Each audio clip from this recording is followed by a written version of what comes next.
I don't know. Hi, everyone. Hello, everybody. Good morning. Hello. This is ESPN 1320. Warren got the belt. Congratulations, Warren. Love that. Happy Friday, everybody. Hope that this is everybody's last day of the week. I don't know everybody's work schedule, though, so if it's not, salute. Appreciate you. Warren, nice job. What's up, Matt? What's up, Breast Dog? Manny's in the building. West Sac Kings fan and Miguel are here. Cool Cat's here. Zabo's here, obviously. Johnny G, I think I saw. Yeah, Wheezy, what's up, bro? Johnny G's here. Katrina, hello. Good morning, Katrina. Hello. I miss Mac. Mrs. Max in here? Hey, there she is. What's up, Mrs. Max? Spencer. How was Nosturfs? Nosferatu. It was good. I enjoyed it. It was dark, really dark. I don't know. What's up, Jose? Kimmy, good morning. Shout out. Virgil, what's up, Virgil? Virgil, nice. TJ, Map 1, JD. Oh my God, it is cracking. I forgot to do a tweet today. That's okay. Oh, Kyle. What's up, Greg? What's up, Drew Down?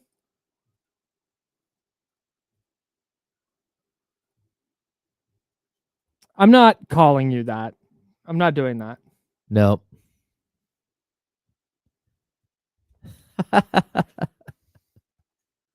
Fame Day. What's up, Brian? There's 10 seconds until our show starts. And then it's party time. Everybody hit the thumbs up. Cut the shit. Yeah, hit the thumbs up. Here we go.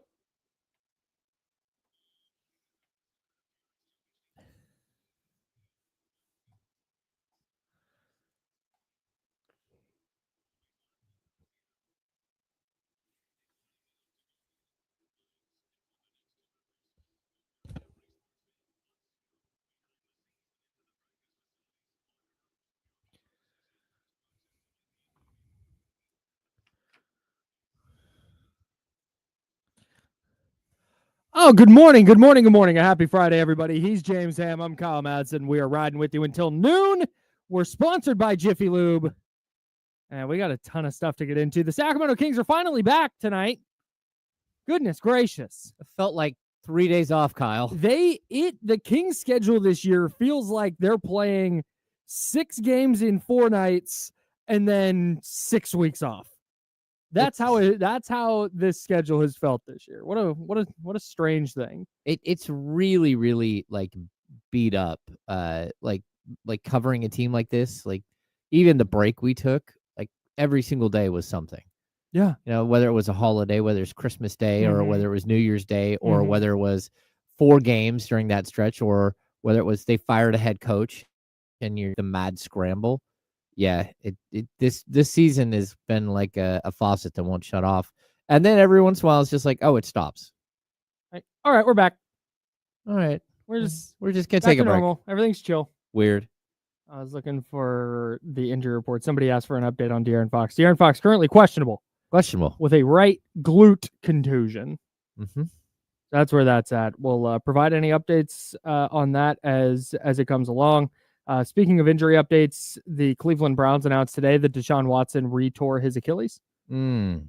Tough scene. I'm guessing he doesn't play football next season. Will probably not play for the Browns again and may not play football again. Yeah, but he'll make a lot of money. He's gonna make a boatload of cash. Yes. That is Deshaun Watson. Hey, before we get into Kings-Celtics, so we got a bunch of stuff coming up. Brent Rooker, A's legend, designated hitter, recently signed a 5-year, $60 million contract with a vesting option that could make it a 6-year, $90 million contract. He is going to join us at 10:30. He will be on the program. Shout out to Brent Rooker. I think you guys are really going to like that. He's a ton of fun. He's excited to play here in Sacramento, and can't wait to chop it up with him. Notre Dame beat Penn State in the college football playoff semifinal last night. It was a thriller, 27-24, the final score. I want to talk about that game actually briefly. Do you remember my buddy Tony Simeone, who broadcasted field hockey in the Olympics, and we had him on the show? He's the radio voice of the Notre Dame Fighting Irish. Oh, yeah. So he was on the call last night. He was in Miami last night. I hit him up. It's like, bro, can you? It was actually really cool because ESPN does all the alternate broadcasts, right? And one of the alternate broadcasts is the radio call for each team that's already synced with the video for you. Mm-hmm. I couldn't find that on my television, so I had it up on my phone with the regular game up on the TV. Oh, Sean McDonough and Greg McElroy, they do a great job. And so I turned on Tony's radio call after he sent me the link to this. He was like, check this out. Just to be supportive. Yeah, of course. It's your the guy. homie. Yeah. Well, as soon as I turned it on, the game just went to hell for Notre Dame.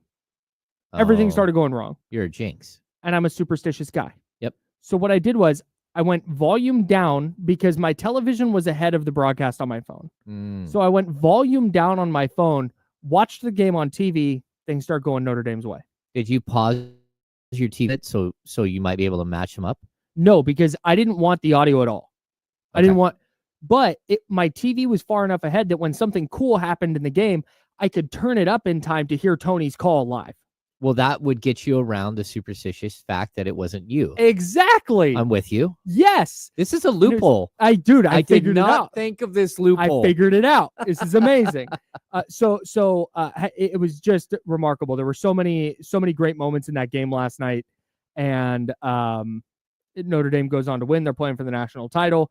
They will play the winner of Texas-Ohio State, which airs tonight on ESPN 1320. Coverage begins at 4:00. That should be a really good one between Ohio State and Texas. But check this out. If you missed it, and if you weren't locked into college football, that's fine. You don't need to know anything about college football to appreciate the two things that we're going to talk about before we get into Kings-Celtics, because it's a big game for the Kings tonight, and we got to get into it. This touchdown run by Jeremiah Love. Now, keep in mind, Jeremiah Love is Notre Dame's top running back. Really good player who injured his knee and had not played in the playoff.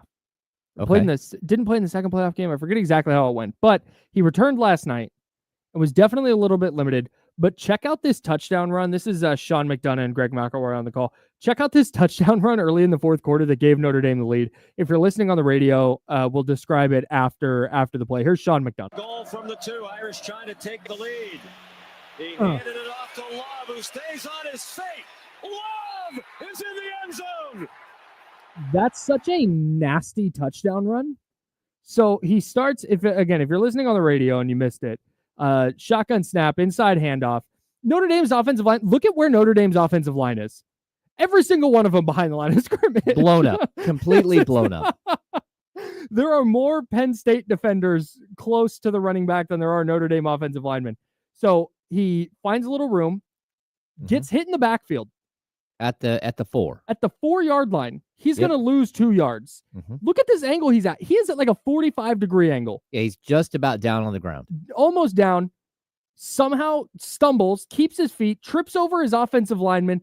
Now he regains his feet and is now going forward.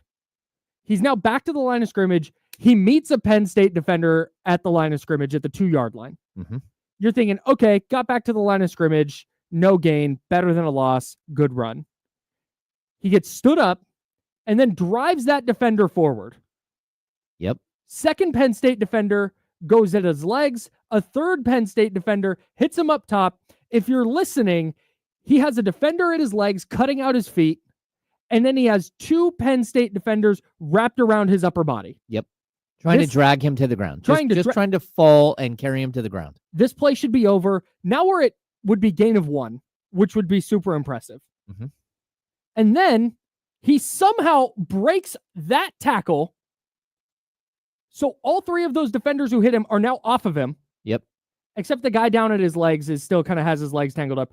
A 4th defender now comes over to hit him and so his feet are on the ground at the 2. He is lunging forward and somehow lunges, holds the ball out with 3 Penn State defenders on him to get the ball over the goal line. Absolutely incredible. To put Notre Dame ahead 17-10 early in the fourth quarter of the college football playoff semifinal. Yep. One of the most incredible runs I've ever seen.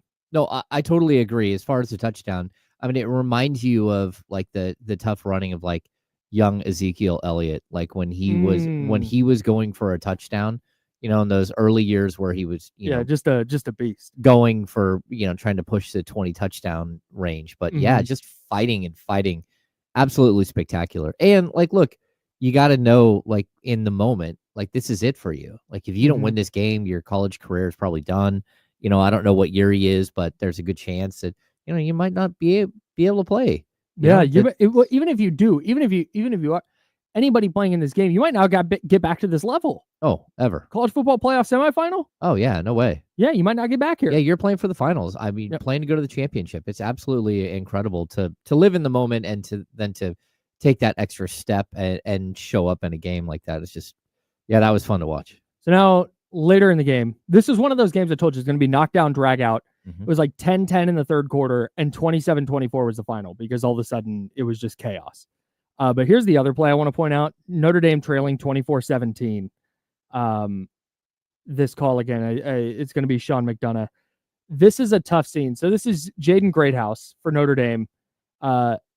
One Penn State defender falls. It leaves Greathouse wide open.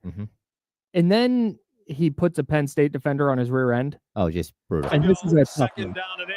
Penn State leads by a touchdown. Leonard throws wide open. Jaden Greathouse avoided Jalen Reed and scores. Oh, no. 54 yards. Yeah. Just unbelievable. Brutal. Because Notre Dame couldn't really throw the ball all game. They had no explosives. And then all of a sudden, watch, Gatehouse is right here. He's number 1. So he's on, if you're listening on the radio, salute. We appreciate you.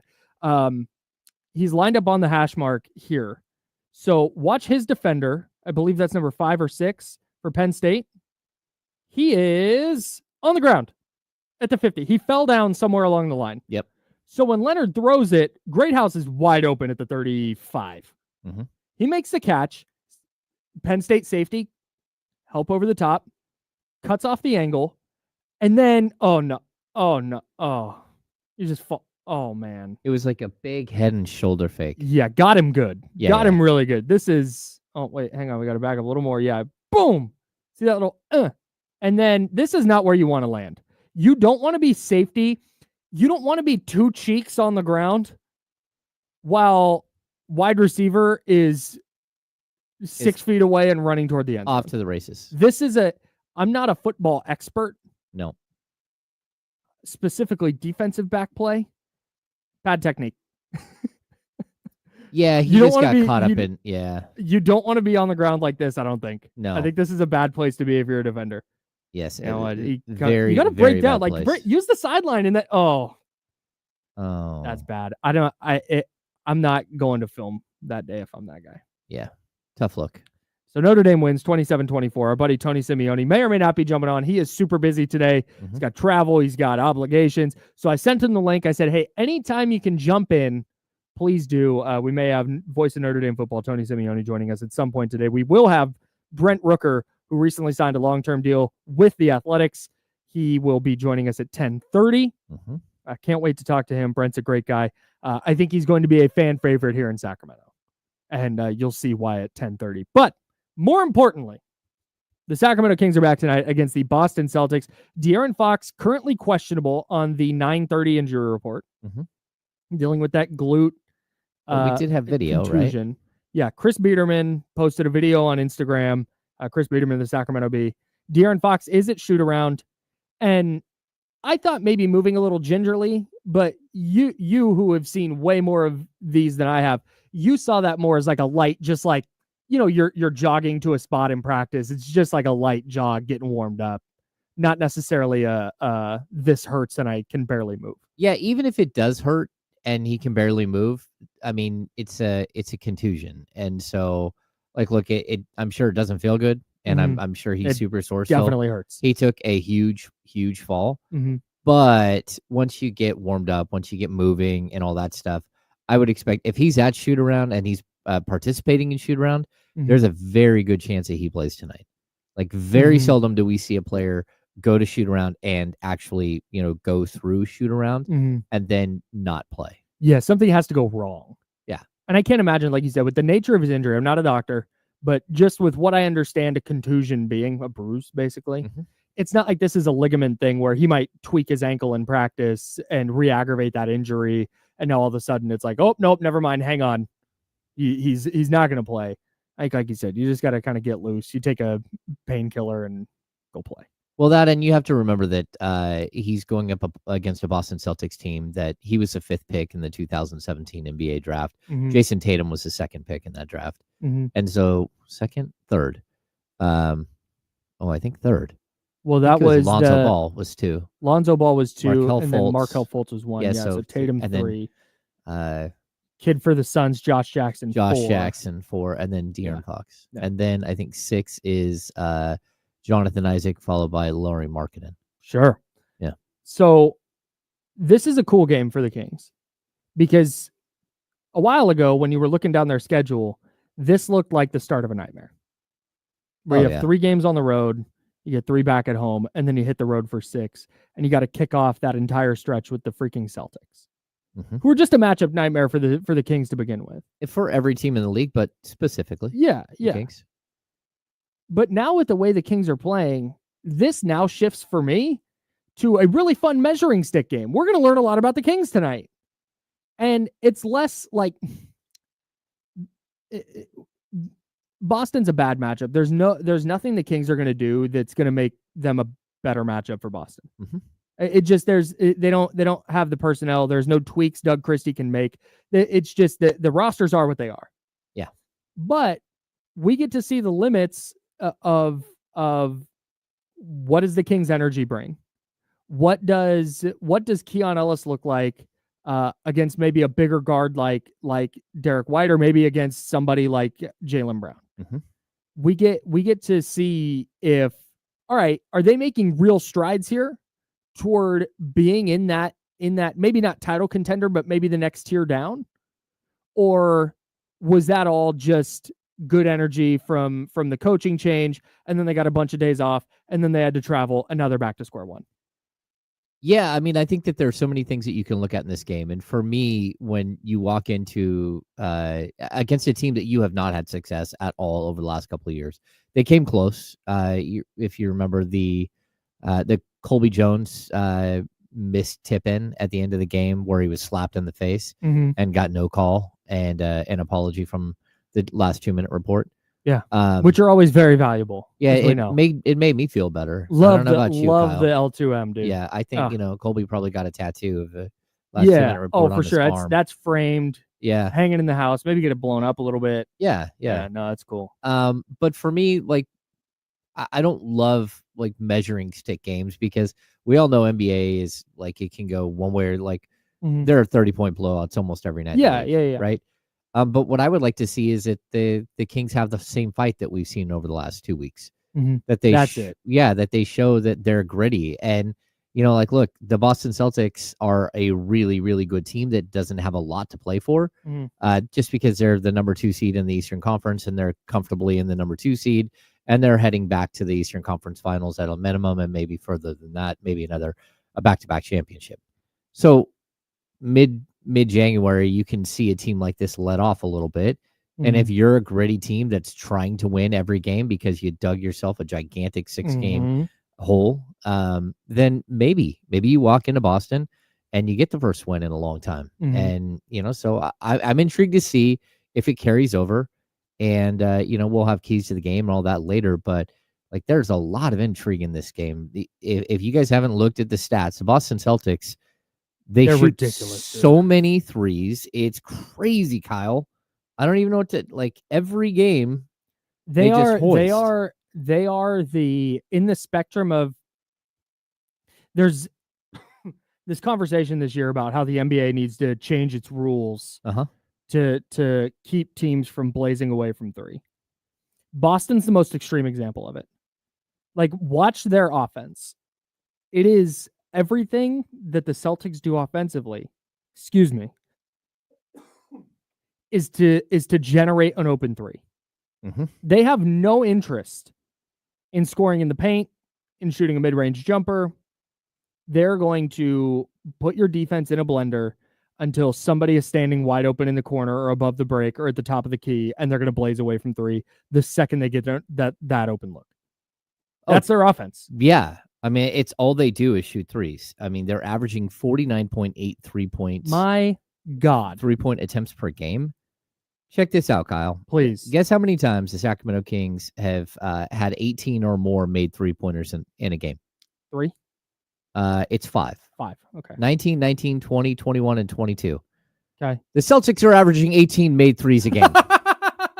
18 made threes a game. Oh, my God.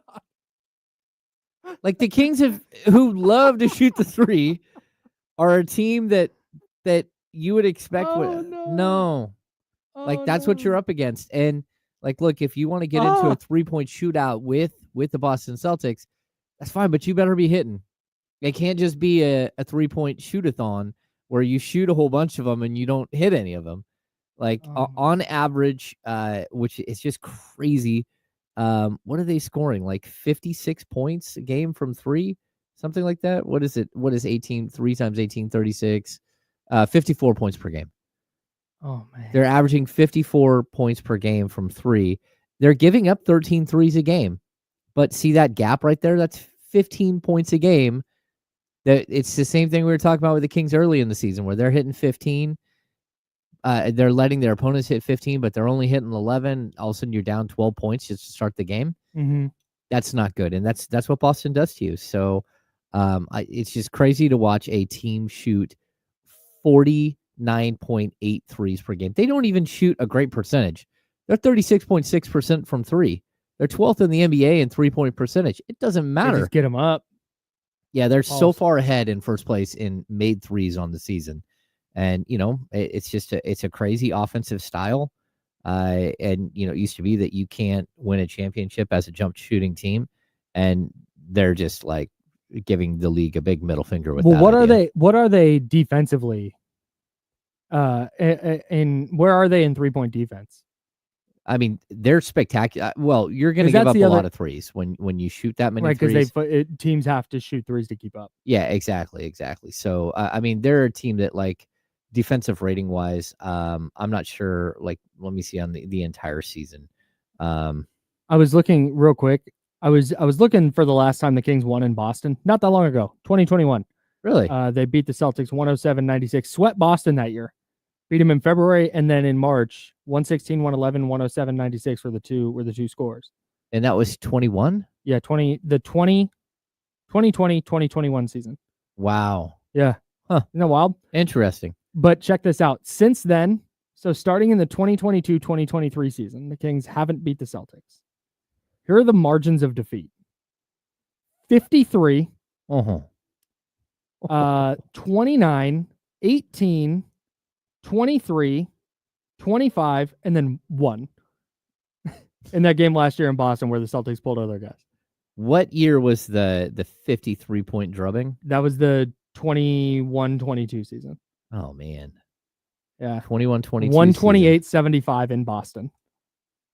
Oh, my goodness. Yikes. Please avoid that tonight. Yeah, that's the 18-31 Kings against the 25-24 Celtics. That was Barnes, Halliburton, Rashawn Holmes, Marvin Bagley, and Terrence Davis started that game with Davion, Buddy Hield, Damian Jones, Jemias Ramsey, Mo Harkless, Luke King. Luke King played. Robert Woodard got 12 minutes. Oh, my goodness. Oh, man. Robert Woodard got 12 minutes. That's all you got to say. 63-30 at halftime. Oh, no. Okay, so this is one of those moments where if you flash back, somebody asked Halliburton one time, like, is this the lowest point for you guys? And it's like, no, man, we lost by like 53 points one time. That's this game. This is what he's talking about. Halliburton, by the way, ran a -40 in that game. Oh.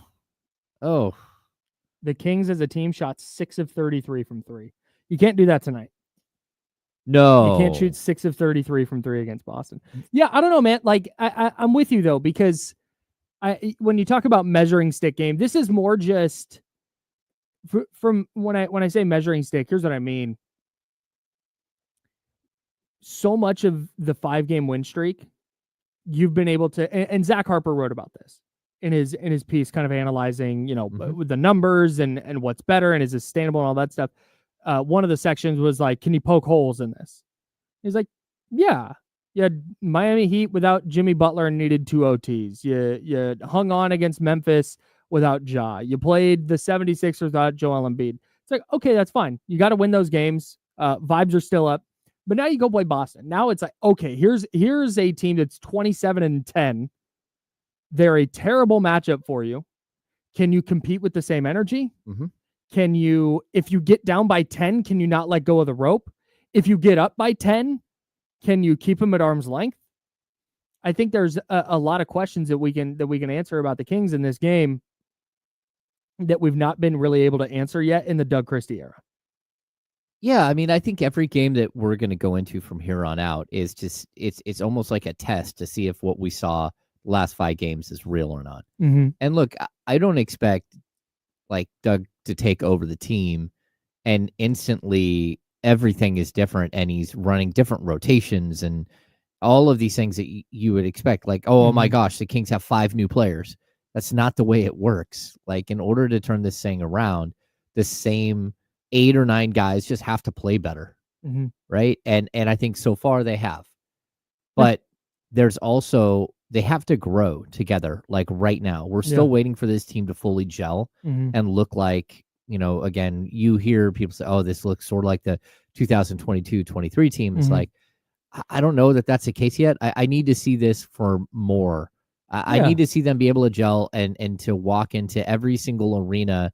And you know that the, you know, sort of the margin of error, the margin of victory or loss is going to be like 3 to 7 points. Yeah. Like either you're going to beat somebody or they're going to beat you, but it's going to be really close. You know, it's going to be a good game. And I think so far that's what we're starting to see, a good game. And then you're hoping that from there, they get on this run where all of a sudden shots are falling and they start just ripping through teams. And hey, look, the Kings have every opportunity to walk into Boston and just thump a team.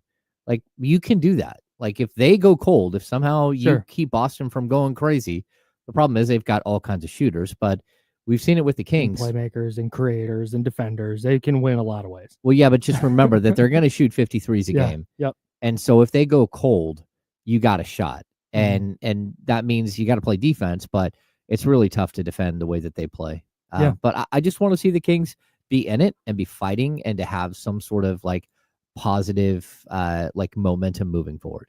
Yeah, and the thing for me is, and we got to step aside here in a second, but the thing I want to see is in a game where the Kings don't match up great, can you execute? Can you figure out ways to execute around the talent discrepancy, the size discrepancy, whatever it is? Can you go in and, okay, here's a mismatch we can exploit. Let's do what we can to get into that mismatch. And when they adjust, what's your adjustment to that? Like, that's going to be really fun to watch. I care less about the win and loss tonight and more just how do they handle this type of just one game adversity. That's going to be really interesting to see. And if they win, we're cooking. 500. Back to 500. Got a really nice win over Boston. I already think the Kings are back, but a win over Boston would be a big deal. All right, we'll keep talking about this game. I want to talk about my underdog lineup last night from real quick though. I'm apparently a curse with underdogs pick'em game. It's where you pick 2 or more players and you just pick higher or lower on their stats. Because 2 lineups in a row, I have picked a player who wound up not playing. I had Paolo Banchero last night against the Timberwolves to go higher than 17.5 points. Didn't play. I think they played tonight and he's supposed to play tonight. Didn't play last night though. But the good news is with underdog, they just take him out of your lineup. So that doesn't count as a loss in your lineup. I also did the flex play so I could miss one and still get some money back. Rudy Gobert lower than half a double-double. He just snuck over the 9-point mark. He got to 10 points, 12 rebounds for Rudy Gobert. So that was a loss for me, but I was red hot in the college football playoff game. Jeremiah Love, Notre Dame running back, I had lower than 11.5 rushing yards in the first quarter. He only had 6. And then Riley Leonard, I had lower than 18.5 rushing yards on his longest rush. 6 was his longest rush. Sweet. That felt like a layup. That number felt way too high. Yeah, that was weird. Yes, that projection was a little off for me, and sometimes it's going to happen. That's why you got to jump on it and make sure that they are in your lineup. I'll have some of my lineup for tonight coming up here in a bit. You already know, like, there's going to be NFL playoffs. There's going to be college football playoff. You already know that NBA season, I'm going to have the Sacramento Kings in there. So download the Underdog app, sign up with promo code Kyle M, and deposit now to get up to $1,000 in bonus cash instantly. That's promo code Kyle M on the Underdog app. Must be 18 plus and present in a state where Underdog Fantasy operates. Terms apply. Concerned with your play? Call 1-800-GAMBLER or visit www.ncpgambling.org. All right. We got to step aside real quick. When we get back, we will have Brent Rooker in the building. Not in the building. On the show. He's not going to be in the building. He's going to be on the telephone. We're going to have Brent Rooker. Recently signed a long-term deal with the A's. Super excited to chat with him. Super excited for you guys to get to know him.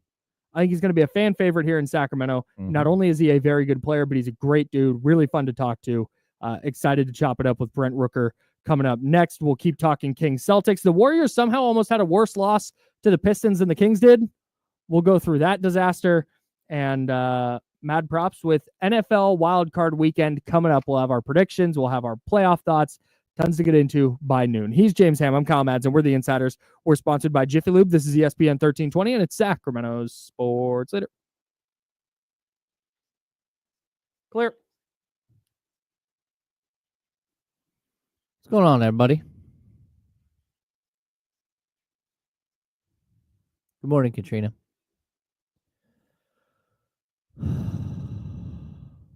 Yeah, that's an interesting. The Kings are one of 4 teams in the West with a winning home record. Road record, but they're still 2 games under 500 at home. Such an odd thing. Oh, hang on.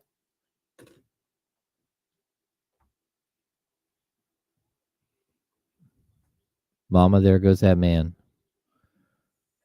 What's going on, oldie?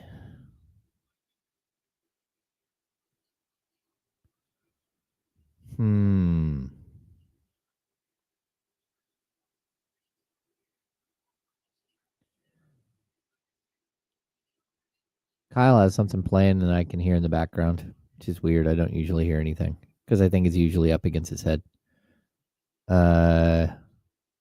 Hey, thanks, Bronson. If you don't know, okay, so I started the Cowbell Kingdom podcast in 2000. I want to say late 2010 or early 2011 with my partner was John Santiago for a long time. And we would have guests all the time. Every week we had a guest. So I had that for like 3 or 4 years. And then John left, moved to Las Vegas. And Aaron Brewski was my podcast partner for a long time, for a year and a half, 2 years. Then when I went to NBC, he was there for a little while at NBC. And then when Doug joined NBC full time, they brought him in as my podcast partner. And so we were podcast partners for like, I think 3 years. And then they decided not to do my podcast anymore in like my last like year at NBC. And then as soon as I left NBC, I restarted the podcast, but I own the RSS feed because I had brought it to NBC. And so they gave me my RSS feed back with all of my podcasts from the previous whatever years. So yeah, I think I've done well over 1,000 podcasts.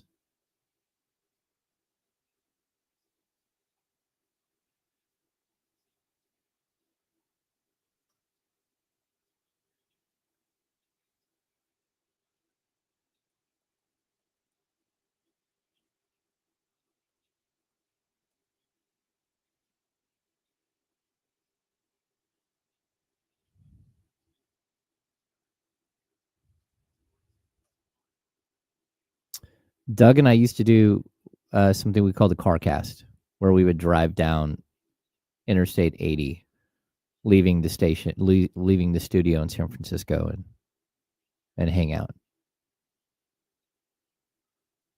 I would laugh, put a mic on, and drive.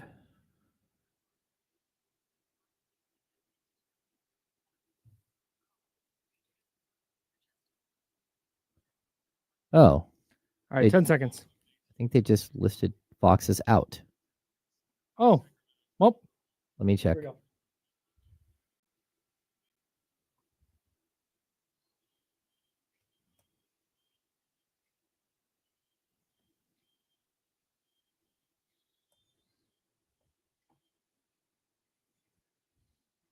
Now, back to the Insiders with James Ham and Kyle Madson, brought to you by Jiffy Lube on ESPN 1320.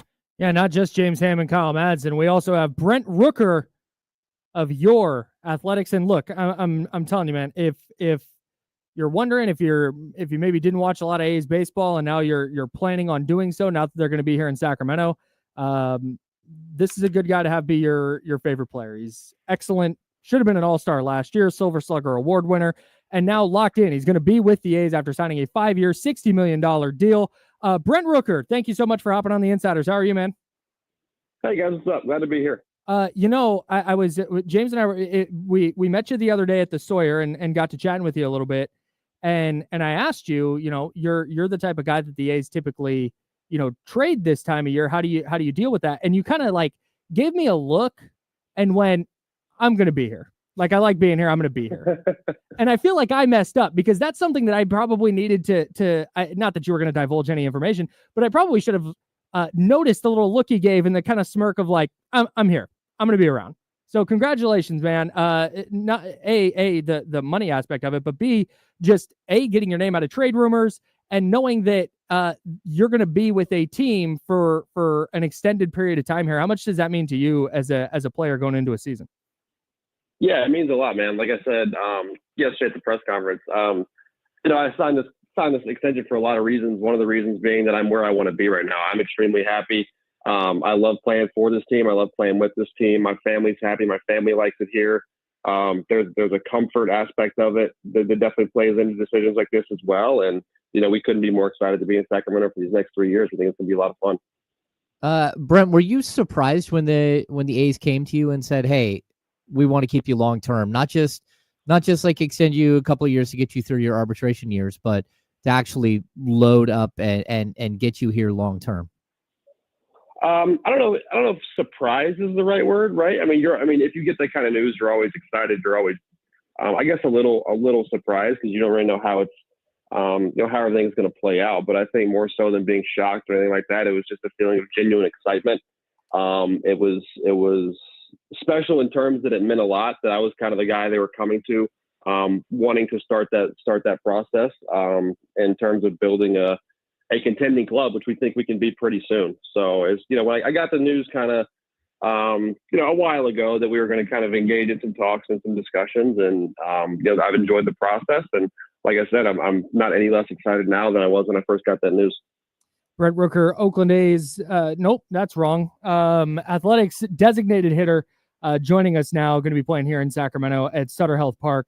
I know what the process is kind of like in the NFL when it comes to these negotiations. What was this process like for you? Was it like drawn out? Is it a lot of back and forth? Are you sitting in a room with David Forst hammering out negotiations? Is this your agent's job? How does this go down? Yeah, my agent handled all of it, and he did an unbelievable job. I think if it were like a free agent negotiation, something like that, I think there would have been a little bit more back and forth, just being the fact that I still had 3 years of team control. The constant back and forth and then maybe, 6, 7, 8 counters, whatever it wasn't really necessary because we knew either way I was going to be here, right? It was just kind of what the terms of that were going to be. So no, everything, it was probably a 2.5, 3 month process, I'd say. Communication back and forth, kind of sporadically, getting done what we needed to get done, communicating what we needed to communicate. David was awesome and how he handled everything. He was very transparent, communicated very well, which I was very appreciative of. And my agent, like I said, did an incredible job too. Brent, you were here the other day with Lawrence Butler and JP Sears, Mark Kotze, and JJ Bleday. There we go. Just you guys walked through Sutter Health Park and checked it out. And did your ideas of what playing here in Sacramento change when you did that walkthrough and kind of like look around and see what the actual stadium entails and everything around the baseball stadium? Yeah, I think I think what I communicated or was trying to communicate later that day with media availability after we toured the stadium, as well as what I communicated to the rest of our team, the guys who weren't able to come out here this week, was that all four of us and Koss as well, so all five of us really as a whole, walked away from the trip and the stadium and the tour feeling better about everything than we did when we came. And I think that's really a positive sign. I think that's very encouraging. I think the work being done on the stadium, in terms of the amenities and the facilities that are very important to us, like clubhouse, training room, cages, weight room, kitchen and food room, those kind of things where we spend most of our time. The plans look awesome. The execution looks like it's going really well. And it looks like, as far as that stuff goes, that it's going to be a really enjoyable space for us to use. Brent Rooker, designated hitter for the Athletics. Brent, last time we talked to you, you were getting ready to go to a Kings Heat game. And I was a little concerned for you guys because I was of the mind that was going to be kind of a like grinded out, like kind of grimy, like ugly game. And like, oh man, it's cool to sit courtside, but I'm not sure this is going to be the best game. And it turned out to be the win of the year for the Kings. You get double overtime. Saw you getting after it on the sideline courtside. Looked like you had a great time. What was your experience like watching the Kings get a dub in double overtime?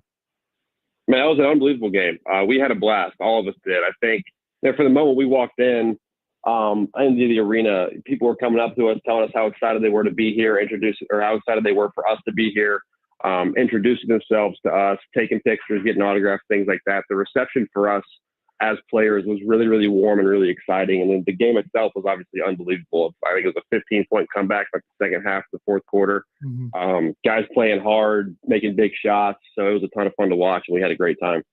Brent, we talked about this a little bit when we were hanging out at the Sawyer the other day, but when you look at the size of Sutter Health Park, 14,000 fans can fit into that.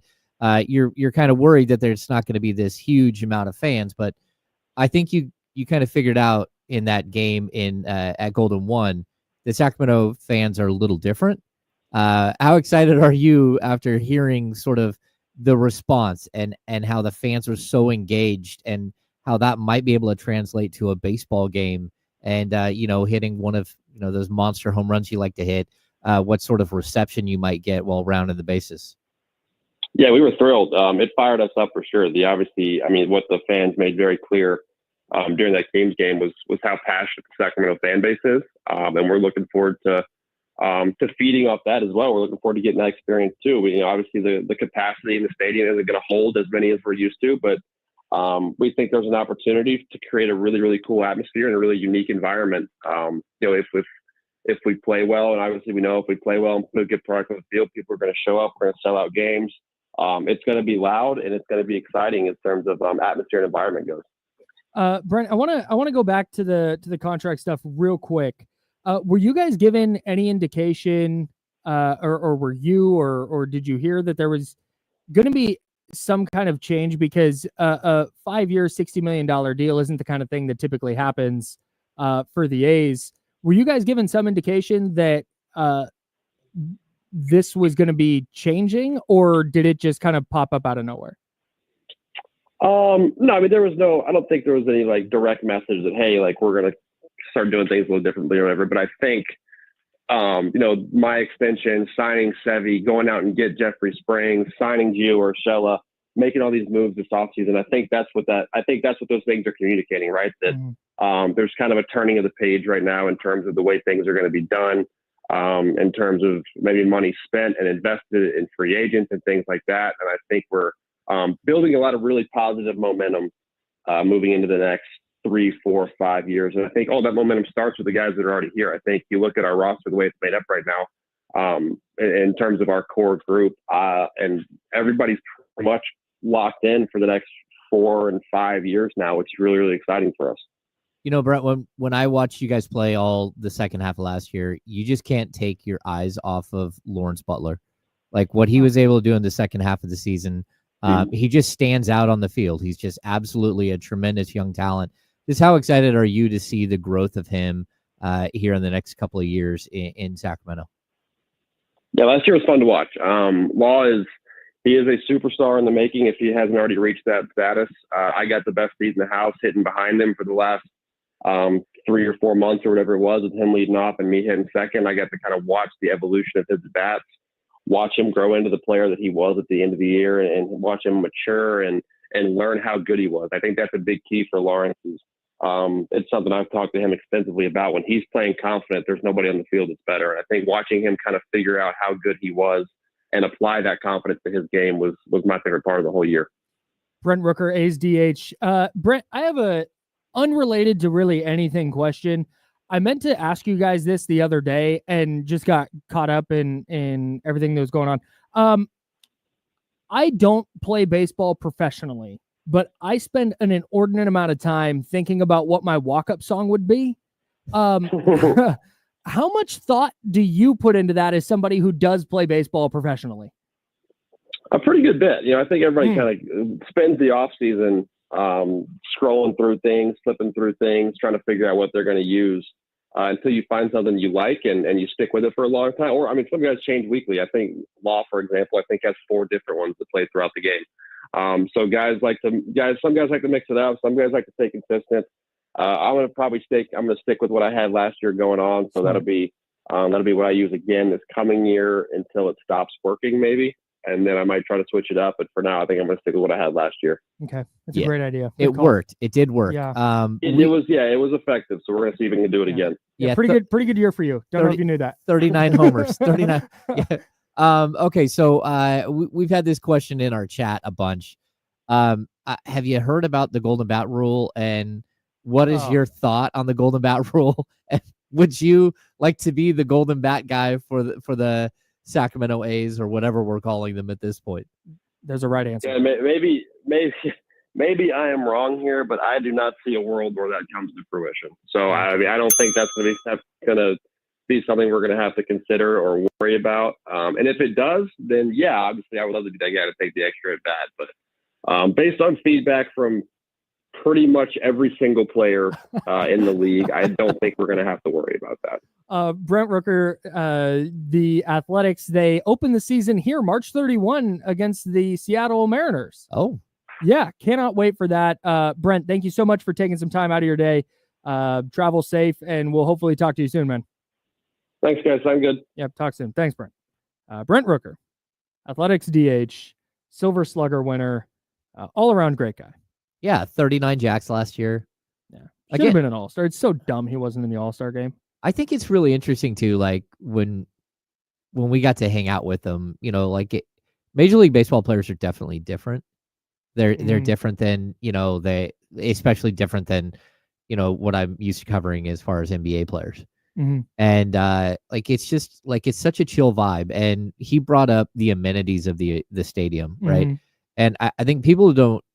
Okay, so I've got to cover a handful of baseball games when I was at NBC, and covering baseball versus covering a NBA game is so wildly different.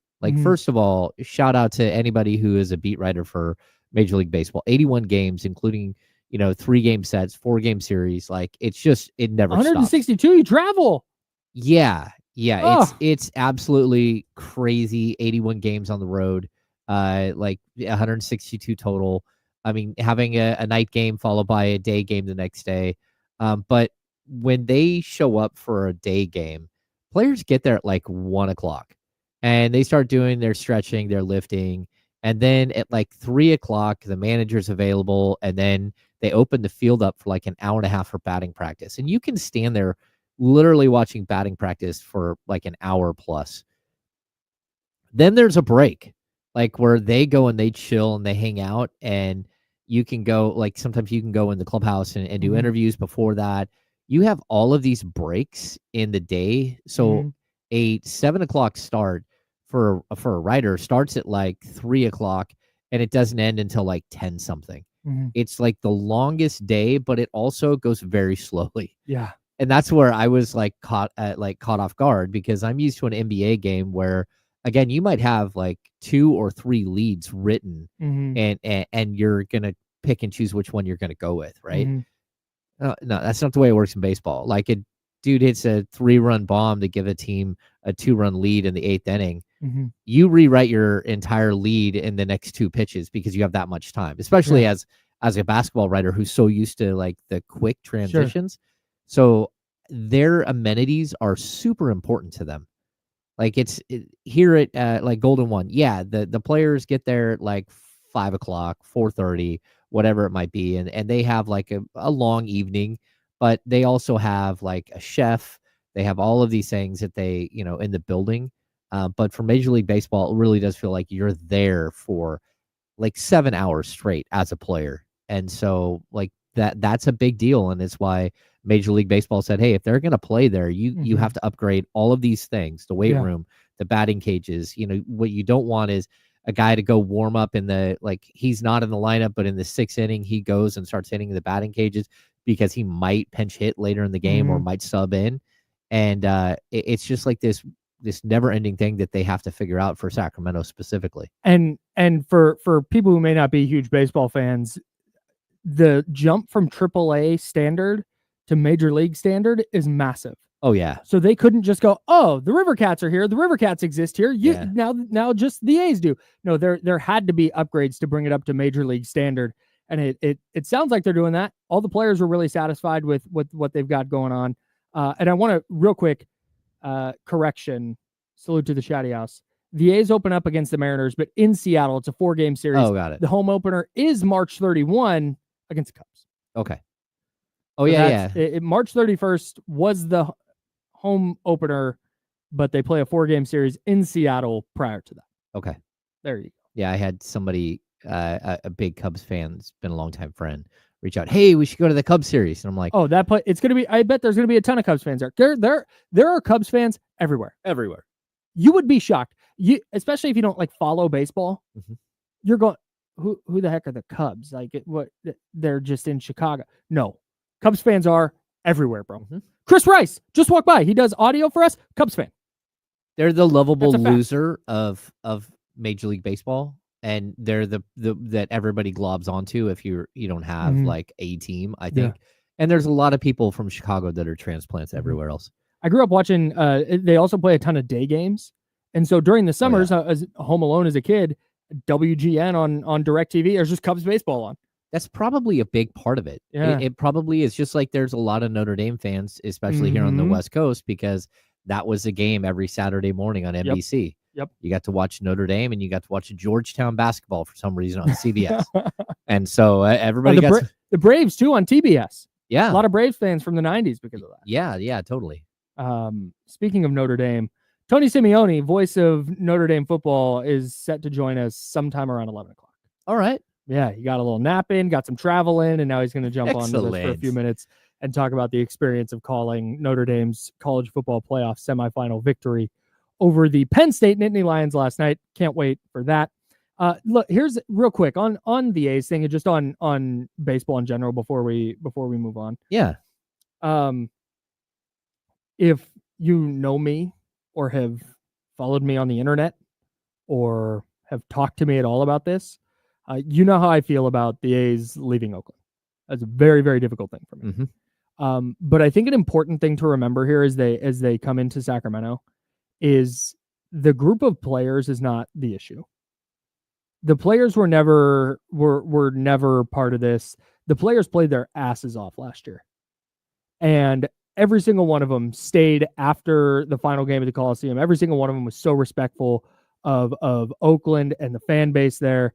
Every single one of them is excited about being in Sacramento and about playing in front of this fan base. This is a good group of dudes, man. And regardless of how you feel about what the A's are doing and have done, regardless of what you feel about the move and ownership and any of that, this is a group of players worth rooting for. And I mean that I mean that from as somebody who is not excited that they left Oakland. No, I totally get that. And Kyle, as somebody who covered 2 full-blown relocation attempts and watched the players go through it, some players handle it perfectly well, right? And they get it. Others were, just for lack of better term, like complete dumbasses. Like James Johnson walking in with a Seattle hat on, like he should have just been waved the next day. Bro. Yeah, just go away. Just go away. Yep. Right. And so there are, but the fact is, players should never be in that situation where they have to either answer questions about it or be part of a relocation. For me, professional sports that belong where they belong. When a team is somewhere for 50 plus years, they should not be moving. Even, the Kings, it had been 35 years or whatever when they started their relocation nonsense. Like, you're a steward. If you're an owner, you're a steward of a fan base of a franchise. You're just like a blip on the radar in what should be a very, very long and loving relationship with a community. And so I'm with you. I hate seeing them leave Oakland. I do think that if there was one place that I would like to see them land, it's Sacramento. This is a great baseball town. And look, I think they're going to be absolutely embraced here for 3 years. And I think everybody in Sacramento hopes they stay, or that there's relocation right after that. And I get it. You can be angry. Expansion. That's what I meant. I think everybody here understands the relocation is crappy, and then it doesn't feel good for anybody. But at the same time, the players don't deserve any of that. And, they are paid to do a job wherever that job goes. If for some reason you're wary about going, just go. This is going to be a good team, dude. They last year I was all over that. I think their over under was 56.5. They cruised. Oh yeah. I think they won 68 games, 69 games. Yeah, and they could have won more. Yeah, this is a really good group that is investing. You can buy a Brent Rooker jersey now and feel good about it. You can maybe buy a Zach Geloff jersey and feel good about it.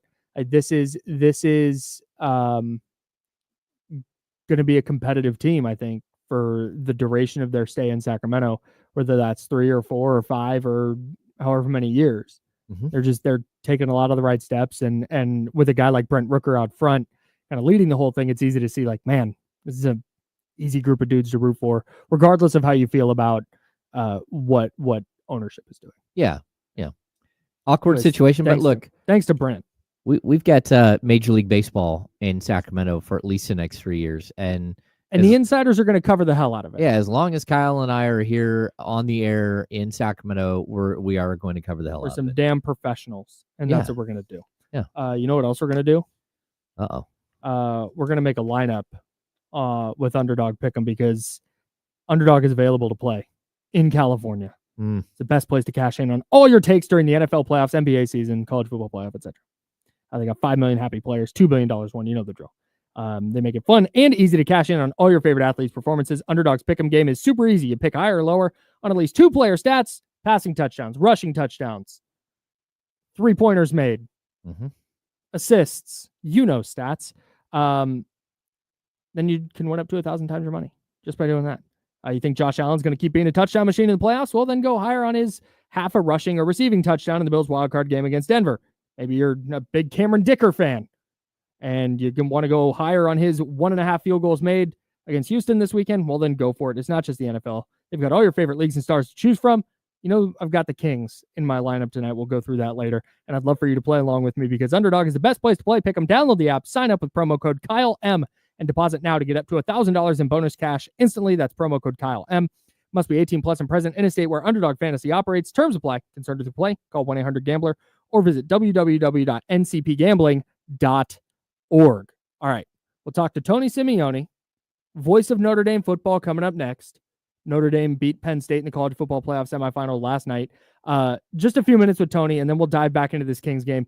The Kings are back in action against the Celtics. How do they win that game? We'll tell you. We got keys to victory. We've got matchups to watch. De'Aaron Fox has been ruled out. Yes. So De'Aaron Fox is out with that glute contusion. Right, glute contusion. That makes sense. They're on the road. It's travel. Well, I mean, it looks like he went to give it a go and probably said, "Hey, I'm not moving the right way," and it's like, okay, you don't want it to lead to something else. For sure. Yeah, and even if you can't hurt that injury worse, maybe you can't move right and you overcompensate and hurt a different part of your body, and now you got a bigger problem. Yeah. So no De'Aaron Fox for the Kings tonight. It hasn't mattered lately, though. They've won 5 in a row and are back in action against the Celtics. We'll have the keys to victory coming up for you next. He's James Ham. I'm Kyle Madson. We're the Insider, sponsored by Jiffy Lube. This is ESPN 1320 and Sacramento Sports. Clear. We have a really interesting note from Spotrac regarding Deshaun Watson's contract. His $46 million salary for 2025 is insured for $44,274,996. Right. The real loser here is whatever insurance company insured that, because they are now out $44.3 million. $44.3 million. Yeah, absolutely wild. Wild. That's a bad beat. Oh, look at that. Steph Curry and Draymond Green are both out tonight in Indianapolis, missing the second night of a back-to-back. Kyle, what is your take on This is interesting. Go on. announcing your coaching interviews and putting graphics up on the internet that you just completed a coaching interview? Did the 49ers just do that? No, Oh, like okay, the Patriots, we Um, have completed a virtual interview with Ben Johnson for our head coaching position. And there's Ben Johnson sitting there in a, I know, what is that? It's the smart thing to do to just eliminate confusion. Okay. Eliminate reports, not reports. Just, hey, here's a thing that happened. And not a big deal. Okay. Yeah, I'm not making a big deal either. I just like, it feels like every day, like teams are announcing who they interviewed. And you're like, man, that's a lot of people you're interviewing. And somebody's out there making graphics for all of these. Like, Kyle, I wish we had a guy making graphics. Boy, wouldn't that be nice?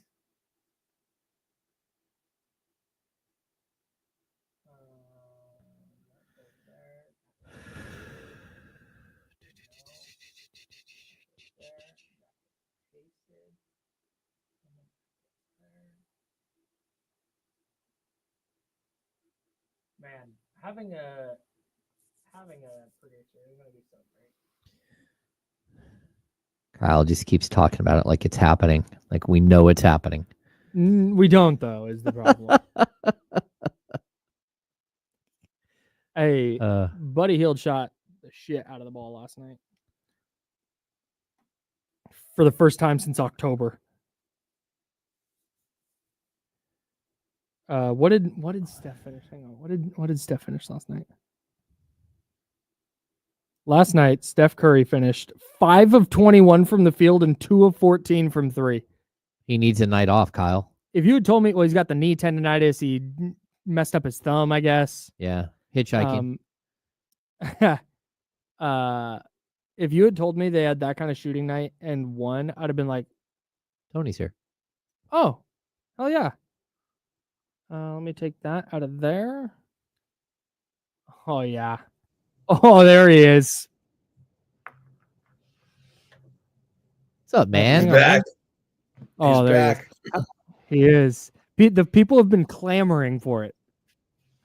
Super excited for you to cover that. The- That's so much fun. The butt soup maven himself. A little disappointed there was no field hockey follow up. Honestly, when the gold medal matches were going down. We talked about it. We literally talked about it. And we're like, nah. You know what? All of us were just, when we watched it, my back hurt watching the sport. It did. Like field hockey looks like it would hurt my back so bad.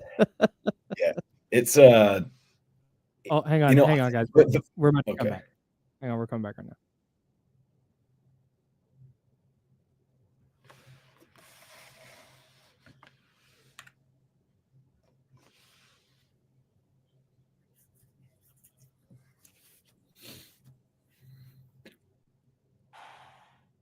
Welcome back to hour number 2 of the ESPN 1320 Insiders. Get ready for the most up-to-date sports news and talk with the ESPN 1320 Insiders.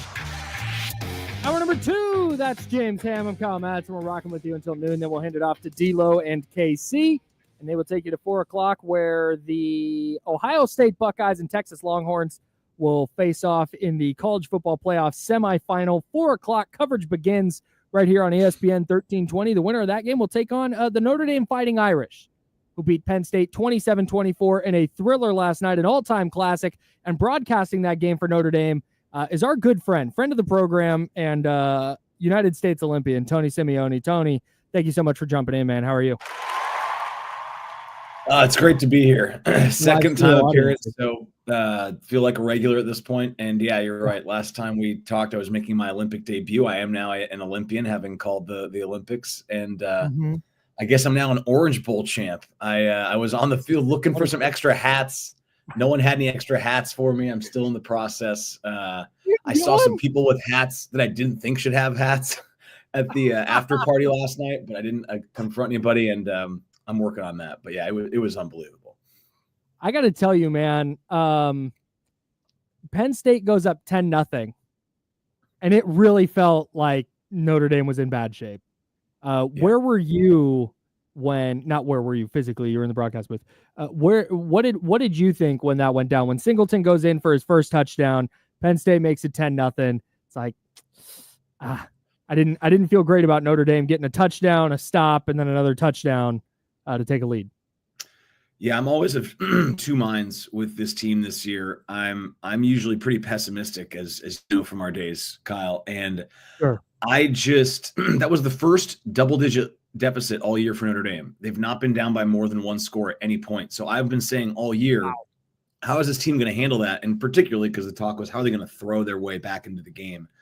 And it just all kind of plays out where Riley Leonard actually gets hurt on the drive, and they have to bring in the backup Steve Angeli. And I think that kind of just somehow just opened up the playbook in a way where they started to have to throw it, because that's what Steve's best at. Mm-hmm. And it just got them in a different rhythm, and it got them the 3 points. They could just reset. And we felt when the field goal went in, that was massive. Obviously you make it then a 1-score game, and you have the ball, coming out of the half. So frankly, it was pretty bleak after the touchdown, but knowing they had a chance to get 3 and maybe make it 10, sorry about that. And maybe make it 10 to start the second half, or maybe make it 1-score game. It was huge to get that. And that's when we started to feel good. And the drive to start the second half was unbelievable. That's maybe the best drive of the year to tie the game. And then it was a completely different ball game at that point. Yeah, that game was just so intense watching from start to finish. It felt like it was just a heavyweight fight. The touchdown run by Jeremiah Love. My goodness. Like, talk about somebody who just understood the moment and willed his team into the end zone. Just what has it been like to be around him and see plays like that in such big moments? Yeah, Jeremiah Love, I mean, I think he's obviously Ashton Genty was phenomenal. They're doing two different things, but I think Jeremiah Love has a case to be the most talented back in the country. He's just like unbelievable. And then I think he taught a lot of people about his toughness last night. Yeah. He has not looked the same since the regular season finale against USC. Banged up the knee, had the huge home run against IU, but he just ran through a gaping hole and beat everybody 98 yards. He hasn't been able to cut the same way. I think he was averaging less than 2 yards per carry on every other playoff carry before this game.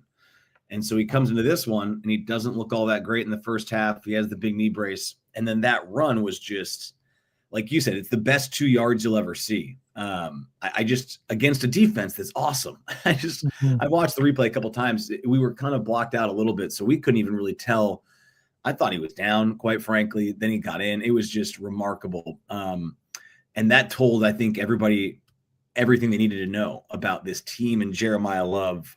They were really they were not going to be denied. They might have lost the game, but it wasn't going to be for lack of effort. And he showed you that on that play. Tony Simeone, voice of the Notre Dame Fighting Irish, joining us now. Man, as a local radio professional, I try and find like local ties to everything that happens. Thing happens. How do I make this about local? I see Doug Christie is now the head coach of the Sacramento Kings, and they've kind of taken on his personality. The way he was as a player is sort of how they've played the last 5 games as they've won their last 5. I feel like that's the way Marcus Freeman is as Notre Dame's head coach. Am I overstating that? Because I see the way he approaches the game and the intensity on the sideline. And then I see the way Notre Dame looked in the first half, and okay, they ended the first half on a high note. That was nice, but man, they come out in the second half and look like a completely different team. And that to me is on the coach. Am I overstating his impact? Not at all. I think he's the best coach in the country right now, and frankly, I don't think it's close. At least in this postseason. One thing, real quick: Doug Christie, Pepperdine, AO Waves. AO Waves. So Freeman, when he got the job, he was 35 years old, and I don't know if you guys remember it, but that video of when he got announced, the locker room of the current players who just had their coach leave a week ago to go to LSU. When Freeman gets announced and he comes through the locker room, it just erupts. And it's like it's this video, and it's just it just starts the movie, right?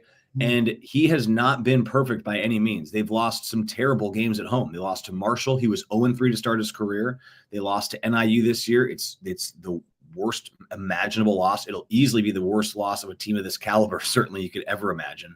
And what he gets a ton of credit for in my book, and I get the chance to sit and talk with him a lot, is that I can't think of a time he's ever put the blame on anyone but himself and his staff first. And it's constantly, when you make a mistake like the NIU game, he just comes out right away and says, this is on me. I didn't have us ready. There were things that were going on that we didn't address the way we needed to. It won't happen again. And he's made sure of that. And then as this run's gone along and they've started to, I think, actually believe, because after NIU, everyone was telling them that they're not good enough. They're out of the playoff. They're frauds again.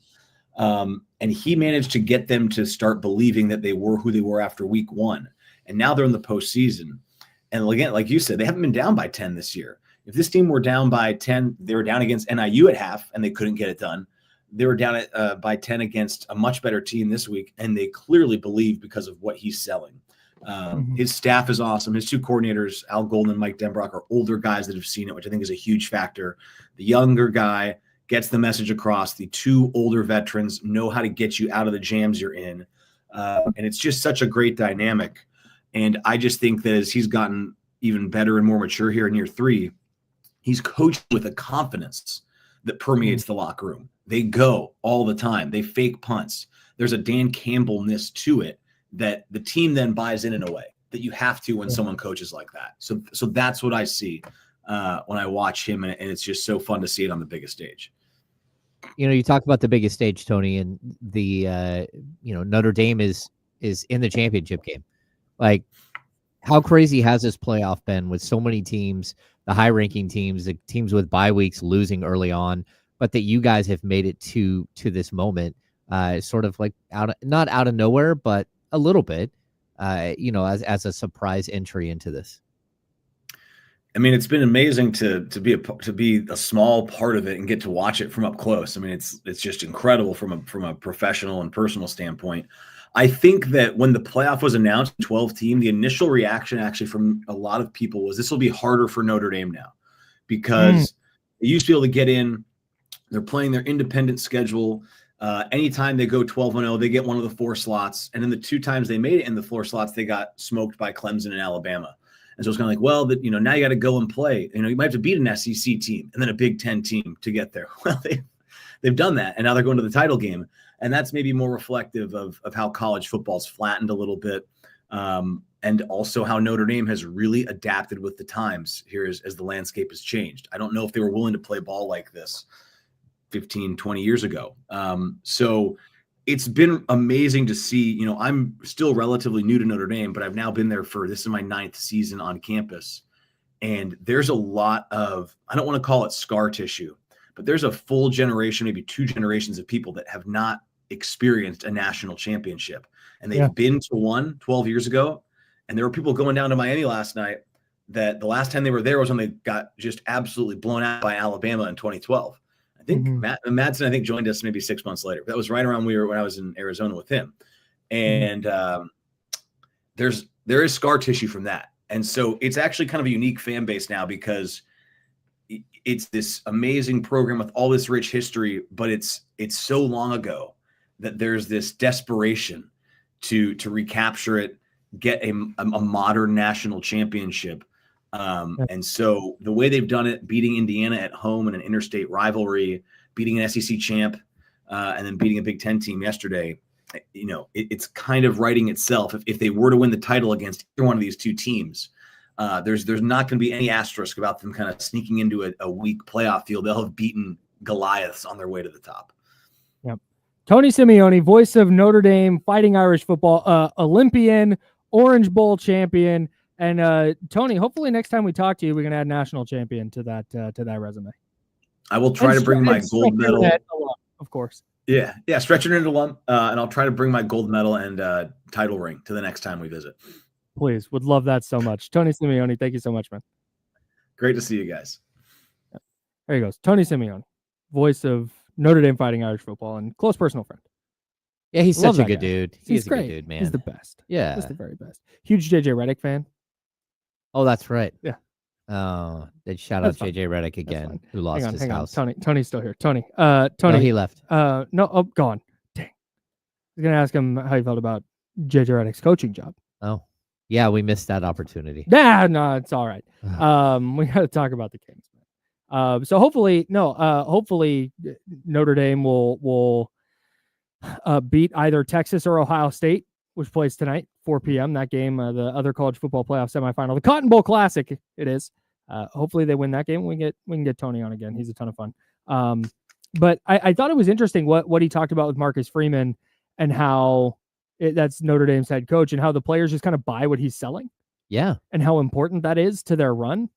And I really think that if the Kings continue what they're doing under Doug Christie, I think that's going to be a key thing for them, is just the buy-in to whatever it is Doug's saying, whatever he's doing, whether it's schematically or motivationally, as long as players are buying in, if you have the requisite level of talent, which I think the Kings do to be competitive, I think we know what changes they need to make to their roster to probably get to that next level, but to just get back to the playoffs and just be competitive in the playoffs, like that kind of motivational stuff, and just getting buy into what the coach is doing can matter a lot. No, I think the biggest win for Doug here has been, he's a different voice. He hasn't even had a full-fledged, moment here to really institute who he is fully to these guys, but they're getting a small dose. But the biggest, like realistically, to win 5 straight as you take over, it instantly gives you that moment where you do feel empowered and you do feel like a breath of fresh air has entered the room. And so you've got to carry that over. And, again, it can't get old. That's the other thing. You've got to find a way to continuously be authentic, but to have your message not get old. And I think when he brought up like Dan Campbell, I thought that he would have burned himself out in the league very quickly. Like his antics, his ideas, of like, hey, this is how we play and all that stuff. But it hasn't got old. And not only that, but the Lions just keep feeding off of it, and they've become better and better and better. And they are a part of his personality. Like his team plays, like he coaches, like he lives. And so that doesn't happen all the time. It doesn't happen it's good that we're, again, Marcus Freeman has been able to capture the imagination of a Notre Dame team. But again, we're talking about young players. Now, can you do it? Not just, for the next 45 games for Doug, but can you do it, where you get the job and all of a sudden this is who you are and you have to reinvent yourself with players all the time and still have that same way of drawing them in and the buy-in thing. And, again, we saw with Mike, this team was all bought in 2002, 22, 23. They were all bought in sort of to start last season, but then the cracks start to hit. Yep. And like, how do you pull them together when things aren't perfect, when things aren't just like, he kept talking about the mountain climb, but when you have those like major slips and you fall back, like how do you hold together? And unfortunately he wasn't able to. And so now that's the task at hand. 5 games is great, but the Boston Celtics don't care about your 5-game win streak. That's why tonight is so interesting to me. Not how do the Kings match up with Boston? Like they don't, just flat out, just player for player. They don't. And there are very few teams in the league that do, but you just talked about how the messaging is going to need to be different. This is, I think, where, okay, this is the first little tweak, little change. You had the run up because it was like Mike Brown got let go. You played the next day, and then it was a lot of games there. Yeah. You played 6 games in a pretty quick stretch. You won 5 of them. Well, okay, now you've had time off. You got to go travel. You're playing a very good team, the defending champs on the road. That's a tough place to play. The messaging is going to have to be different because the vibes of like, oh, new coach, everything's fresh, everything's new, it's going to be a little different. Mm-hmm.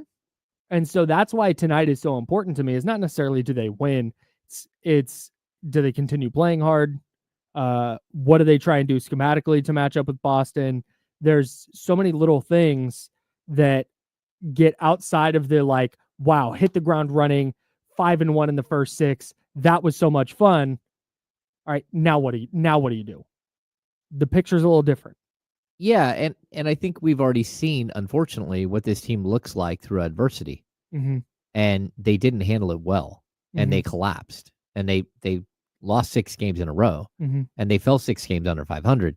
I'm like, you already know. So what you have to do, the job for Doug is not just to like invigorate a team, but it's to invigorate a team that's already lost their way and who's already shown that they're willing to let go of the rope. And so how do you get everybody to keep pulling the right way when, again, like Doug Christie's not going to win every single game the rest of the season. Probably not. As the interim head coach. And if he does, he is going to get a massive contract this summer to be the head coach of the Sacramento Kings for a long time. But at the same time, like he has to find ways to, when you do take steps back, to keep everyone together and not just say they're staying together, actually stay together and play together, because this team kept saying that they're tight, that they're close, that they love each other, that they, put their arms around each other. Right, which maybe they do. But then they kept losing. Right. And that showed you that there was some sort of disconnect, which cost somebody their job.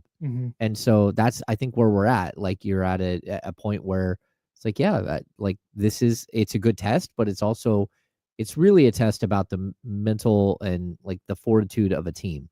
Like, are you guys really buying in, and are you really going to, show us who you are and who you should have been? Or are you going to crumble like you did last time? Right. And, that's just being honest. Like, I would like to tell everybody that it's just going to be this straight, beautiful climb to the NBA championship. Everything's easy. And, the bus is going to be driven by, the front bus at the parade is going to be driven by Doug Christie. And I would love for that to happen. It'd be great. But let's be realistic and know that there are going to be tough times. And a 3-game road trip right now, it's an opportunity to go and bond and get closer. But we just watched in real time how quickly it derails. Yes. Remember the vibes in 22-23? Yep. This was an ascending team, and less than 2 seasons later, they've fired their head coach. That's how quick it can turn. Kyle, it's even like for this team very specifically, they had just fought back to 500. They got to 500. Yeah. And then let go of the rope. That was crazy. You won 3 in a row to get to 500 on December 12th. And 4 out of 5, right? Yeah. 4 out of 5. And then by December 28th, you were 6 games under. Come on, man. So that's where I would just like, that's 16 days or 14 days. You went from like flying high to like, oh my gosh, what is happening again? 16 days. Yeah. That's not the way to like build a consistent winner. Yeah. Like you've got to be able to stop the streaks when they hit the bad runs of games. You got to be able to find a way, just like you do in the middle of the third quarter when someone's got a 7-0 run on you. You got to find a way to end that 7-0 run so it doesn't become 12 or 14 or 18. Yep. That's just the way, you got to figure it out. Or sometimes it gets to 17 and you come back and win anyway. That's right. Against Miami. Yeah, that's it. And that's something we just don't know the answer to. Like everything's optimism and sunshine and rainbows right now because they're winning, and that's cool. That's what any team would be right now. But what does it look like when they hit adversity? Yep. And can they overcome that? So we will continue to find that out. Excited to watch the Kings and Celtics tonight. You mentioned the Kings letting go of the rope, and that ultimately culminated in that bad loss to the Pistons. I was watching Warriors Pistons last night. Would you believe me if I told you that Golden State almost had a worse loss to Detroit than the Kings did? In fact, they probably should have. Yeah. So they were up 18 with 6.5 minutes left. Steph Curry shot it terribly last night. 5 of 21, I think he was, and 2 of 14 from 3 or something. Dennis Schroeder, for whatever reason, so Detroit cut it to 4 with 4.4 seconds left. Dennis Schroeder, for whatever reason, commits a foul in the backcourt. Inexplicable. Cade Cunningham goes to the line. Cade Cunningham is a gangster, by the way. Big Cade Cunningham guy. Makes the first free throw. And then the second one, he throws at the rim. It just nicked the rim and hit the backboard so hard that it came back to him at the free throw line. And he hit Simeone Fontecchio in the corner for a wide open three. But the refs blew the whistle because they didn't think that the ball hit the rim, even though it very clearly did on replay. And I thought you heard it nick the rim. But the refs blow the play dead, rob Detroit of a wide open corner three. Instead, they have to go side out of bounds. Malik Beasley gets a decent look with a contest from Schroeder and missed, and game was over. But it would have been a worse way to lose than the Kings did. Yeah. No, which would have been hard to do. Golden State's at that point of their decline where even a win feels like a loss. That was oof. I'm with you. That is a bad team, man. And they're just, a tough watch right now. Just like going back through like the 6-game losing streak for the Kings. I mean, it's a 1-point loss to Denver. It's a that's the one where DeRozan dropped the ball, right? Yeah. They had the bucket. You had a play drawn up to win that game. And that's where, again, brilliant play.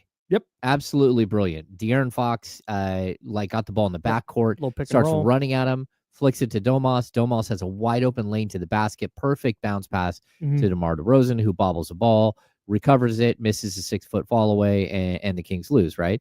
So there's that game. Then they lose to the Lakers, and 113-100. But then the next one is 103-99. Again, super close game. And then you had the real game where they let go of the rope. The Indiana game where they lost at home 122 to 95. And that's on December 22nd. Like, you had a whole house full of Kings fans like cheering on a team. Like it's even like a Sunday game. So a bunch of families there. Like, you had this opportunity to, again, snap this little 3-game skid you were on. And instead that 3-game skid becomes 6 because you just don't show up in the moment. And then to cap it off is a Detroit loss. So of those games, like, if you just win 2 of those tight games, we're not in the same situation you are right now. Yeah. Like, I mean, the Kings are 20-17 and 20-17 right now in the Western Conference, but you tied for 7th and a half game out of the 5th seed. And the optimism is probably a lot higher about where this team is. Yeah. Or maybe this is the case I agree that's where they're at right now. But maybe this is the case by the end of the year where under Doug, they just continue this ascension and they're awesome. And maybe they make a little trade that really takes them to the next level. And all of a sudden, by the end of the year, this is a 4 seed hosting in the first round of the playoffs. Yeah. And Doug Christie becoming the head coach was the best thing to ever happen to him. Yep. That's on the table. But like you said, long way to go until there. And the first real adversity or the first big obstacle is tonight at Boston. Yep. Boston, followed by Chicago, followed by Milwaukee, all on the road. You got to find a way to win 2 out of 3 just to keep that momentum going and to get to 500. Yeah, 2 out of 3 is the goal. You'd take that right now. Maybe get all 3. Oh, Kyle. We'll talk about it if they beat the Celtics. We can talk about them getting all 3. Speaking of getting all 3, that's what I hope I do with my underdog lineup tonight. Because underdog's available to play here in California. I'll give you a lineup coming up. Going to be a lot of Kings in there, but you know that I'm going to have something from the NFL playoffs because underdog fantasy, underdog's pick'em game just dramatically enhances the sports watching experience for me. And so I hope you play along. Download the app. Do this right now so you can jump in with the lineup next segment. Download the app. Sign up with promo code Kyle M and deposit now to get up to $1,000 in bonus cash instantly. That's promo code Kyle M on the Underdog app. Must be 18 plus and present in a state where Underdog Fantasy operates. Terms apply. Concerned with your play? Call 1-800-GAMBLER or visit www.ncpgambling.org. We'll have that for you coming up. We will have Mad Props, NFL Postseason Edition. Kings game tonight, NFL Wildcard Weekend. Just the weekend, not the Monday, because that's stupid the way the NFL does it now. So just the Saturday and Sunday games, we'll match those up. with the Kings game tonight in Boston against the Celtics. Jesse Tapia will be in here. We'd love for you to play along. That's coming up next. He's James. I'm Kyle. We're the Insider, sponsored by Jiffy Lube, and this is ESPN 1320 at Sacramento Sports Center. Clear. Sweet. Oh, so you don't have to do a full-fledged read like the other reads. I will be right back. Cool. Got like 4.5 here. Oh, sweet.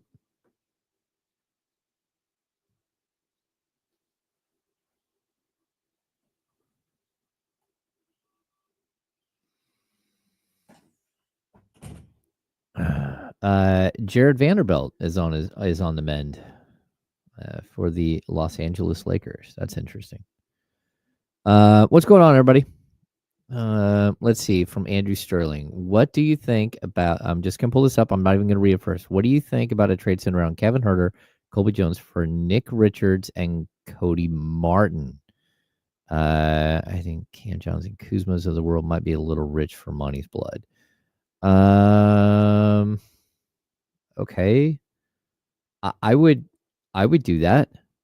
I don't know that you can get Nick Richards out of Charlotte right now. Maybe you can. I think he would be a very, very good fit for the Kings, although he doesn't shoot a lot of threes. And I don't know if he is a shot blocker, all that stuff. Sort of energizer.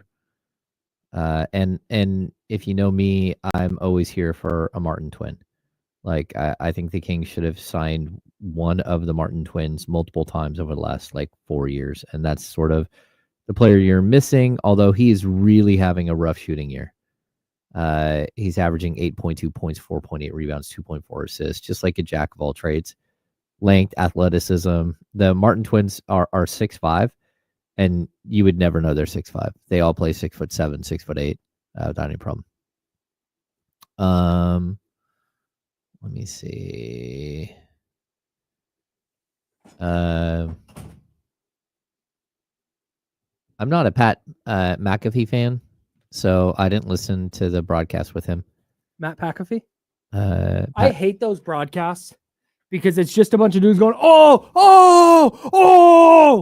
Yeah. I just don't. I haven't heard any Kuzma rumors heating up, but I would tell you this. There are people within the walls that like Kyle Kuzma, but there's also people within the walls, Golden One, that don't like Kyle Kuzma and think he's a very, very inefficient player, and they don't want any part of him. I also would be concerned with a player who is playing for a loser, chose to stay with that losing team, and is on a team that's 6-29. Valanciunas hasn't been there long enough to get the stench of the Washington Wizards all over him. I think he could use a nice shampoo and get the stench of the Washington Wizards out of his giant beard. I don't know that that's the case with Kuzma. Kuzma is part of the problem at this point, not part of the solution there. And he's shooting 26.6 from three, averaging career for his prime years, well off his career marks at 15.1 and 5.4. Yeah, I just don't know that we see a lot of give a damn out of him at this point. I would take some Jonas Valanciunas, so it's just tough because to get Jonas, you're going to have to give up something that you probably need more than you need Jonas.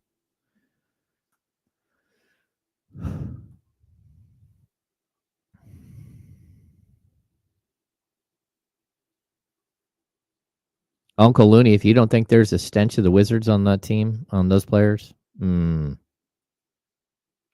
that's bad. Is there a player you do like for the Kings to trade for? Because we're out on beef stew. I would say Cam Johnson. We're back in on Cam Johnson. I'm just beef stew is a lot of money. Like for a guy Sure. who I don't think is living up to Because that last we right now. talked, I thought I heard you were out on Cam Johnson. No, I mean, I just don't think that he's changing everything. Yeah, it definitely depends what you're giving up. Yeah, Isaiah Stewart, I mean, he's only 23, but he's, again, an undersized center. 6'8", 250.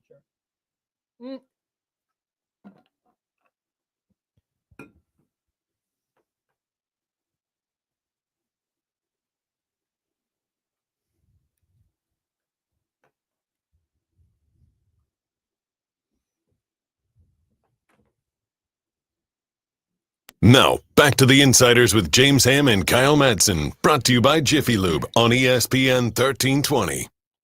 James Ham, Kyle Madson, and Jesse Tapia in the building.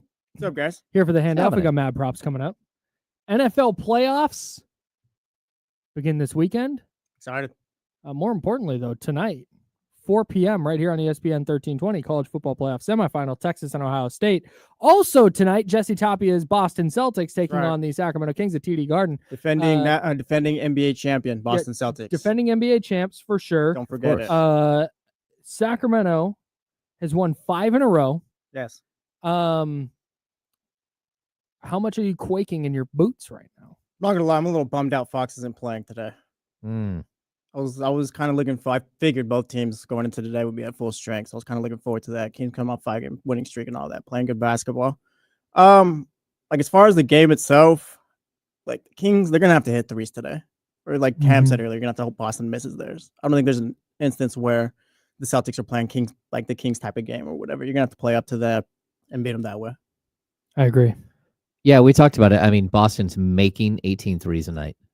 That's just like stunning. Yeah, it's just that's basics. Ridiculous what they're doing. And I mean, 18 threes a night. You pencil them in for 54 points. That's it. Oh my God. And then this is what James and I were talking about a little bit earlier. What's the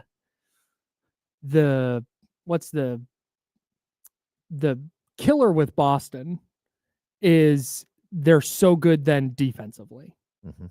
If they were, I don't know, like the Atlanta Hawks and they were cashing a bunch of threes, but it's like, man, they also can't get any stops. That'd be one thing.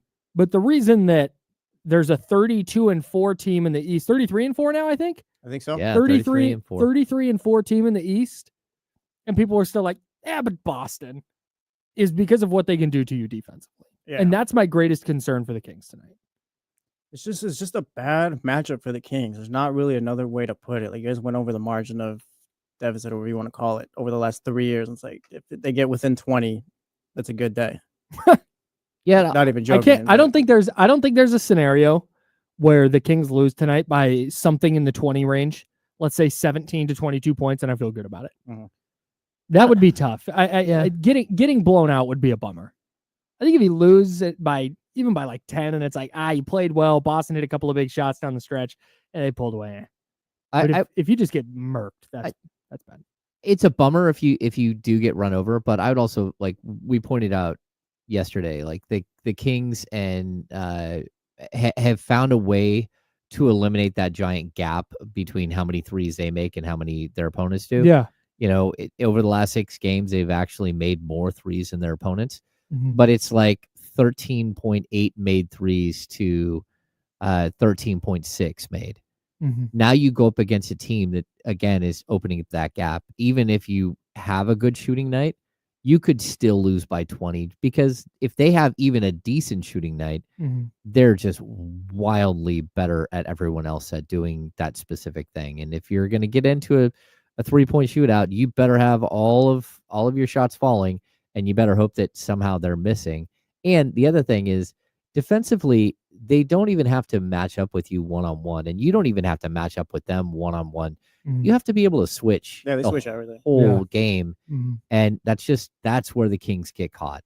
That's where the Kings don't have switchability. Yep. I mean, even if you're starting Keon Ellis, which I'm assuming what they'll do again tonight, I mean, you're looking at 6'3", 6'5", 6'6", and 6'8", and 6'10", and you're going to go up against like 6'7", 6'8", 6'9", 6'10". Like all of it's gonna, and then they come off the bench and they come at you in waves. Like Peyton Pritchard's just Balling, spectacular. dude. 6 man of the year front runner. I think. Give him the award right now. Yeah. I don't know Yeah. who else it would be. I think Well, he's I top mean- 5 in threes made, like just overall this season in the NBA. I'm just looking at I think Malik so. Monk stats and just thinking that, he Oh, was yeah. he was a 6 man for part of the year, so Yeah, why would he good not be point. considered? Yeah, good point. Yeah, just give him the award now. Precedent was set last night.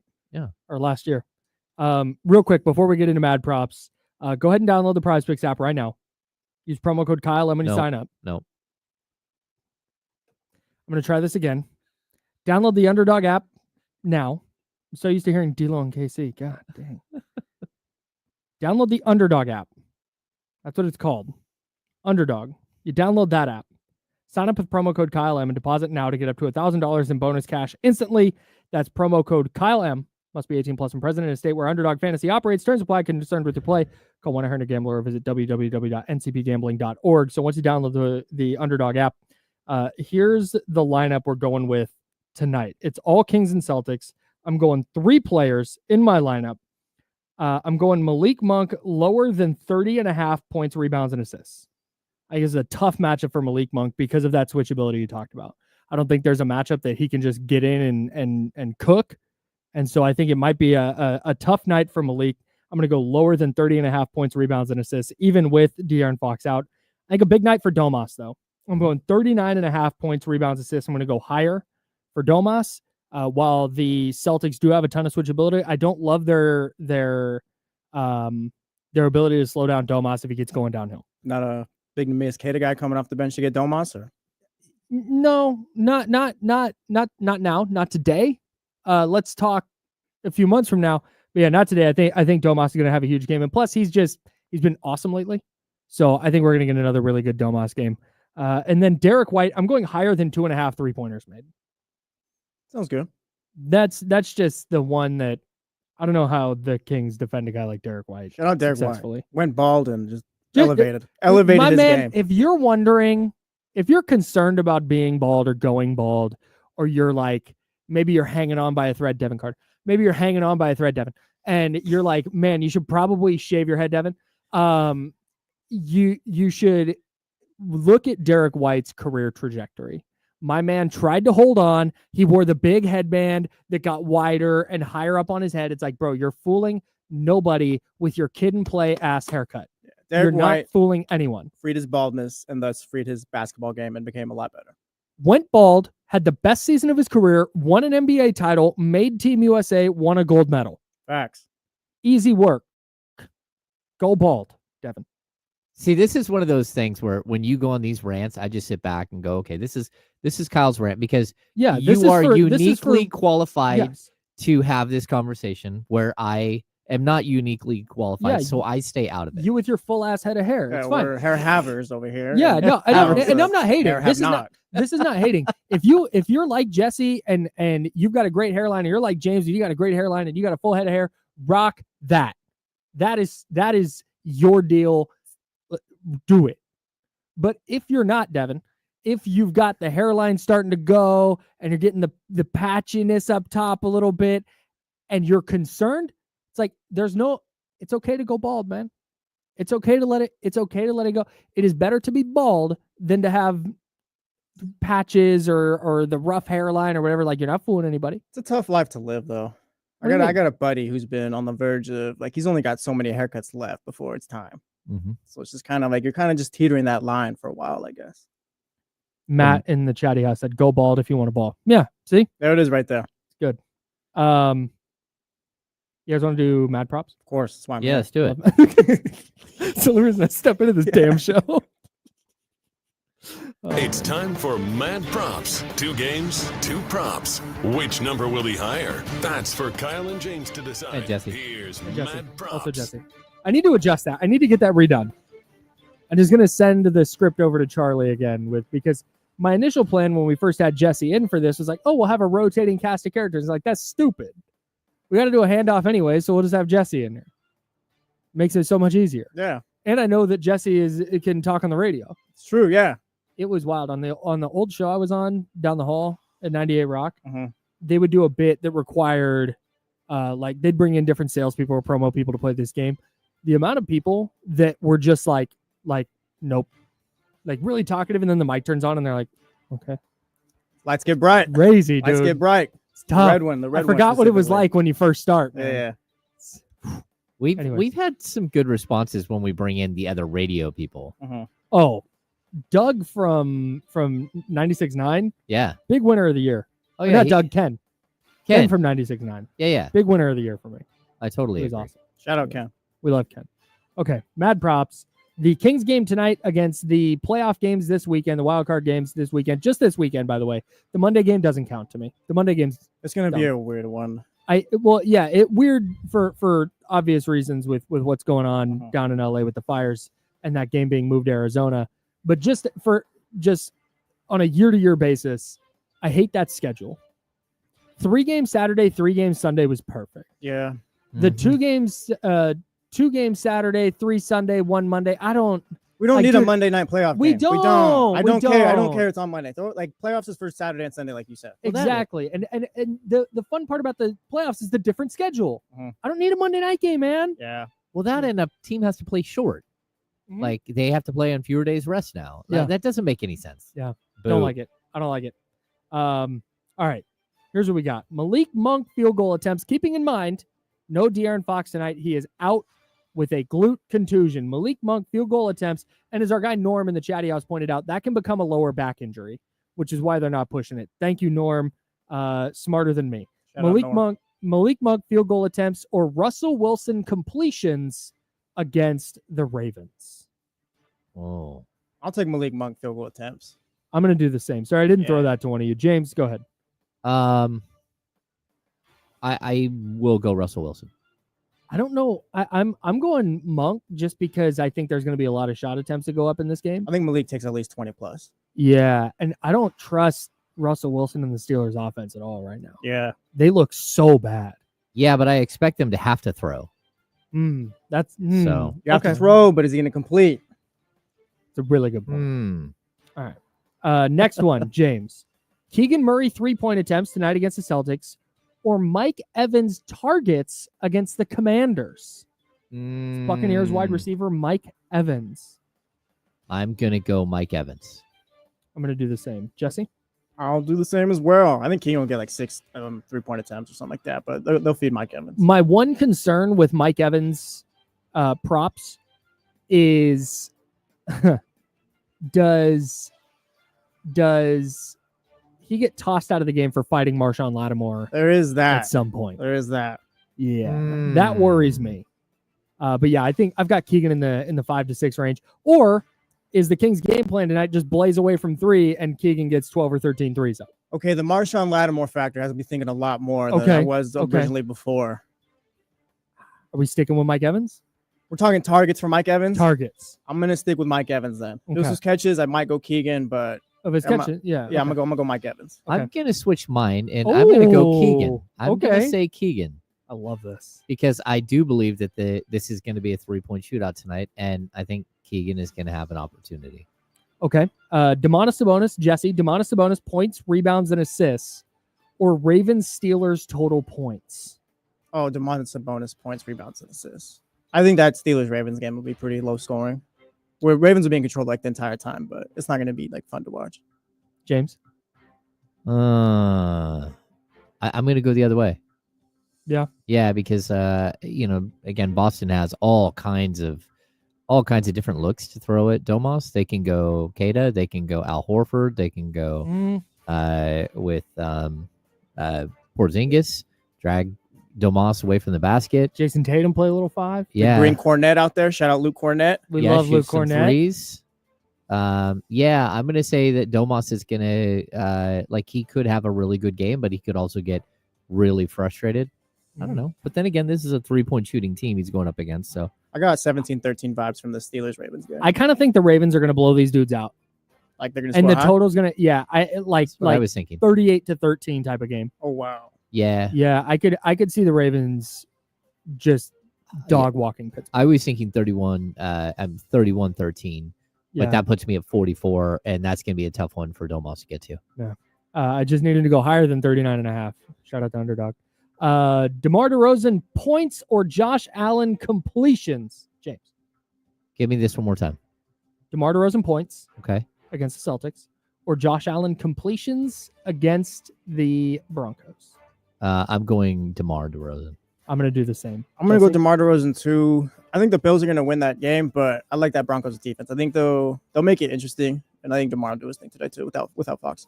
I think there's a chance the Bills go up a bunch and they're not throwing it a lot. And I also think there's a chance that Josh Allen does take it upon himself and runs. And that's the thing. They have so many different ways they can win offensively. Yeah. Mm-hmm. Yep. Trey Lyles made threes. This is for Jesse. Trey Lyles made threes. Been hitting them lately. Yes, sir. Or Lamar Jackson and Derrick Henry combined rushing touchdowns. Give me Lamar Jackson and Derrick Henry rushing touchdowns. Lamar Jackson going to get his third MVP. He was named first team All-Pro this morning. Shout out Lamar. I'm with Jesse.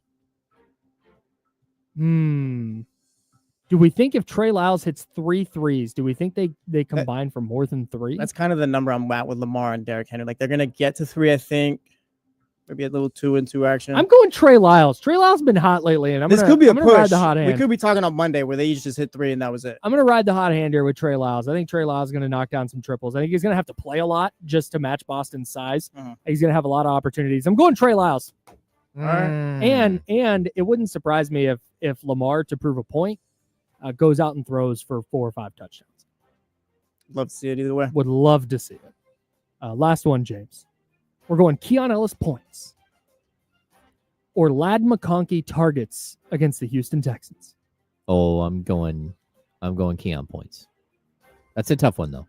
Because Jesse? Ladd's gonna get a lot. I'll go Keon points too. Ladd's been great all year. Shout out to Kyle Madson, by the way. Late round wide receiver draft guru, by the way. Hit right on Malik Washington and Ladd McConkey. Props to you from earlier this season. Wasn't Ladd McConkey a 2nd round pick? Was he? I think he was like 3rd.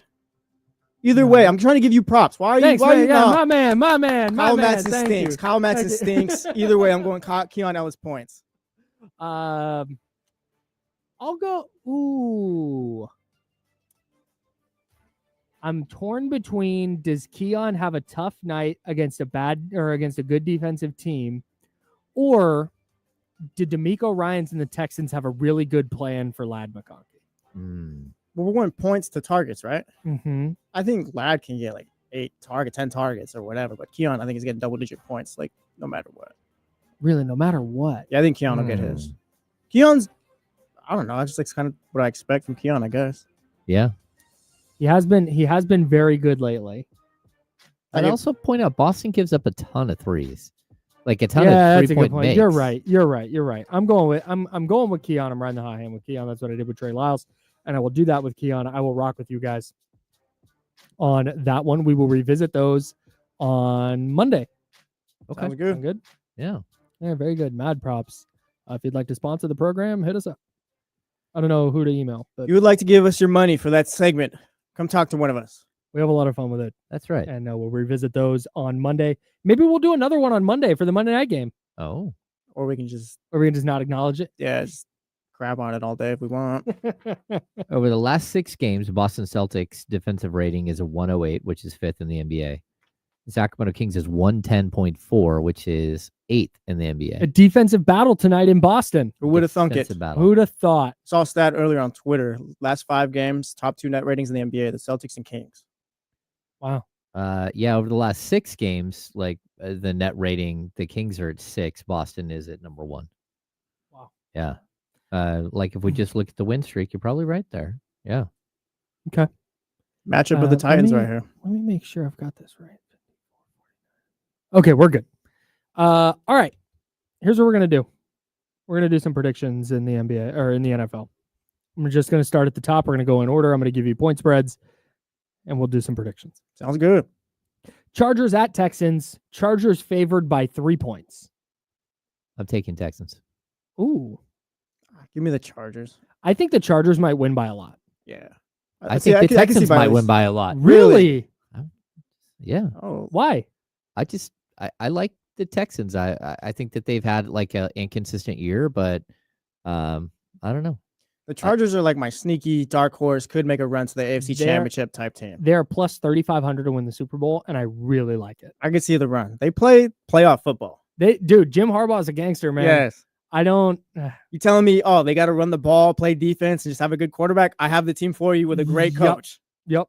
Mm-hmm. I like the Chargers against the Texans. Steelers, Ravens, Baltimore -9.5. I have already given my pick for this one. I think Baltimore covers. Oh, yeah. Yeah, we'll go Baltimore. Yep. Okay. I'm with you. Broncos at the Bills. Bills favored by 8.5. This is either going to be 2 scores or no. I'm gonna. Bills are going to handle this one. I think. I don't think Josh Allen's going to have to do too much. It's just. So give me the Bo matchup Nix, one more time. It's Okay. Broncos Bills. Bo Nix has been good this year. Bo Nix is a rookie quarterback going on the road to face a really good Buffalo team. Yeah. In his first start. I'm taking the points. Yeah, I'll take the Bills with points too. Okay. Yep. Packers, Eagles. Eagles are favored by 5. I think the Eagles might blow the Packers out. Really? I really like the Eagles. I think the Eagles are going to cover. Packers, no Christian Watson. Defensive line's not great. I'm going to go the other way. Is Jair Alexander playing? I don't think Jair Alexander's playing. Yeah, I'm still going to go the other way. I'm going to go with the Packers. Packers +5? I'm kind of going against everything I believe just because I got Eagles, Bills right now in the Super Bowl, but I don't know. I'm going to go Packers right here. I'm taking Eagles. Yeah. I think they win by a touchdown. Yeah. Okay. Commanders, Bucks. Bucks favored by 3. This is one where rookie quarterback going on the road. I kind of like the Commanders, but I want to root for Tampa Bay, so I'm going to pick Tampa Bay. Everything tells me the Bucks should win this game. Yeah, I feel like. Yeah, I think they're just going to have too many. With the Bucks, I don't know if they're going to score 40 or if they're going to score 10. Yeah, man. Ooh. No, give me Commanders +3. I'm taking the Commanders +3. I think I'm just doing too. I'm just doing it.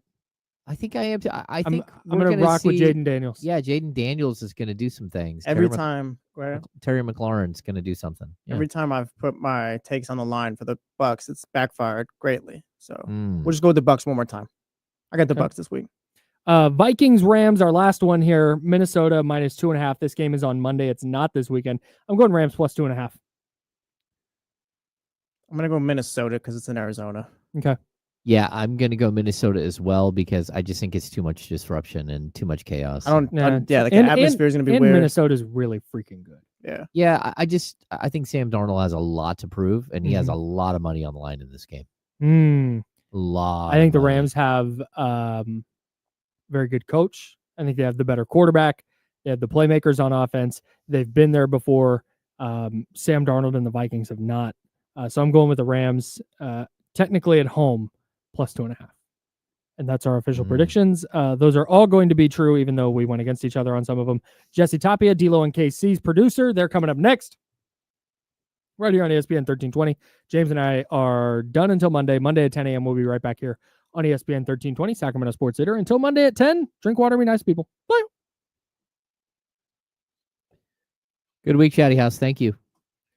Thanks, guys. Have a good weekend. Hit the Everybody stay safe. Thumbs up. Subscribe. All that stuff. Howdy, babe. See you guys.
Yeah.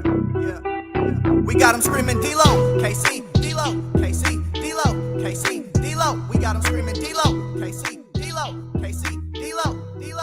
We your number one spot. We your number one spot for some sports, huh? Got the city going crazy when we work, huh? We top two, but we ain't two, we in first, huh? And when you need the real, we is who you search, huh? D-Lo, KC, D-Lo, KC, D-Lo, KC, D-Lo. We your number one spot. Hey! It's game day, baby. What's good? We welcome you in here to the Friday, January 10th edition of D-Lo and KC. I'm Damian Barling. The ultimate needle mover in God mode himself. He's Kenny Caraway. Yes, sir. Acknowledge me. Here we are live.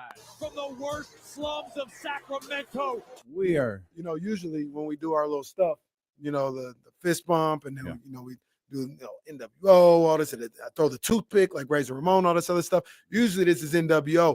Today it takes on a different meaning. Hook 'em horns. Hook 'em damn horns. Hook 'em damn horns. Me and Matthew McConaughey. Hook 'em. So here's what we'll do. Since you're such a big Texas fan, all of a sudden. Me and my boy Sark. Let's go, Sark. Hook 'em horns. Sorry, who is this Texans fan by? Like, who are you impersonating right now? I don't know. It's like a younger version of Jerry Jones. So let's go. Ohio State wins. You have to talk like that for all of Monday's show. Oh, my God. Oh, we're cooking right now. Because they might win. Okay. All right. They might win. That boy Jeremiah Smith is a monster. I was watching Marcus Freeman last night, and I was like, man, I think Ohio State's going to get this one, and Notre Dame's going to beat their ass. I don't think Ryan Day can coach in a game that big. Wait a minute. You said Ohio State's going to get it, and Notre Dame's going to beat their ass. Well, I watched that game. I do not believe Ryan Day can coach in a game that big. I watched that game yesterday. I said, either one of these teams are getting stomped. I think Notre Dame has a better shot than Penn State does, because I like Marcus Freeman. I like their defense a little bit better. Penn State played better than I thought they would, but they don't have the quarterbacks. Neither one of those teams have the quarterbacks to beat Texas or Ohio State. They're gonna lose. We'll talk more about last night's game, low-key classic, as well as tonight's game that could be heard right here on ESPN 1320 at the Cotton Bowl, Texas and Ohio State for the final spot in the College Football National Championship. Shout out Adam L in the chat. Well, I'm talking about my family there you go. Here at University. There it is. My family. We just can't get it. College football crazy, bro. College football is wild. Loaded show here today. Candlestick Chronicles takes over here this first hour as our man Kyle Madson joins us for his weekly visit coming up in about 10 minutes. And Chris Biderman will follow. Chris Biderman live from Boston. Yeah, man. On assignment from the Sacramento Bee. So we'll talk Kings basketball. Maybe a little 49ers with both of those experts right there as well. Eddie Gonzalez is itching to talk to D-Lo and KC today. He'll be with us at 2:15, 5:15 Eastern Standard Time. And then, of course, James Ham will close things out here in the final hour of the show, as we will use that last hour to get you ready for the Sacramento Kings returning to the floor against the Boston Celtics. And I think to the surprise of a lot of us, De'Aaron Fox will not return to the floor tonight. Yeah. Per the latest injury report, he has been ruled out. So no De'Aaron Fox back in the lineup tonight against the Boston Celtics. My guess it'll be the same lineup that we saw the last couple of days with Keegan Murray back, Keon Ellis in his spot, along with Malik Monk, Domas, and DeMar DeRozan. And that's going to create, it's extremely difficult to beat the Boston Celtics at full capacity. When you remove your best player, it's going to be even more difficult. and you've landed yourself into one of those situations where it's like, okay, Sacramento Kings can win this game, but they've got to play perfect. They've got to play perfect on both sides of the ball, and as has been the case through a lot of this 5-game winning streak, they're probably going to need a little bit of luck too. Yeah, for sure. It was already a tough game. It was already a game that you're probably looking at like you're not – the fans looking at like you're not going to win. But now you don't get De'Aaron Fox back when you thought you might, and it just shortens your rotations. It shortens what you can do against arguably the best team in the NBA. You know, I know the Cavs have the record. I know the Thunder have the record, but these are the defending champions, and they've got everybody back. And you could just really say they've been sleepwalking. That's the only reason they don't have the record. This could be the best team in basketball, and it's an uphill battle. I want to ask you, we saw Fox at the facility. I don't know if he practiced or just shot around or what on a couple days Wednesday. ago. We saw Chris Biderman, like you said, joining us. He's got footage of him in shoot around trying to make it happen today, and he's ruled out. Are you worried at all about that injury? A little bit. Yeah, a little bit. I mean, so you miss 2 games. It wasn't a back-to-back. It was in short order, though. Was it? It was a back-to-back. It was a Friday and Sunday. Friday and Sunday. It was a short order, right? 2 and 3 days. And you've had 3 days off going into tonight's game? You've had a week off, essentially. I mean, well, the team has had 3 days off. So you start to add all of this together. It's like, all right, like we all knew.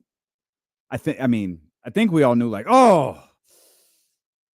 he gonna feel that. I think even Mark or Katie, someone was like, he's gonna feel that tomorrow.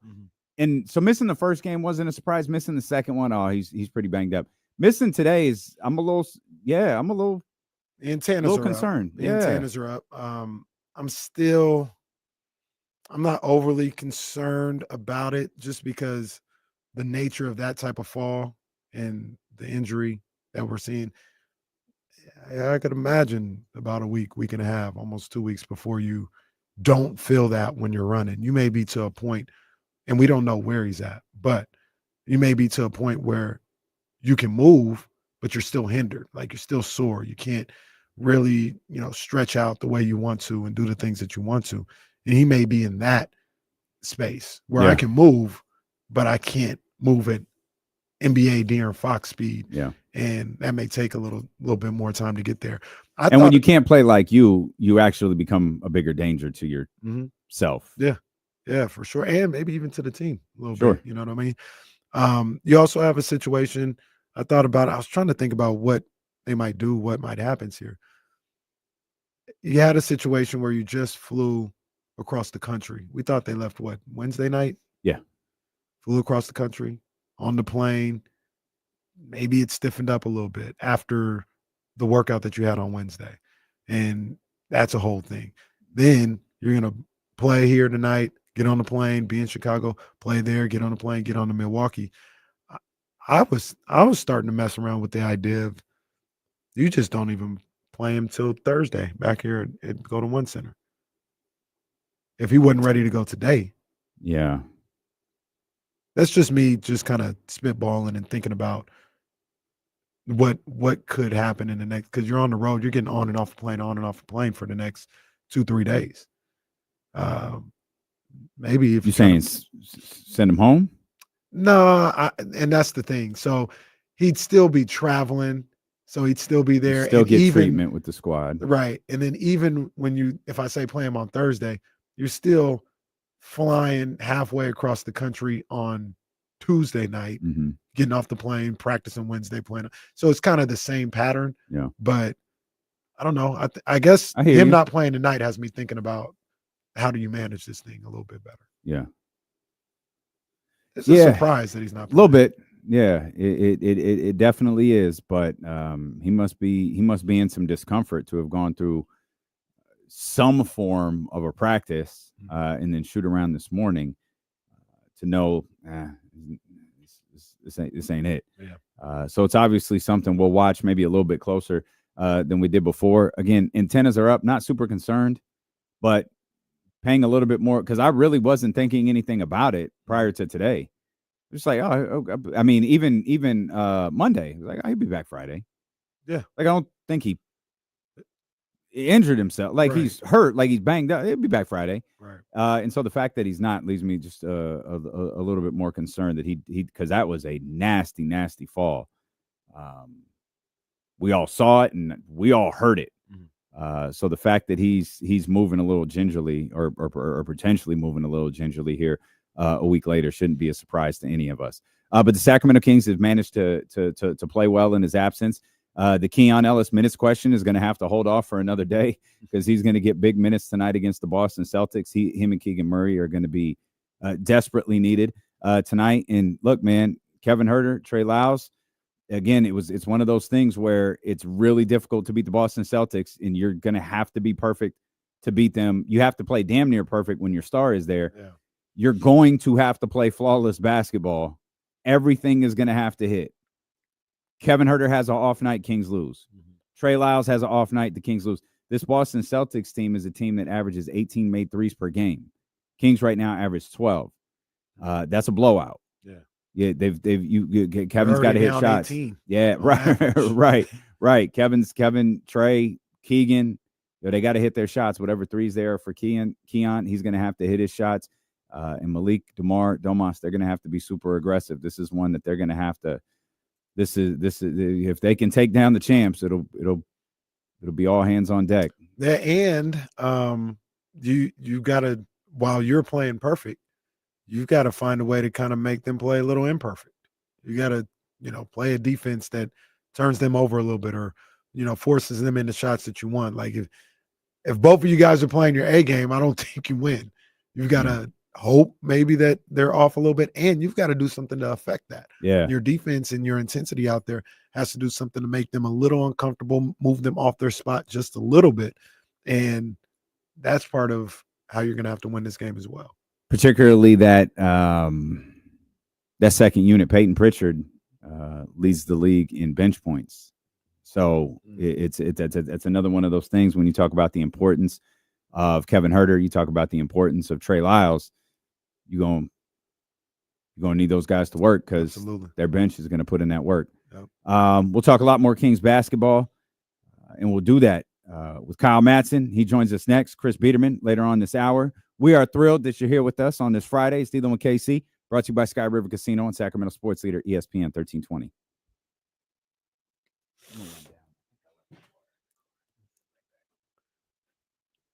Coach JT, what's up, man? I see you, big dog. Yeah, I saw what happened the other night. I ain't like that, big dog. Shout out to you. You my mans. I want to see you win. But that was the alma mater right there, man. I'm going to have to be there at the Lions then, man. I think there was something going on that, man, I might have to be there at the Lions then for that one right there, man. Where is it at? Because I saw. That's interesting. Damn. Something's going on where I might not be able to be there, but I don't know. We might have to bring KSFM to the Lions den, man. We might have to bring KSFM to the Lions den. But shout out to my man, though. My man won, so it's all good. It's all good.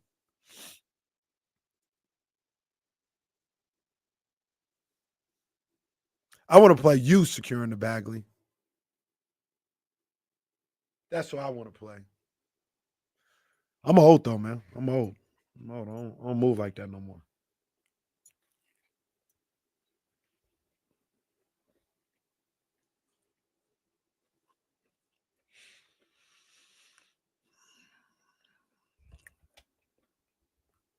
Don't be so secure in the Bagley. Don't be so sure. I gotta get in shape. That's why I feel the way I feel. I can't move because I'm not in shape.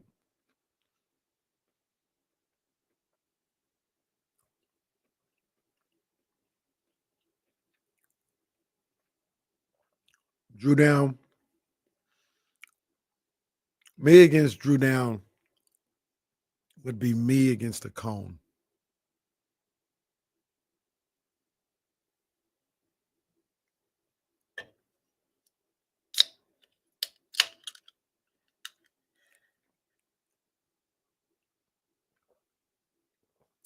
Young Sav, I'm going to holler at you a little later about that. Big dog.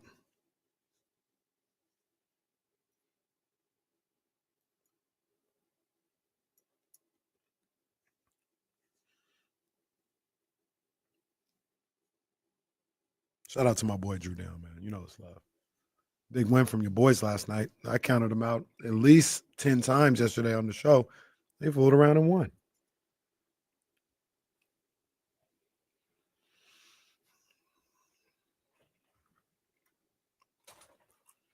Coach JT, absolutely the orange pop on a Friday. That's when you get it on a Friday.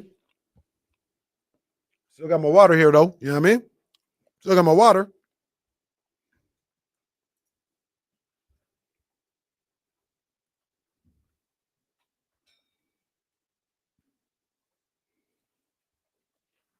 I might swerve in that corner. Whoa. As you should. Where's that from? Trader Joe's. So it's fancy. Okay. I go to Trader Joe's because it's cheap, bro. I wish Trader Joe's did advertising. You did that. Well, yeah. Trader Joe's or Sprouts? Trader Joe's. Okay. It's not even close. Sprouts not an option for me because I'm not rich. Like, you know. Sprouts is rich? Yes. I don't go there on the regular. Everything's rich right now. We got absolutely nothing from Walmart and spent $250.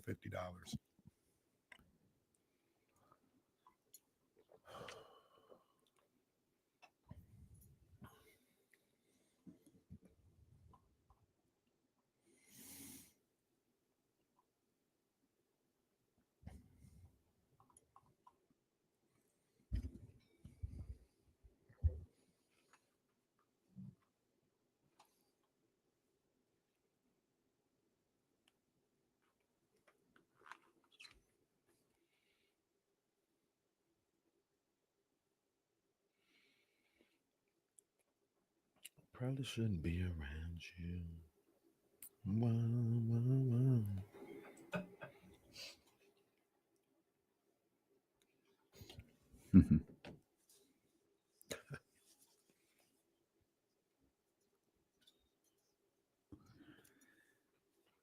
Back here with Kyle Madson of the Insiders, coming to hang out with us for his weekly visit here on Fridays. De'Aaron Fox out tonight against Boston. Were you surprised by that at all?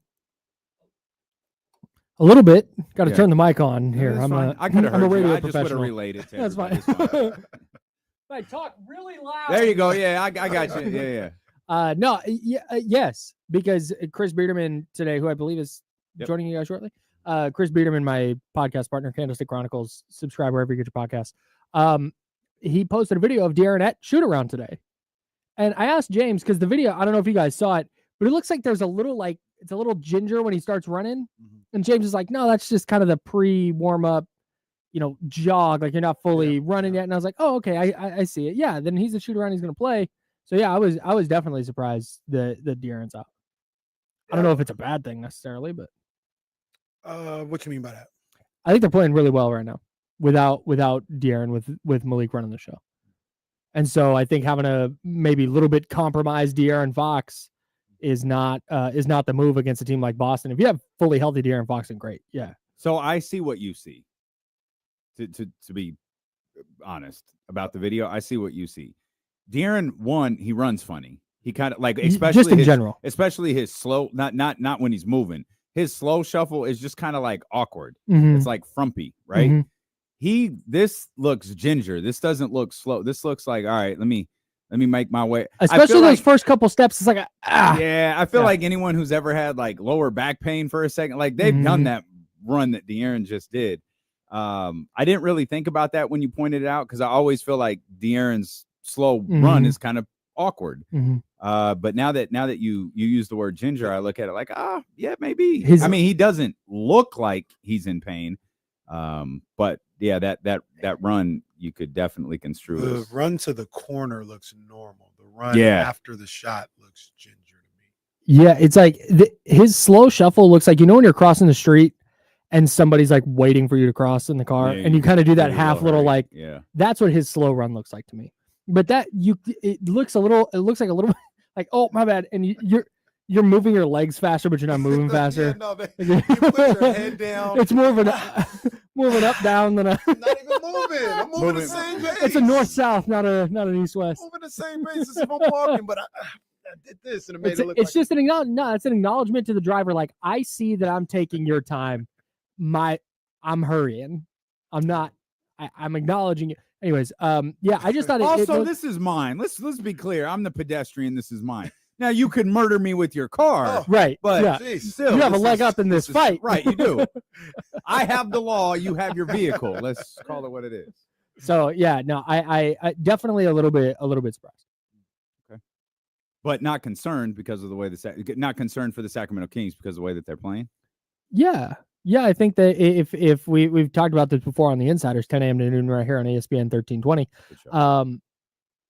It seems like if they're going to be without one of their stars, De'Aaron and Malik and DeMar are the three, like, they do enough similar things that you can survive without one of them for a while.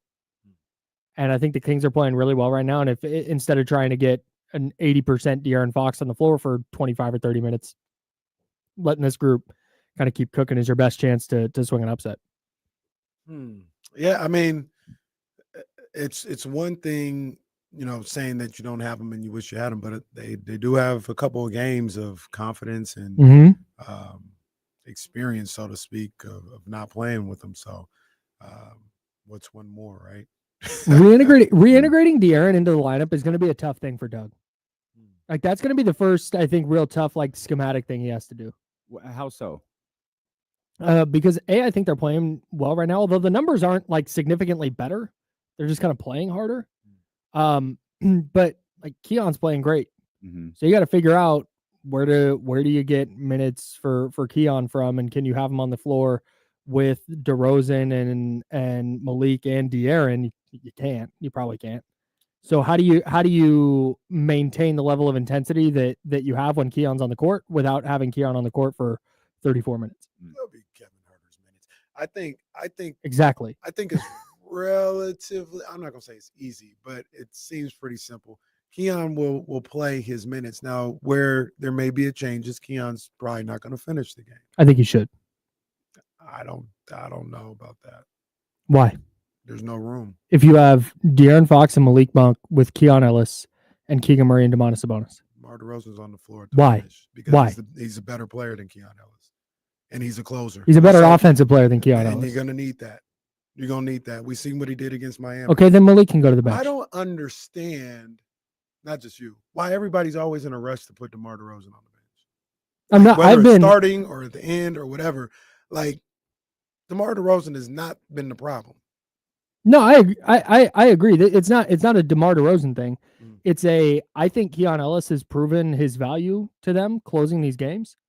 Like, a 15-0 run against the Sixers, I thought was sparked a lot by Keon. Beating Miami was sparked a lot by Keon. And DeMar was great in the second overtime, 4 for 4, 9 points. He was incredible. But prior to that, I think he was 3 for 10 in the fourth quarter in overtime.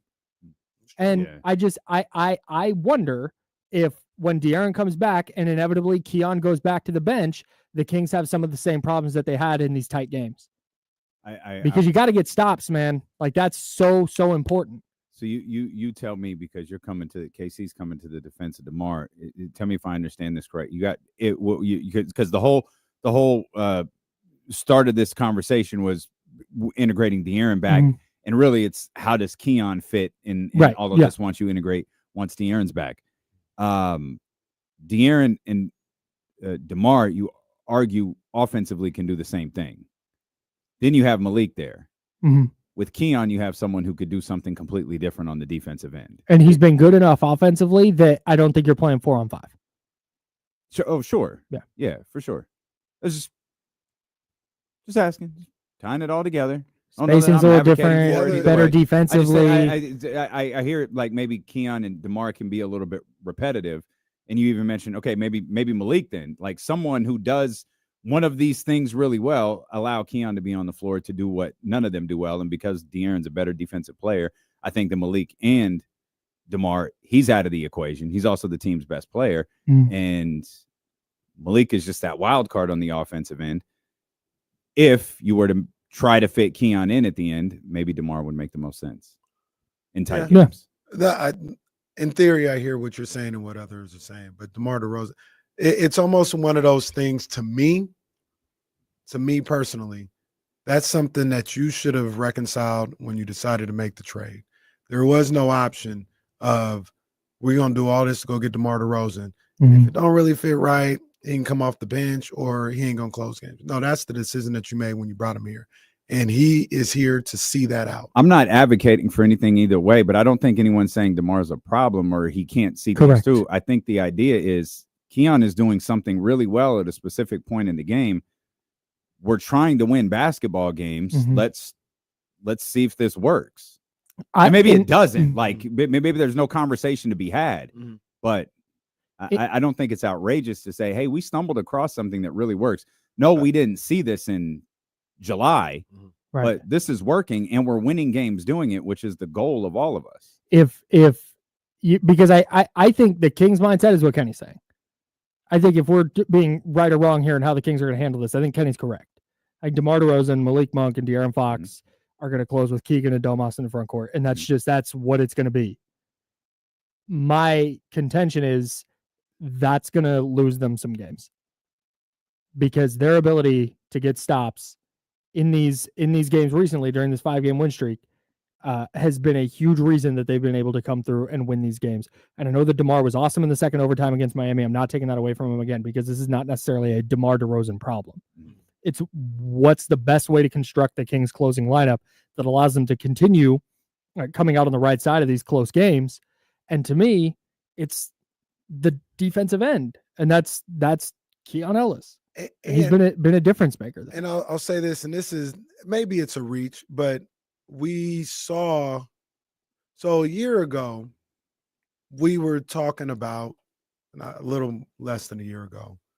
They couldn't close no games after Herter and Monk went down, and it's because they couldn't get in the bucket. Keon was out there, De'Aaron was playing good basketball, but you had and Sabonis was as well. Keegan was out there as well. And they were losing to OKC. They were losing leads. They were losing to New York. They were losing to Dallas because when it got down to it, they didn't have anyone outside of De'Aaron that could get a bucket. Now, Malik is going to be around. So that'll change that a little bit. But I don't think it changes it a little bit, to be fair. I think it changes it a lot, no? To me, it does. It does, but Malik he's a smaller guard. I think when you talk about a bucket, you need somebody that's able to get – DeRozan can't really shoot the three off the bounce, so it's not necessarily a three-level score, but you needed somebody inside the perimeter. Isn't that what your $40 million center's for?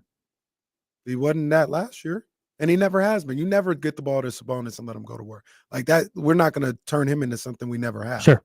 That's not who he is. That's why you got DeMar DeRozan, because you said that's not what we do with Sabonis. Sure. So you've got Sabonis there. And I just think, especially with how De'Aaron Fox is on the defensive end, he can carry that load in those moments that a Keon does.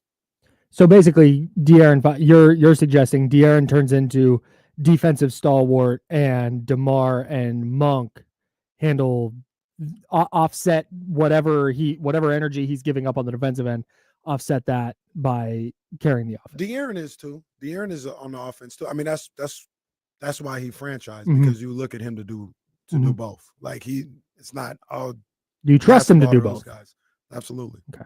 He's one of the best two-way players. He's a top 5 two-way player in the game, and in the final 5 minutes of a game, he can handle that. He can handle that. I think sometimes we don't like to acknowledge this either, but you can have game-to-game scenarios. Like, yeah, for sure. Like if you have a stretch, where DeMar is at the scorer's table to say come get Keon or whatever, and Keon goes on 3 straight, maybe you pull DeMar back, or you see what he's doing on the defensive end. He's got Tatum or Brown or someone struggling tonight. Maybe hey DeMar, we're gonna ride this out. Hang on, let's just ride this out until we can't anymore. Maybe that's the end of the game. Maybe that's the 3-minute mark or 2-minute mark instead of the 4-minute mark or the 5-minute mark. But sometimes I think we talk in perspective, like you can't change the lineup game to game. That's crazy. More times than not, a certain lineup will close the game, and in all likelihood, it's the one Kenny's talking about. But to have situations where maybe it's in the best interest for Keon to be out there because of what is happening in the moment, not because of what you're telling yourself in your head or on film, because of what is happening right now on the basketball floor. And that's one of the things that used to frustrate me with Mike, is I don't feel like he always coached by what was happening on the floor. He coached by what the paper said, which is why we saw Doug McDermott start games this year. And it's like, no, just put your next best player in, which is what Doug did, when Keegan went out. And so it's coaching on the field, figuring things out on the fly. Like, I think Kenny's scenario is far more likely for the regular, but to act like your scenario, Kyle, can't happen from time to time, I think is silly on our part. Absolutely, it can't happen from time to time. For sure. The other thing, like, let's just switch De'Aaron. Let's say De'Aaron plays against Miami and Keon has to sit. Like, De'Aaron can't guard Jaime Jaquez. We all think he can, right? Why couldn't he? We all think he can, right? Yeah, I think so. So it's not like Keon going out, you're losing a defensive player. No, you got De'Aaron Fox. Did he have 15 deflections against Miami? That was crazy. Keon? Yeah, that was nuts. That's great. He just, I think he's a play, right? He's gonna play.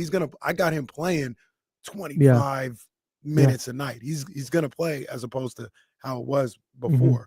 So minutes wise, I think there's more than enough room to have Keon Ellis out there. When you talk about closing, that's when you got to figure out what you're gonna do there. Yeah, watching that very closely. The Keon stuff. Yeah. Once De'Aaron's back, for sure. Okay. When De'Aaron's out, there's not a question. Yeah, there's no question, which speaks to the depth, which is a problem, but that's a different conversation. Yeah, it's not a different conversation in the sense it's the same conversation we've been having all year. It's a different branch of the same tree. Exactly. Yeah, 100%. That's what it is. You've got to be near perfect when De'Aaron is here to beat the Boston Celtics. I made the argument a few minutes ago. You have to be perfect when De'Aaron Fox isn't here, when your star player isn't here, and they need. It can't be Kevin Huerter or Trey Lyles tonight. It has to be Kevin Huerter and Trey Lyles tonight that have to be on point. Keegan's probably going to have to hit a few threes. We had the number 18. That's the average made threes that the Boston Celtics hit per game. The Kings right now are at 12. 18 is so many threes. I wonder how many teams that's like more than their franchise record in a game. I'm going to look that up. I imagine it's a few. I'm going to look that up right now. If we can find it, I'm going to guess 11. 11 teams haven't made 18 threes in a game in their history. Yeah. They had to have by now. They had to have by now. No, 11. They had to have by now. I'll go like. I will look that up later because I don't want to do that while I'm trying to talk on the radio. I'm going to go like 3. I don't even know which 3. It's not a lot at all. Well, it's not. 11 is 18. It feels like today 18 threes is. It's not even a crazy night. It's a good night. The Kings, what was it, 2 years ago? And the game has changed so much. You guys are probably right. Game has changed since Beam Team won. Right. Yeah. Well, I think it was the year before Beam Team won, where they hit 20 and broke the record. And I think the record was like 18 or nothing, or something like that. And they've done that. What's the record now? Like 24? Yeah, they probably broke that record that they broke for the first time in like 25 years. They've probably broken that 25 times since then. You know what's Since that 3 years ago, Mark. You know what's so crazy? James and I were talking about this the other day. It is so wild how much because I think we still look at the quote unquote 3-point revolution, and we still look at the Golden State Warriors with Steph Curry and Klay Thompson, and we go, oh, well, okay, that's basketball now. But that was 10 years ago. Basketball is so different now than it was in 2015. If you tried to get away with running a lineup with now the Golden State is a little bit different because of the caliber of players, but if a team now tried to get away with running a lineup that like Golden State was running out, I feel like every team has a dude who's like 7 foot who can run and who can shoot a 3 now, and would make things really, really difficult for a team to just go small. And that was just the formula. Yeah. It felt like for a stretch there, it was, how do you get to small ball? Who can be the small ball center? How do you get to small ball? And can you play small ball? Can you just go 5 out? And that's just what it's going to be. And now I don't think you can do that anymore. Well, the Warriors still trying it, and that's the problem. They still trying to run. Did you see how they almost lost last night? Big win for the Warriors last night. Did you see how they almost lost?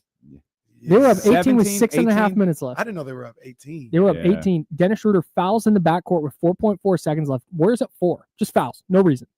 Cade makes the first one, throws the second one at the rim. It nicks the rim, hits the backboard so hard that it comes back to Cade at the free throw line.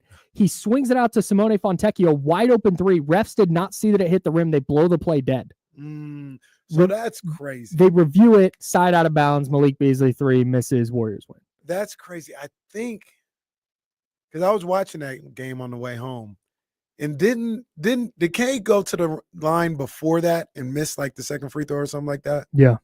So that's when I turned it off. And they were down 4. Right, because it's supposed to be over at that point. I was like, they ain't gonna get them, and I turned it off, and I didn't see none of that. Yeah. What if the game would have kept going on that? That's crazy. And then the Warriors went down, missed 2 free throws, and you were watching the game on the way home. The driver was taking you home. I didn't have a driver. I had the TV. Do you right watch there. games on your way home? I had the TV right that's there. crazy. That's very focus dangerous. on the road. So I had the people what's your driver? Can you shout out your driver? I don't have a driver. You got a TV in your car? No. What is this? I've got a phone. I've got a phone. It's right there. Yeah, Kenny, we'll put a TV in your front seat. I have the Bluetooth capability, so I hear what's going on. I hear what's going on. Just give your driver a shout out. It. Driver's name is Elon, huh? You hit that button yesterday, didn't you? That's crazy. That's tough. No. That's tough. Driving Mr. Caraway. Oh, Kenny Blue Check over here. Unbelievable. Yeah, that's crazy. I didn't. So I kept seeing on Twitter like, oh, look at this perfect miss by Cade Cunningham. I was like, yeah, but it didn't work. Like I was there. I was watching / listening to the game. It was over after. I didn't know that was a completely different play. Yeah, it was he could not have executed the thing better. Wow. And the refs are like, nah, blow it dead. Oh God. Dude, and there's nothing they could do about that? It would have been they just get the ball side out of bounds. You can't just be like, okay, Simeone, you get a wide open corner 3 now. Well, did they get the ball? Yeah, they got the ball side out of bounds. Yeah. But you weren't gonna, it was a contested 3 from Malik Beasley versus a wide open corner 3 for Fontecchio. You win and it feels like a loss. That's crazy. They got the win.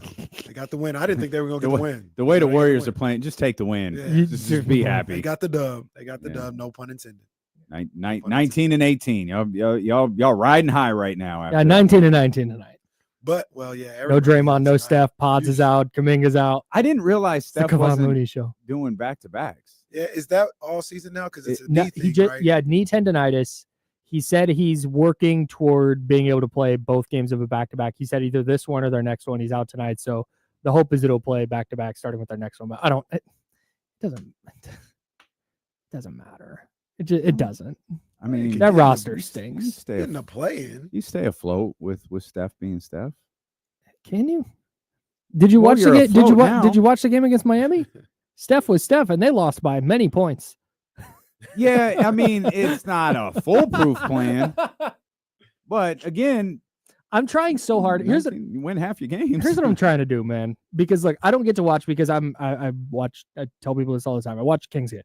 That is my job. It is my responsibility to you guys here at the station, everybody listening and watching. That's my responsibility. It's my job. And plus, the Kings are just a more fun watch right now. But when I can lock into a Warriors game, I do. I still do because I'm trying to enjoy the last however many years of Steph Curry. Like, I don't get to watch that many more games of Steph. It's my favorite athlete of all time. I'm going to watch as many as I can. And they're just miserable. I'm 48 minutes, and I hate every single one of them. It's the worst. They're boring, and they stink. It's the 2 worst things you can be as a team. And I don't think the Warriors fall into this category, regardless of what the dental office is. But I was watching the Bucks game the other day, Bucks and Spurs, and they beat the Spurs, and Pfizer Forum was just like, oh, okay, all right, and just kind of kept it moving. Then I don't know if you paid attention, Warriors, Pistons last night. Pistons above 500. I think they've won before that they had won like 9 of 10. plenty of good seats available. Nobody really even into this game. And I think back to the Kings, who got to 2 games under 500, and we threw a party out here. Threw a party. It's just different. It's different out here. It's like the SEC. It's different. It just means more.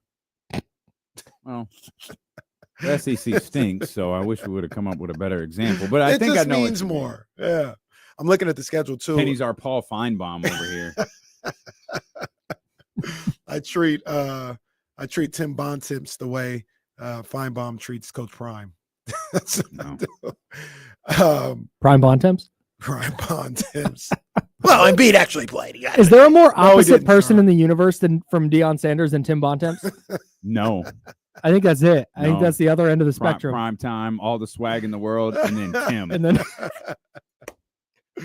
Tim, who has all the charisma of an Excel spreadsheet. Prime time. Tim. Google Docs. I'm looking at the Warriors schedule, and I guess maybe it won't matter because he said he's going to try and do this back-to-back thing. But Kings Warriors in about 11 days is the first of a back-to-back for the Warriors. Great.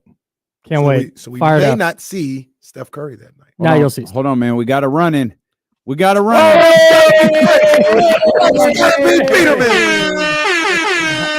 got the Candlestick Chronicles podcasters on the show. It's a big day for D-Lo and KC. Oh, man. What's up, guys? Live from the garden. You think of an accent yet? I just had a lobster roll.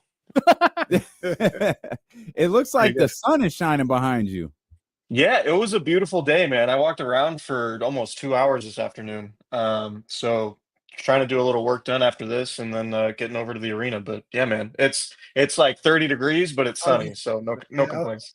I was just about to say that East Coast crazy, man. That sun could be shining and it's 27 degrees. And cold it's as hell. It is not warm out here. Yeah, I texted Kyle last night. Like it was like 25, but there was a stiff breeze. And I was like, man, if this is tomorrow, I'm gonna be holed up in my hotel room all day. But no, we got a beautiful day today, luckily. Good stuff. Good stuff. Chris Biderman joining us live from Boston, where the Sacramento Kings play the Celtics tonight. We're going to talk a lot of Kings basketball with Chris here in just a heartbeat. Big thanks to Kyle Madson for joining us, as always. Love having you both on the screen at the same time. I'm sorry there is absolutely no reason whatsoever to talk about the San Francisco 49ers, but now would be the perfect time to do it. There's just nothing to say. I got nothing. Yeah, we talk a little Kings on Candlestick Chronicles. There you go. There you go. Subscribe wherever you get your podcast and also on YouTube. Search Candlestick Chronicles. Arco Chronicles coming soon. Stop. There you go. Power Balance back. Pavilion We'll talk with Chris Biderman of the Sacramento Bee. He's live in Boston next year with D-Lo and KC on Sacramento Sports Leader ESPN 1320. The Power Balance Pavilion pod. Man. Natomas Arena Boulevard Chronicles. Man. Good observation, everybody who says that me and Chris look alike on camera. That's really original. No one's ever said that before? No, never once. Hey, what was super funny was one time when I was in England, Chris was on, I think, filled in for me. And another Chris that we know, a person we all know mutually, texts me and says, I thought you were in England. Like, I am. And then he sends me a screenshot of our stream, and it's Chris. And I sent him a selfie. I was wearing almost the exact same outfit. Same type of glasses, same. It's like, oh man. You know what's funny though? Like you look across the internet and there are a lot of content creators with facial hair and glasses and hats and stuff. It's so funny. We'll have a guest on and we'll get in like the 3-screen like we normally do, like on like this one. And it's like, man, I got to take my glasses off. I got to get my hat turned around or something. Well, we don't look alike, but 2 weeks ago we were. You and me? Well, no. All good. 2 weeks ago, we're doing Sports Sunday. I throw on my gray turtleneck. I'm like, gonna be fresh. I get on the Zoom. Damien comes up, gray turtleneck. I said, oh no. Well, I'll change. We did look ridiculous. We looked fucking stupid. It was like, okay, look, we're both at home. We can fix this.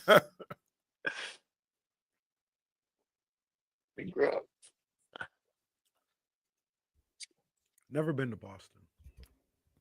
It's like San Francisco's frigid East Coast brother. Frigid East Coast racist brother. Does not get invited to Thanksgiving. Kenny, Chris Biderman, Ohio State alum. Hook 'em horns. It's ridiculous. Hook 'em horns. It's a Michigan fan. But for he you. literally went to Ohio State. I don't give a damn. You're just a Hook 'em hater. horns. Let's go, It's basically the Matthew. same. Let's go. That voice. No one knows. I'm excited for you, man. I just don't want you to get your hopes up. That's all. The only hopes I have is go blue. So tonight it's go horns. Why is that? Is that Jerry Jones? It's like a younger, drunker Jerry Jones. That's Matthew McConaughey doing a Jerry Jones impression. That's Matthew McConaughey doing a Kenny Caraway doing a Jerry Jones impression. That's what it is. That's what it is. We're going to be all over the dirty six today as we beat Ohio State's ass. Hook 'em horns. Yeah, Chris went to Ohio State, and Kenny has watched Michigan on TV. That's right. It's the same thing. Never even stepped into the state of Michigan. Same thing. You never been to the Murder Mitten? Never. I don't That's even know if crazy. I ever will. I want to, but I don't know when it's going to Big happen. Michigan guy. I don't know when Can't it's wait to gonna never go to Ann Arbor. I'm not grouping Kenny with these people, but man, Michigan fans are a vocal group on social media. Some of whom have been muted. So I can understand that. So here's a Hey, oh man, sorry guys. All right, we're back here with Ohio State alum. I don't Chris give a damn. Biderman. Hook 'em horns. Chris Biderman of the Ohio State University. So can I tell my conundrum real quick while we have a guy that attended Ohio State? Now I've talked to Chris. Chris is like, I like Ohio State. I root for Ohio State, but I'm not. What's the guy's name that goes to all the games with the overweight guy? Is that the Buckeye guy? Big Nut. His name is Big Nut. That's his name. Chris, isn't that Big Nut? Isn't that his name? I think so. There are a few of them. That's his name. That's what they call him. So I'm not, Chris ain't him. But here's the conundrum that like people that attend schools and people who are fans of schools kind of butt heads with all the time.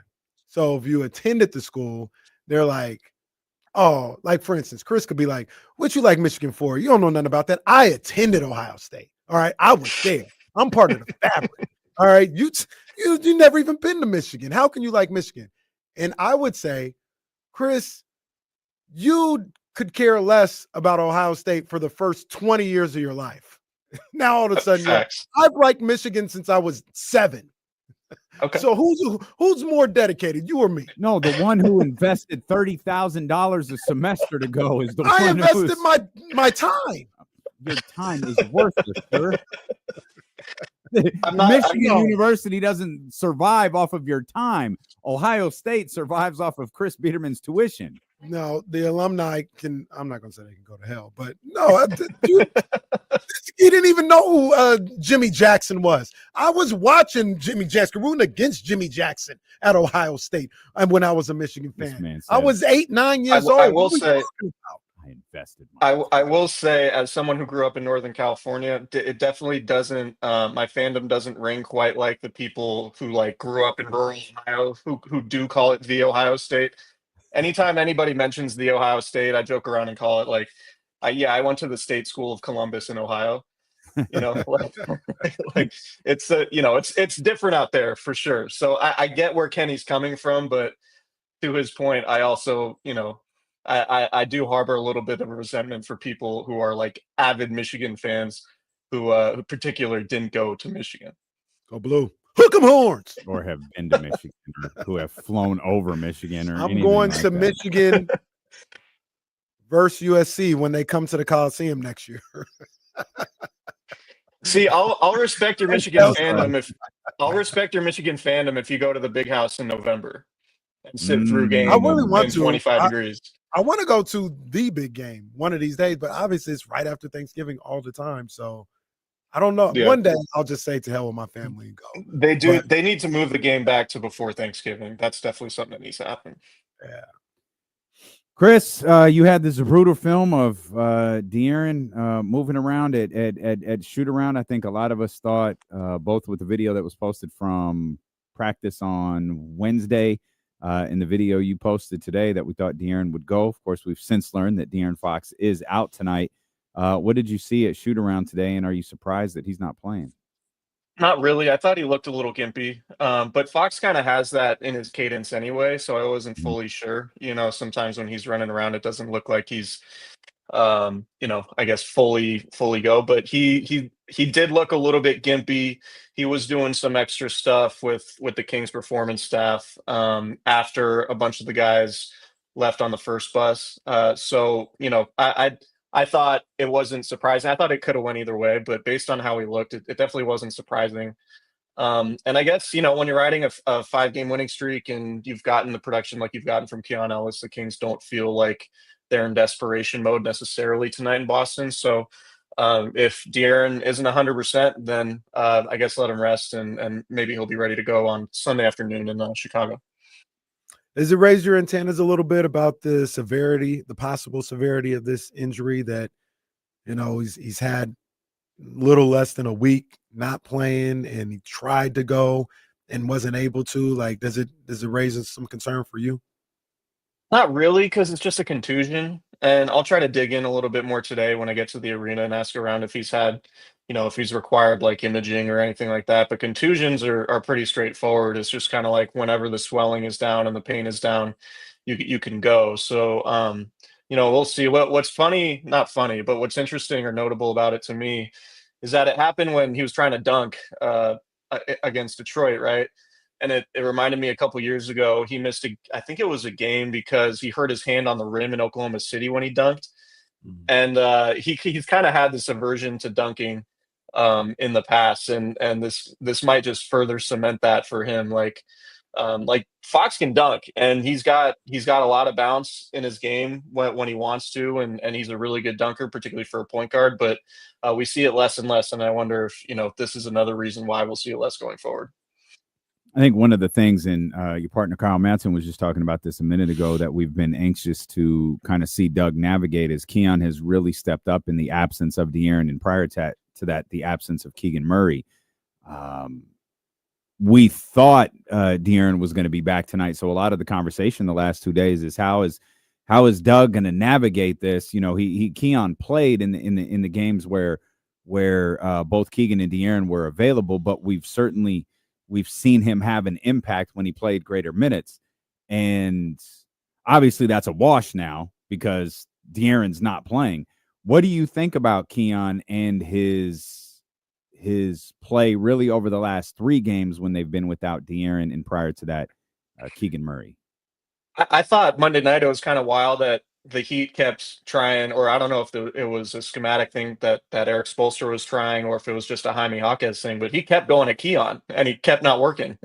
And I was surprised that they were doing that. I thought they would try to pick on somebody else, but Keon to me has to play in clutch situations. Like he's a guy that can clearly defend your other team's best perimeter player. And to me, I know Keegan's been given that assignment a lot, and there's been some mixed results there, but I think Keon is quite clearly the Kings' best perimeter defender in those situations, particularly given his hands, right? He has just a propensity to get deflections and blocks and steals and all those things that you need in those clutch situations. And I wonder, like, if this absence for Fox continues, does it prove that Keon needs to be in the starting lineup? Or sorry, in the clutch time lineup going forward? Like when Fox comes back, Fox is playing in those moments. Keon, if he deserves it, like is DeMar DeRozan going to be the odd man out? Like is Keegan Murray going to be the odd man out? Like, and what does that do for the overall discussion regarding some of these guys' trade value, right? Like if I don't know. I mean, ultimately, though, for the Kings, I think it's a good problem to have because we talk about depth on this team, like it's been an issue, right? But if Keon's coming on and you have Devin Carter now in the mix, who gives you another element of defense and rebounding that the Kings don't really have, then these are going to be difficult things to navigate. But ultimately, those are good things for the Kings to navigate because, we felt that the team's roster has been lacking depth for so long now, and now they might start to have some, and they'll probably have to figure it out as they go, and it will depend on Fox's availability going forward too. Bookmark that you've got pen and paper over there. The bookmark closing lineup, Keon's replacement. I don't want to take too much time from Kiss Biderman, but I want to come back to that. When you see the rotations that they have right now with De'Aaron Fox out just throughout the whole game, when De'Aaron does come back, who is the guy that loses the majority of the minutes if Keon is going to gain some minutes? Like if Keon is looking like he's going to be, a 25 to 27 a night minute guy, is that Kevin Huerter? Is Devin Carter going to get less of a chance? Like, who do you see that hurting? Or do some of the starters, do their minutes come down a little bit? It's, as opposed to playing 35, are they now playing maybe 32, 31 minutes a night? Yeah, I think it will take some creativity. I think you make a really good point in that the starters do play so many minutes that maybe the solution, instead of having everybody play 36, 37, 38 a night, you get them down to 32, 33, which I think ideally is where you would have them, and then fill in those spots with Keon and Devin Carter. I think the one guy that you probably look at is Kevin Huerter. And I do wonder if, because I talked to Mike Brown a little bit about this over the last couple of years, obviously before he was fired. And I think there was an element, like one of the reasons why he was so intent on sticking with Kevin Huerter is just upside, right? Like when Huerter's hitting threes and you get him to have, one of those month-long stretches where he's like 50% from three, the Kings are damn near unbeatable, right? And it's just an element of their offense that they haven't really had. And Huerter's he's a rhythm player and he struggled to get into that rhythm. And I think Mike, at the expense of Keon, was trying to get Huerter into that rhythm. And ultimately it never really came. So I would imagine now that Huerter is probably going to be the one to be on the outside looking in terms of, big rotation minutes until he does catch fire from three. And who knows how easy that'll be if his role is decreased. And the other element of that is, like, if you are trying to make a move at the deadline, Huerter's probably going to be a part of that. And what are teams going to say when, you're trying to trade Kevin Huerter and they're like, well, he's not even in your rotation or getting big minutes right now. How valuable is he really? So I do think that's kind of the weird spot the Kings are in with Kevin Huerter right now. But ultimately, like I'll say again, I think it's a good problem for them to have, that they have these decisions to make, because it does show that they have more depth now than they've had previously. I think there's also, like, we talk about that all of the time, like Huerter's value if his playing time is diminished. And it's like, do other teams have these conversations? Like Cam Johnson was essentially, Cam Johnson was a part of that deal. It's not like he wasn't a good ball player there. Like, he was a part of something bigger. And sometimes teams have, whether it's an influx at a certain position or just in some cases, it's just an influx of wealth and talent to where you have guys who can play, but you don't have room for them. The Kings all of a sudden are this team where if you don't play them, no one's going to want them. It's like, no, like, they watch the league. Like, teams understand, okay, they're going with Keon, they're going with Devin Carter. They're going in a different direction. It doesn't mean that Kevin Huerter doesn't have value. What hurts Kevin Huerter is when he's not hitting shots. That's what's killing Kevin Huerter, because that's supposed to be what he's best at. Yeah, I agree. I just wonder, like, he's such a rhythm player. Like, you remember even his first year in Sacramento, it was like he would have month-long stretches where he'd be 20% from three, and then he'd have a 6-week stretch where he was 50%, 60% from three. And it's like the Kings just could not lose when he was hitting shots. So I understand the appeal of the Kings wanting to have him, or Mike Brown specifically wanting to have him in the lineup, because their three-point shooting has been so spotty throughout the season that if you do get those types of games from Kevin where he hits 4 or 5 threes, you're not going to lose those games more often than not, right? So I understand it, but yeah, it's a difficult spot. Like, the Kings, like, and it's a broader conversation. I know you guys have been having these conversations, but the Kings feel like they're in a difficult spot because it's like, do you go all in for a trade? Do you trade, one unprotected pick, 2 unprotected picks to try to really upgrade the team and convince De'Aaron Fox De'Aaron Fox to stay? Do you kind of operate under the assumption that De'Aaron Fox is going to leave and then you don't make that deal and then Fox leaves anyway? And I know Kenny's made the point, like if Fox leaves, you're probably getting one of those picks back anyway, right? At least one or multiple first round picks. So like it speaks to just sort of the weird spot the Kings feel like they're in as a team that that is trying to make upgrades while also facing an uncertain future with their star. But I don't think that's like unique to them necessarily. Like I'm working on a story about DeMar DeRozan going back to Chicago, and the Bulls were sort of in this purgatory situation where, do they keep DeMar and sort of does that throw a wrench in their rebuilding project or their youth movement, or do they get rid of DeMar and then now they can kickstart the rebuilding project?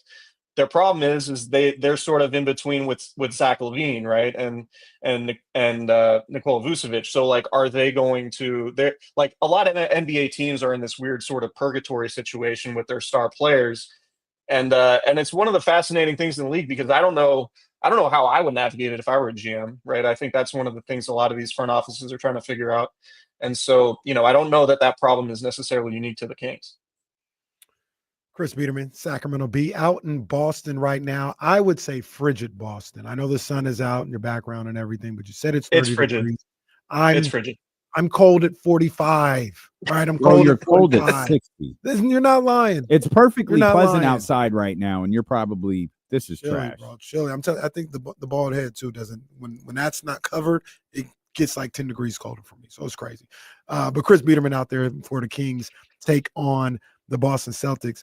And the question that everybody has been trying to answer or, having their opinion on is how this team looks with Doug Christie at the helm. Is it just effort? Is it some things schematically? Like, what are the things that you're seeing that's different in the last week and a half with Doug Christie at the helm as opposed to Mike Brown? I think the mood's definitely better. And winning cures everything, right? There could be, no matter what's going on, if you're on a long winning streak and a 5-game winning streak, that'll cure just about anything that ails them. So I think they've gotten the energy bump that everyone's talked about from a new coach. I think Doug, a lot of times, like we see it in the NFL, right? Like when you fire a defensive-minded coach, the next thing you want to do is hire an offensive-minded coach who's good with quarterbacks, right? Like when you fire Mike Brown, I think it makes sense that the next guy to replace him is a former player who can bring that energy up. Like that to me makes sense.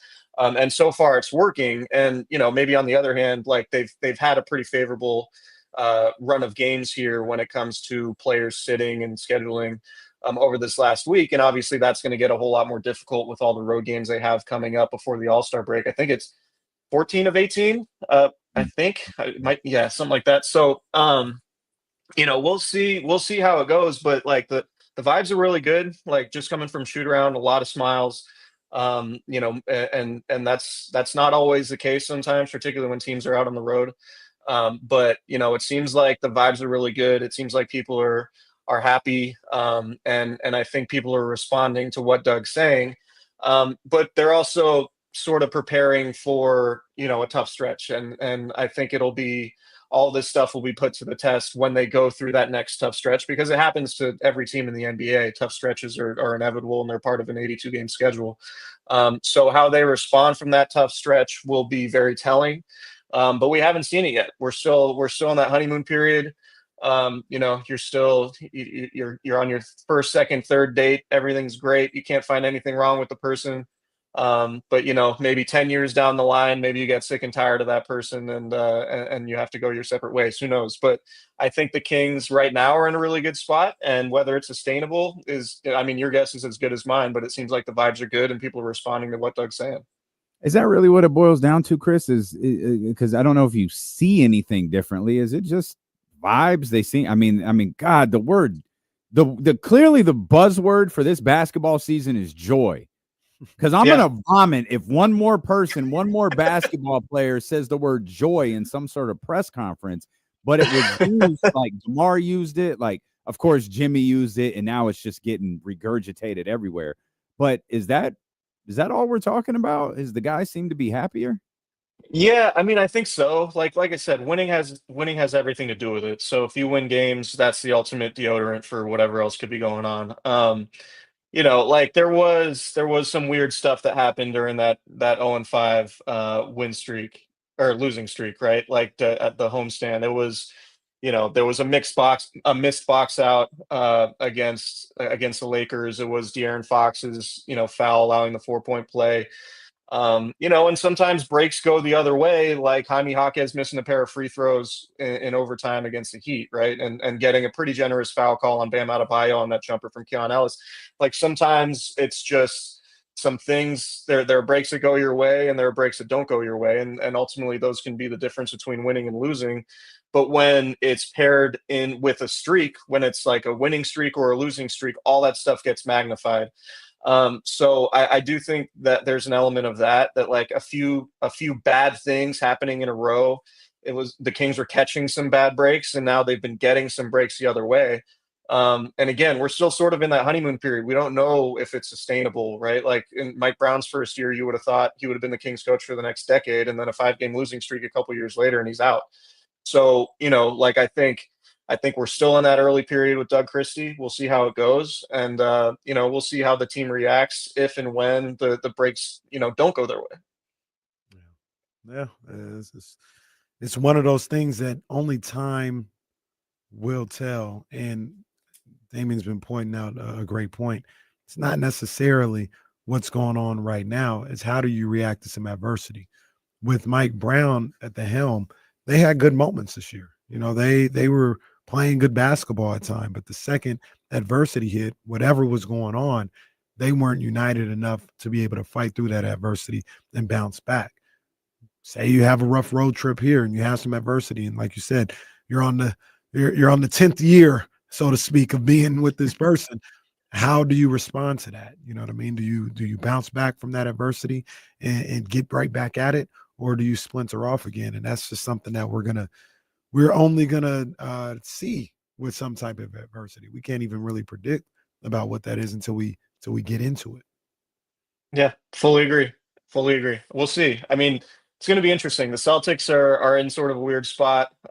They're sort of that team that won the championship, and now are they pacing themselves? Because it doesn't seem like they're playing with the same vigor as maybe Cleveland or Oklahoma City right now.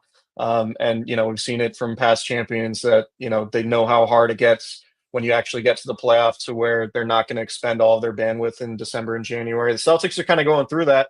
So maybe they're a little bit gettable, and maybe that allows the Kings to get off to a good start to this road trip. But yeah, I agree with everything you said. It's going to be interesting to see how they respond when things get more difficult. Do you have a favorite trade target?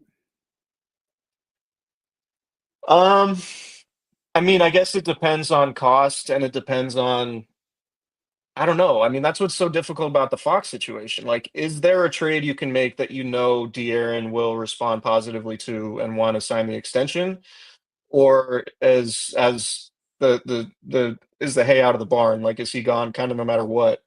I know.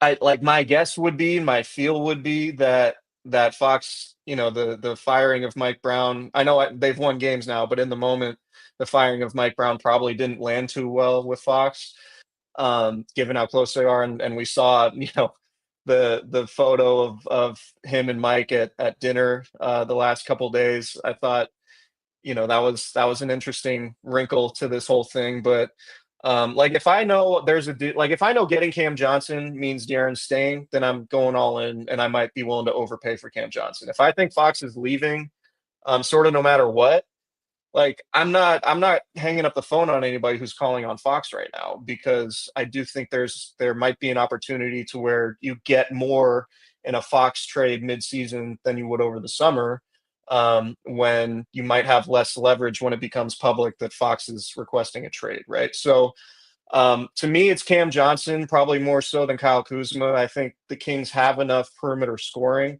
I think they need defense, length, rebounding, athleticism, more so than pure scoring at this point, which I think that's what Kuzma provides you. But I think you need more of the other stuff. And maybe Devin Carter gives you some of that. I don't know. We'll see. But I think Cam Johnson makes the most sense to me. But again, De'Aaron's uncertainty in my mind makes it a lot more difficult to navigate this trade deadline if I'm the Kings. Chris, for the record, we're not doing anything with De'Aaron Fox this season. If I'm the GM, like, we'll wait till the summer, and you guys help me out with kind of how leverage works, because people say you might not have as much leverage in the summer as you do right now, because then De'Aaron would say that he wants out. Isn't the leverage really just the amount of teams that want him?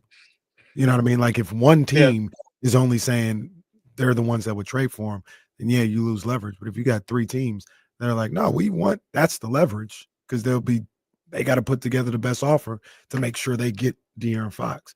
And I think you'd have multiple teams that would be interested in a Fox deal. So I don't know if leverage in the summer would necessarily be an issue. I think leverage would come into play over the summer, maybe more so than midseason, because if Fox demands a trade and Clutch makes it clear that he wants to go to a specific place, then that takes a bunch of teams out of the running, right?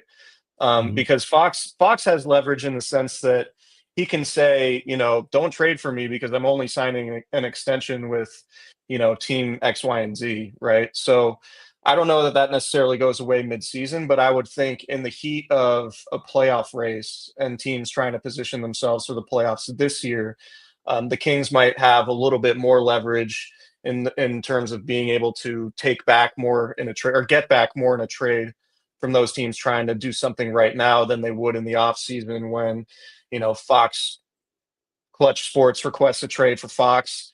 And then, they make it clear that he's only going to go to Houston or San Antonio or the Lakers or whatever. And those are the only teams he's signing with. Then any other team in the mix, will be out of the running essentially. So that's kind of what I mean. But again, it's tricky. Like, I don't have a great feel for it right now because the Kings are in such a state of limbo. It's like they're on a 5-game winning streak. So that's obviously good. They fired Mike Brown. That might not be good in Fox's mind in terms of, the organizational stability that he's constantly talked about in terms of like wanting to stay somewhere.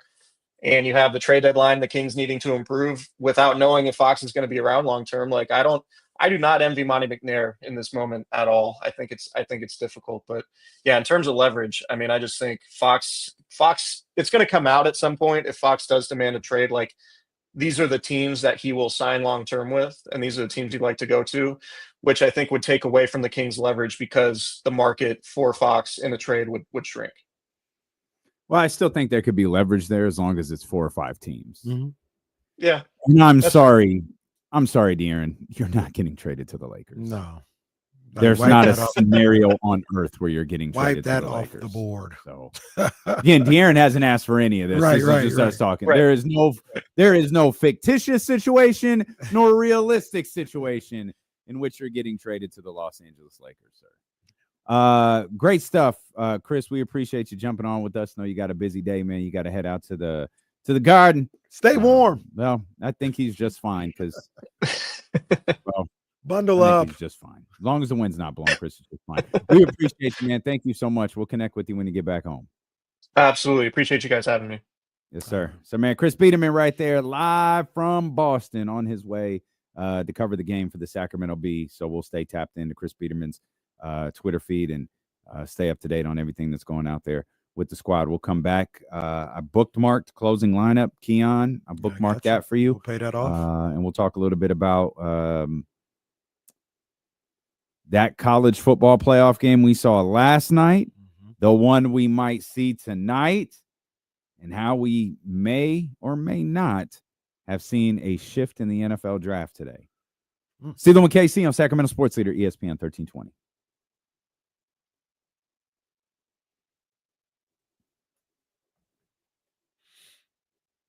Shout out to Katrina, a.k.a. Tasha, because she said, I don't give a damn what's going on. I'm tapping into D-Lo and KC. Who said that? Katrina? What's Katrina doing? Watching D-Lo and KC. Well, she said, I don't give a damn what's going on. I don't even know what that means. Oh, man.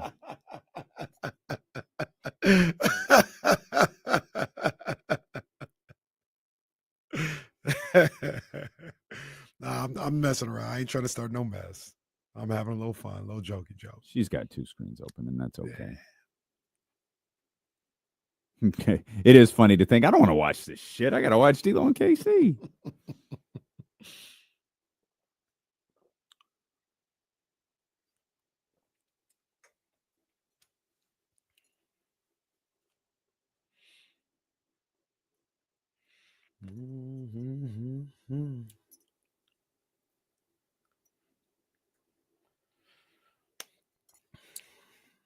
Hey, so I started. Brother. I started the 5th season of Snowfall last night. Okay. Immediately out the gate. Yep. Oh, so he's a pilot now. That's what we're doing. He flies planes now, huh? Told Very you, first scene. That's what we're doing. told you just got to get through it, bro. Yeah, just through once you're the in season season, 6, bro. you'll be fine. You'll be Get through fine. I didn't expect it to be just off the gate. Like I Just, said, he's a once you pilot. get to the Oh, tiger, you're gonna be like, what the hell is going on? Just get through that and you'll be good. I was like, come on, man. At least ease me into it. I actually fell asleep on the episode. I got to go back and watch it. And I got to set up Peacock in Ryan's room. That's why I turned it on, because I was putting Ryan to sleep. And I was going to watch The Office, and I'm not logged into Peacock on that TV. Oh, man. If only there was a way you could have logged in. Yeah. Well, I didn't Before have there was my a process phone that'd take for about the 30 password. seconds. And I was trying to get her to sleep. But I will be logged in moving forward. I'll be watching a bunch of Office episodes now. I should probably be finishing up Lost within the next couple of weeks too. Okay. So it's a fine show. I'll be curious.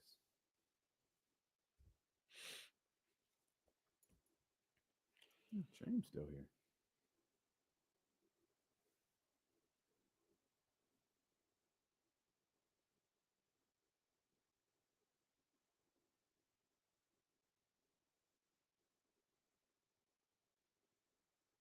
Free Kyle Madson, free Sarah Hodges. What's wrong? Who's got Kyle locked up? Who's got Sarah locked up? What's going on? Kyle was just here. Kyle literally just left. What is going on? Oh yeah, always skip the Scott Tots episode. Always. Nah, watch it. It makes you tougher.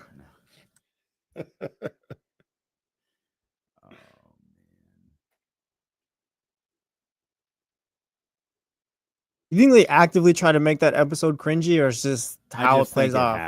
I just think it happened. I've never even watched the super fans version of that. Like, I just can't watch that episode.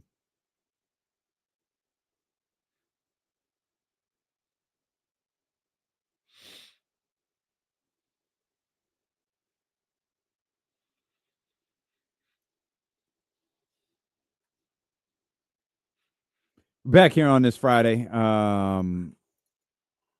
Elk Grove Kia Talk line open for you, 916-909-1320. Closing lineup, Keon.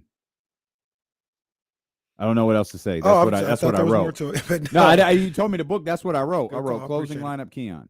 So Kyle had the thought earlier about when Fox gets back, Keon's you got to find a way to close with Keon. Chris Biderman brought up the same thing, and I understand exactly what everybody's saying. I absolutely understand. I wouldn't traditionally, usually, mess with DeRozan spot. DeRozan is part of the closing lineup. He's not coming off the floor. I agree with what you're saying. Situationally, and depending on how the game is going, maybe you just read the room, read the situation a little bit, and can be flexible with it. One thing that isn't being talked enough about, in my opinion, if you really want to get Keon on the floor and take somebody off, is Keegan Murray. In certain situations, I would be open to having Keegan Murray be the one that's not part of the closing lineup. Now, I know a lot of people are going to look at it and saying he's your best perimeter defender, guarding certain people. understandable. There's certain times when you can't do it. You gotta have them out there. But I don't know. Like I went and looked at the Bulls' last close game, for instance, and they're playing the Spurs, and 2 minutes left to go in the game. They've got Patrick Williams, Zach LaVine, Kobe White, Vooch, and Lonzo out there. You can get away with Fox, Monk, DeRozan, Keon, and Sabonis against that lineup. You'd probably put DeRozan on Patrick Williams. Maybe you'd be, that'd be a disadvantage. And what I think about really is that's a disadvantage when you talk about rebounding, because that's where Keegan played a big role the other night, and that could be an issue. But I'd be more apt against, let's just say, that finishing lineup in general. I'd be more apt to do that than to take DeRozan out of the lineup. Like I said, DeRozan. I get that. Yeah, I was as we were having the conversation, I knew Kyle had a thought on DeMar, so I wanted to kind of rock with his thought. But as we expand the conversation, I 100% agree with you. Yeah, 100%. Yeah, and like I said, there's times when I don't think it necessarily works. Like tonight, for instance, if everybody was there, going up against Horford, Porzingis, Tatum, Brown, or I don't know who would fit. One of those guys would be out, probably Horford, but Derek Williams and Drew Holiday. With Tatum and Brown, you probably need a Keegan out there to match up with Tatum or Brown, and then you're putting whoever out, whether it's Keon or DeMar, somebody out there. So you couldn't. It feels like you wouldn't be able to take Keegan off the court in that situation, going up against those type of teams. But if the matchup was right, like I just pointed out, what I think the matchup being right against a team like Chicago, I would lean more towards Keegan being the one not in the closing lineup as opposed to DeMar. I got you. And I think this is it goes back to another point that we made when Kyle was here. This isn't something that we figure out at 1:21 Pacific Standard Time. Mm-hmm. This is something Doug Christie figures out in the course of the game. Mm-hmm. And that's part of what will be one of the most intriguing things over the course of the next 50 games or whatever the number is, 40 games, whatever it is Doug kind of figuring out his coaching style. And I think when you talk about loose and free, like part of that, I know James tweeted a while back that Doug handled a lot of the substitutions through the course of the season. Mm-hmm. Seeing, and I think we've already seen, Doug's not subbing on the clock. Mm-hmm. We heard, it was Lene that told us. Real quick to that point, I hear that a lot. Like Doug was in. I would like clarification because I don't know. But what I think about that is Doug is in charge of telling Mike when the person was supposed to go in according to Mike. Mm-hmm. It's right. Not, right. I think people are taking that as like Doug was the one subbing people in. It was just Doug's job to say, "Hey, Mike, remember at 6 minutes you said you wanted so and so in there." But right. So my thought on that is he knows what have been the rotations. Mm-hmm. But those are Mike's rotations. Mm-hmm. Now he has them committed to memory because he did them forever, however many games. Right. That doesn't mean that's how he's choosing to orchestrate. And I think even based on something Lene said to us yesterday, it's not. Mm-hmm. Of course, overtime games are always different. But she was talking about Keon, and Keon waving off Doug like, "No, man, I'm good." Yeah. Couple of other guys waving off. I'm good. I got this. Yeah. And Doug, all right, let's go. That's Doug trying to figure out his way of coaching. And we're hearing the term loose. We're hearing, loose and free and things like that. Part of that is, I'm going to come out on the next time out. And we know there are players in the league. Got to get my shot up. Yeah, I'm coming out anyway. I got to get my shot up before I go to the bench. Right. And it doesn't matter if I make it or I miss it because I'm still going to the bench. Right. So Doug figuring that out both at the beginning of the game, through the course of the game, and at the end of the game is important. Yeah. When you think about the closing lineup, I think there are two locks, two non-negotiables. That's Fox and Sabonis. They're closing. Mm-hmm. I want to put Malik in that category, but I got to understand it if he wasn't, right? Like I got to understand if maybe Doug didn't see it that way. I think DeMar is close to that, and the flexible one. The flexible one, okay, let me ask you. Out of the three, say only two of them could be flexible. DeMar, Malik, or Keegan. What are the two that are flexible? And the one that's left is the lock to close the games. My first thought as I answer the question while you think about it is Keegan's flexible. I'll say that right out the gate. And I'd say probably Malik is flexible. That's what I was going to say too. Because Malik does have – because Malik to me is like DeMar and De'Aaron. Like Malik and De'Aaron can really do the same things. If De'Aaron's having a night and Malik's having a down night, he's the flexible one, right? Like De'Aaron's in the position to where even if he's a down night, you're leaving him out there. Right. I don't know that I don't know that that's Malik. Man, that's tough. I probably go Malik and Keegan, and DeRozan winds up being a lock. Yeah, but that's tough. Yeah, that's tough. It's tough, and I understand. I don't like this game. I don't want to play no more. I understand everybody's thought with kind of like reducing DeMar's role or being flexible with reducing DeMar's role from game to game. Even if I don't agree with it, I understand it, but I just don't. I don't believe. The game is the game, and I don't believe that you go get a guy like DeMar DeRozan for him to be a flexible, right? Like you sell him on something, you bring him here for him to be part of the Fox Sabonis, the lock closing lineup, right or wrong, fair or not, and I just think that's the way you handle him at the very least in this first year. Yeah, maybe in the second and third, like maybe things change as time goes along. But the first year, this first 82 games, just like hell, we're not even the first 37 games. Nah, he's in there. He's in there, and you're going to try and figure it out. Let's get Maddie in here. Elk Grove Kid Talk Line 916-909-1320. Maddie, what's happening? Good to hear from you, bro. What's good with the big bros? My guy. Big measuring stick game tonight.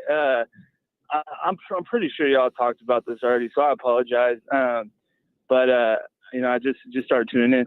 What were y'all thoughts on that bodacious gentleman from ESPN who was trying to talk down the Kings win streak?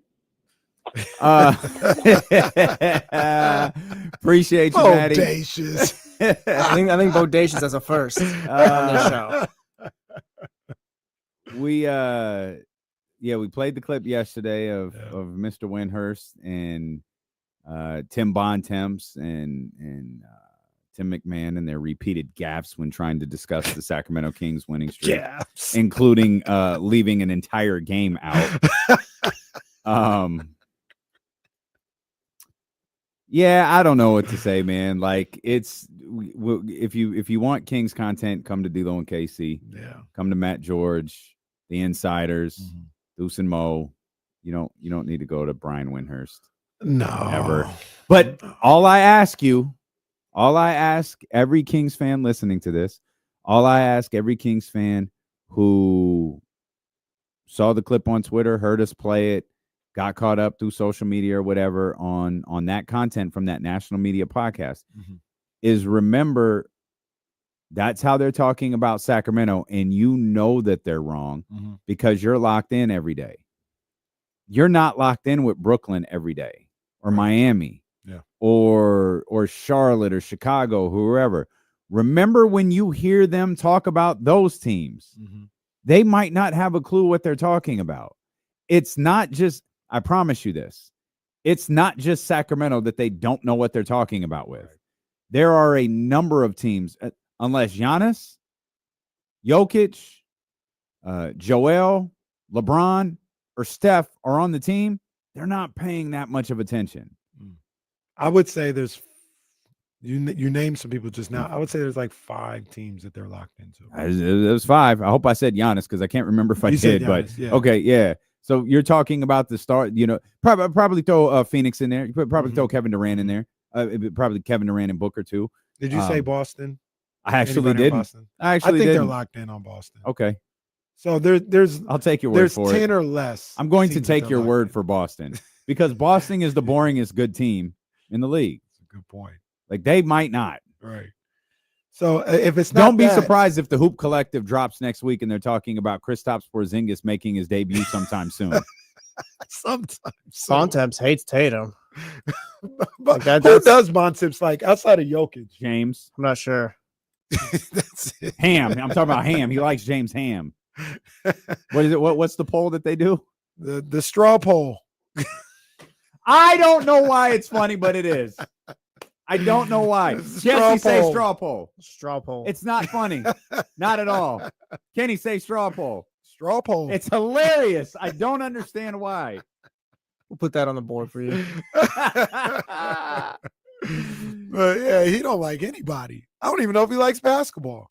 Maybe he's just mad that he has to cover this league. Maybe. Because he don't like anybody. He don't get nobody love.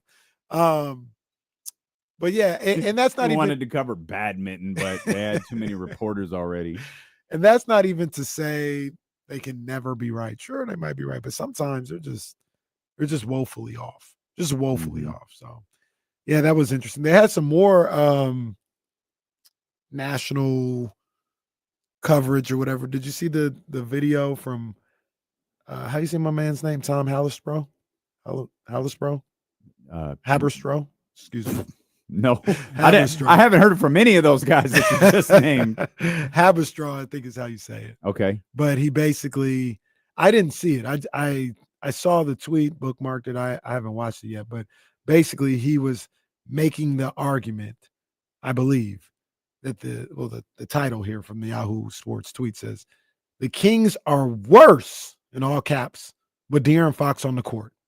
Tom Haberstro and your man Divine discuss if Sacramento should trade Fox before the trade deadline. Excuse me? That's his at your man Divine. Oh. Yeah. I was about to say I'm not calling this brother Divine. And it might be Devin. I don't know, There but is no I read it chance as I'm Divine. calling this brother Divine. Dan Divine is That's the guy. yo, delicious. No, man. What was it? Chocolate drop? That's what so is this a video? It's a video, yeah. Tell me where I can find it so we can make fun of him. I think he's got data to back it What's up. What's his name? Your boy. Well, don't tag me because Kyle's page is logged in here. So is it your what'd you say? Your boy? Go to Divine? Yahoo Sports. It's the thing is from Yahoo Sports. Oh, okay. Because I was on Twitter. All right. Oh, well, yeah, I mean on Twitter. Yahoo Sports on Twitter. Yeah. Okay, I got you. We're walking through this together. Everybody, stay patient. Live radio show. Your man Divine. No, man. They call him. Man. If you follow him, that's what you got to call him. At your man Divine. Good thing I'm not following him. It's his name. And it's his last name. I can't disrespect the man. Well, what's his first name? Dan. Dan Divine. Okay, that's fine. That's got some nice alliteration to it. How far back do I have to scroll to find this? Oh man, it's a good question. It was yesterday morning, actually. Oh, good. I'm all right. We're gonna be here all damn day. Divine. I gotta scroll through the James Franklin tweets. Oh my goodness, we're still on last night. I should have just reposted it. You should have. I think Kyle follows me. I think he does. Did you repost it? No, I'm about to do it right now. Do it right now. Because I got the Anthony Edwards dunk. I got 12 straight for the Cavs. I quote tweeted it. This is stupid. Okay. All right. King. What? Yeah, Maybe King I'm not. Casey. Am I blocked? No, he doesn't follow you. He doesn't. Oh, okay. My bad. Yeah. Dan Divine. That name's not appropriate for that gentleman. Like ravishing Rick Rude. All right. Let's see what we got here. Let's check in with Dan Divine, and we'll just call him Tom. Tom and Dan. Tom's pretty. He's famous. Like I've heard of Tom Haberstro. Well, I don't want to. I think it's Haberstro. Beating the crap out of his last. It's name. Haberstro. You call him Tom H. You call him Habby. Habby and Divine. All right, here's Habby and Divine right here. This week's big number is. Why is he? First of all.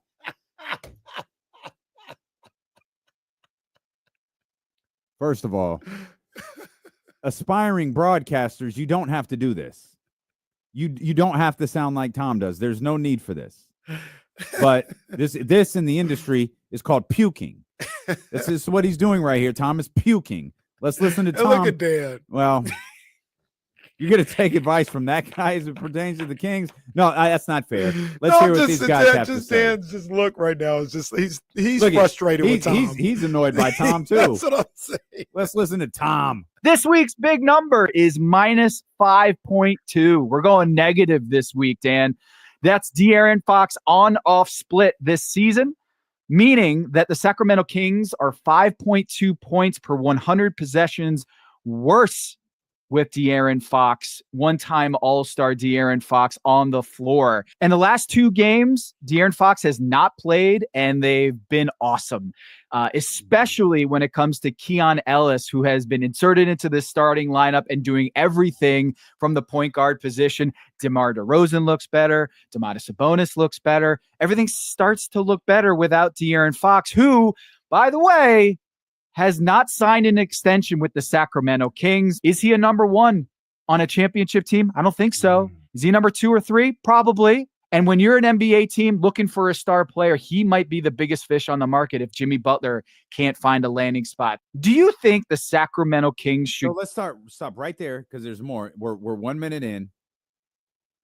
Did anything he say was true?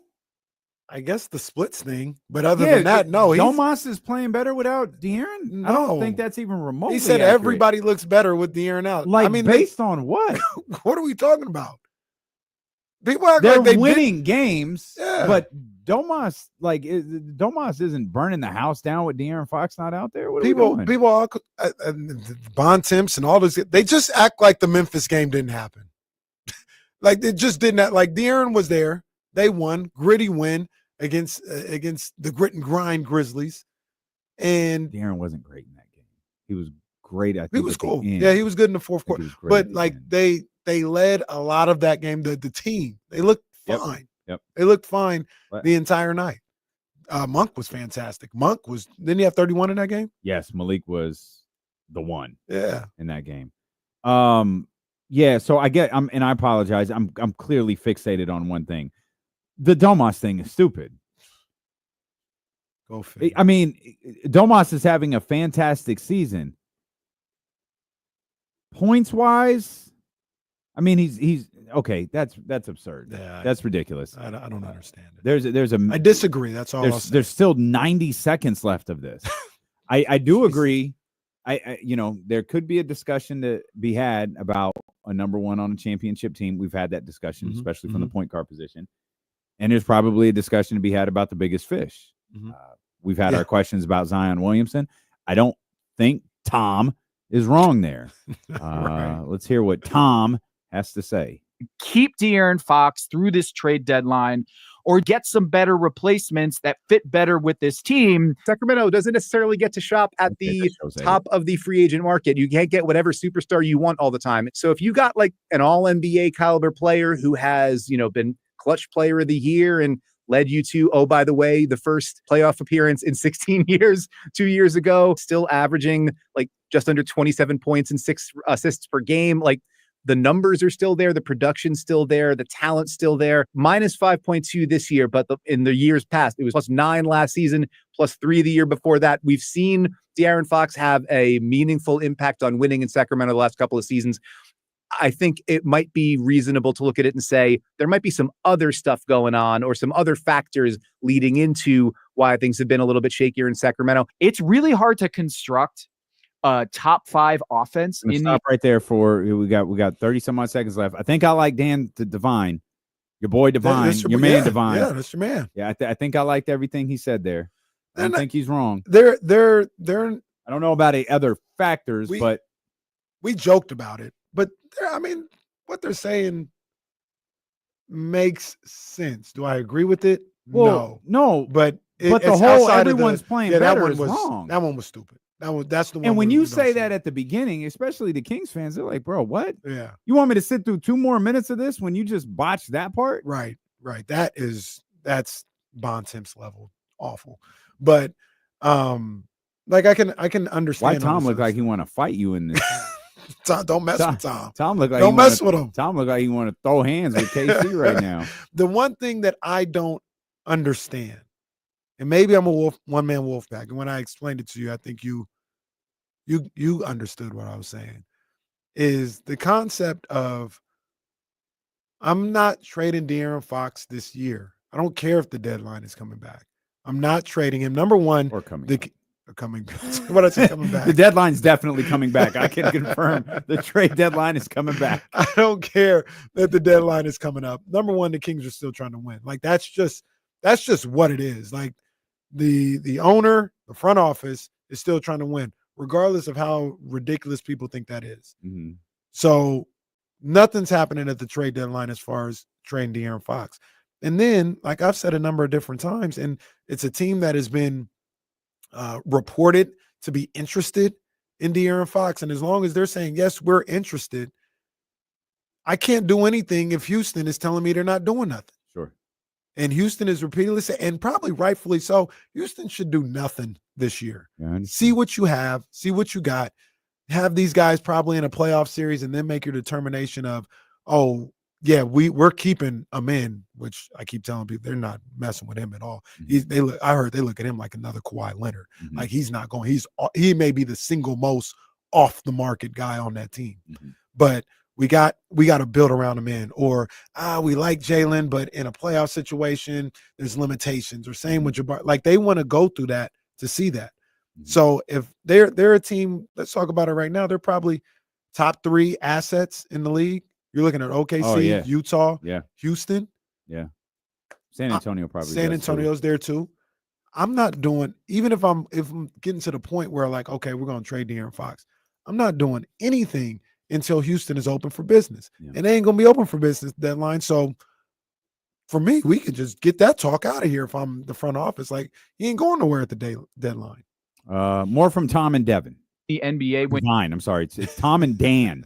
Dan Devine. And your point guard, your lead playmaker is not able to be a strong threat in that pick and roll where you're hitting shots if they go under on screens. When De'Aaron Fox, DeMar DeRozan, and Domantas Sabonis are on the floor without Keon Ellis, they have a minus 1.9 net rating. If you put in Keon Ellis and you take out De'Aaron Fox out of that equation, the Kings net rating goes from minus 1.9 to plus 19.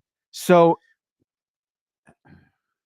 I have a question. I think there's some context missing with that. Yeah, you beat the Warriors by 30. Yeah, there's a little context. I'm just guessing that might have skewed things a little bit. And on top, real quick, on top of that, it's only they talk about. Oh, go ahead. It is pretty stark numbers. Okay. All right, pal.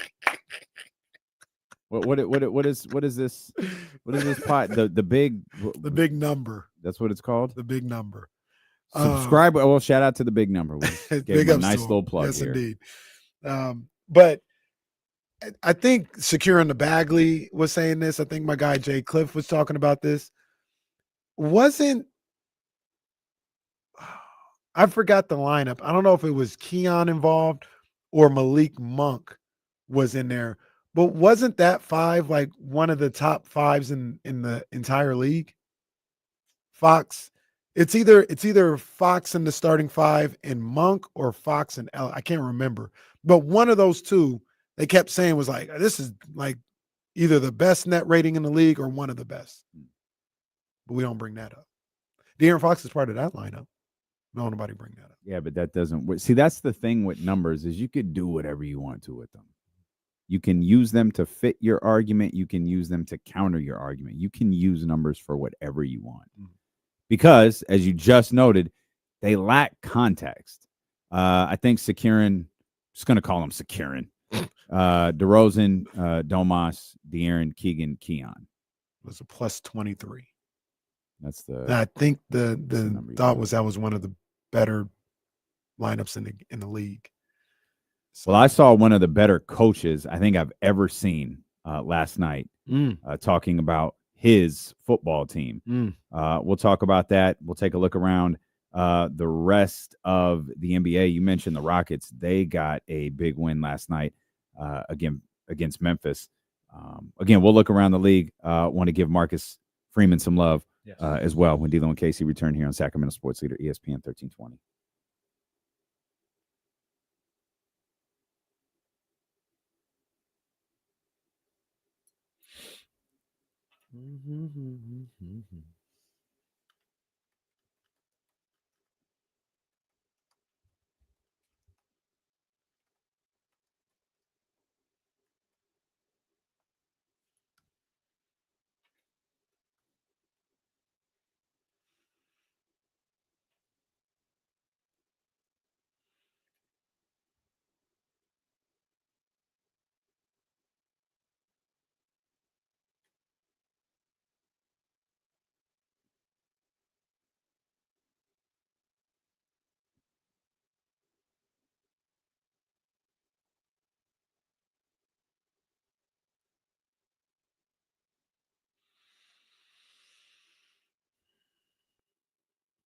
A game of the day here on the KC in studio iPad from last night.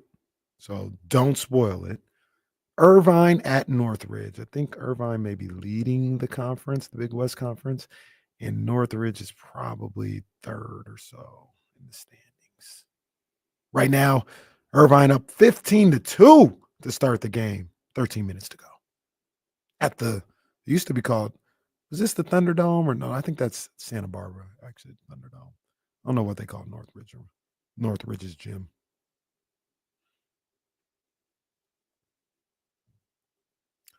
I feel like Dan Orlowski should have gotten his hair cut before coming on TV. If I was on national television, my fade would be tight all the time, every day, all the time. I don't understand. I know it's a cultural difference. Like James got his hair freshly cut, and James is like, no, I want the cut, and then I want it to grow out for like 2 weeks, and then that's where I'm peaking. Like, nah, in 2 weeks, I'm going back to the barber. Well, he says 2 weeks is when it's like. No, I don't know that he says that's when I'm locked in. He says anything other than freshly cut. He's not a freshly cut guy. I thought the general rule is like when it grows a little bit after like 3 days is when it looks the best. But yeah, 3 days is yeah, okay. like it kind of grows like 4 yeah. days, but mine is out of the barber chair. Yeah, that's when it looks the best. I don't know. I'm from another culture. 2 weeks is wild. I'm from another culture. I don't know, man. It's always the beard and fade look the best right out the chair. When I got something going on, back in the day at least, when I got something going on, I don't get the haircut 3 days before the event. Mm-hmm. I get the haircut the day of the event. Mm-hmm. So no, I'll do day before. I'll do day before if I have to. Like getting appointments can be tough. Like you got to plan ahead. Like like when we had Sky River, that appointment was booked for like 3 weeks. That appointment was booked before my next appointment was had. I got to start doing that. I don't understand, guys. We got events coming up. But, each his own. Like I said, the only thing I got to worry about is shaving my head, shaving my beard. That's it. That happens every other day. My gosh. It looks best a week afterwards. Who said that? BS on speed. That's what it is. Seems right. BS. If your wife think it's best out the chair, get your hair cut every week. That's the bottom line right there. Mr. Tapia in the house. Once a week now. That's what I'm talking about. That's what rich people do. I can't afford that no more. That's a $1,000 Especially bill. now that I have to have my guy do my beard. That's a $700 to $1,000 bill once a week. The way things go nowadays.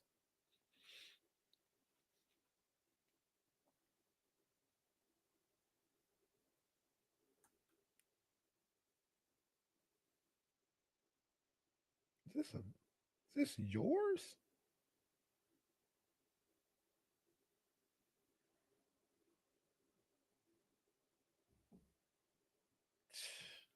Look what your boy's doing.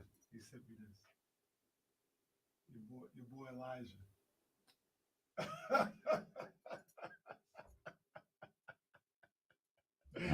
Elijah. All right,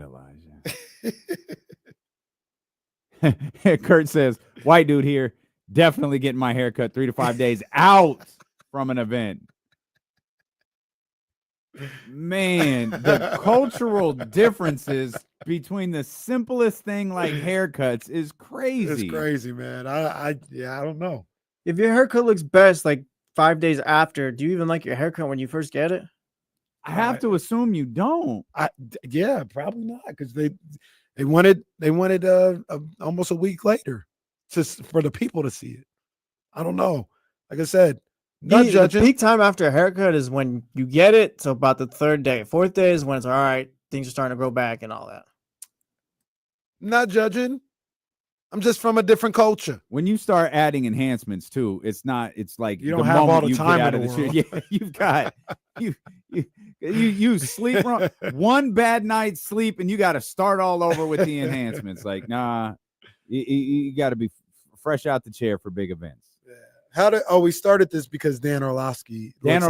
Should not be on television. You shouldn't be on TV without your hair. It's the Friday before the start of the wild card weekend, and he looks like he rolled out of bed. Act like you care, Orlovsky. Maybe he's getting it cut tomorrow morning in preparation for the big shows. True. But again, you're Dan Orlovsky, you're on television. Get it cut a couple of times. Yeah.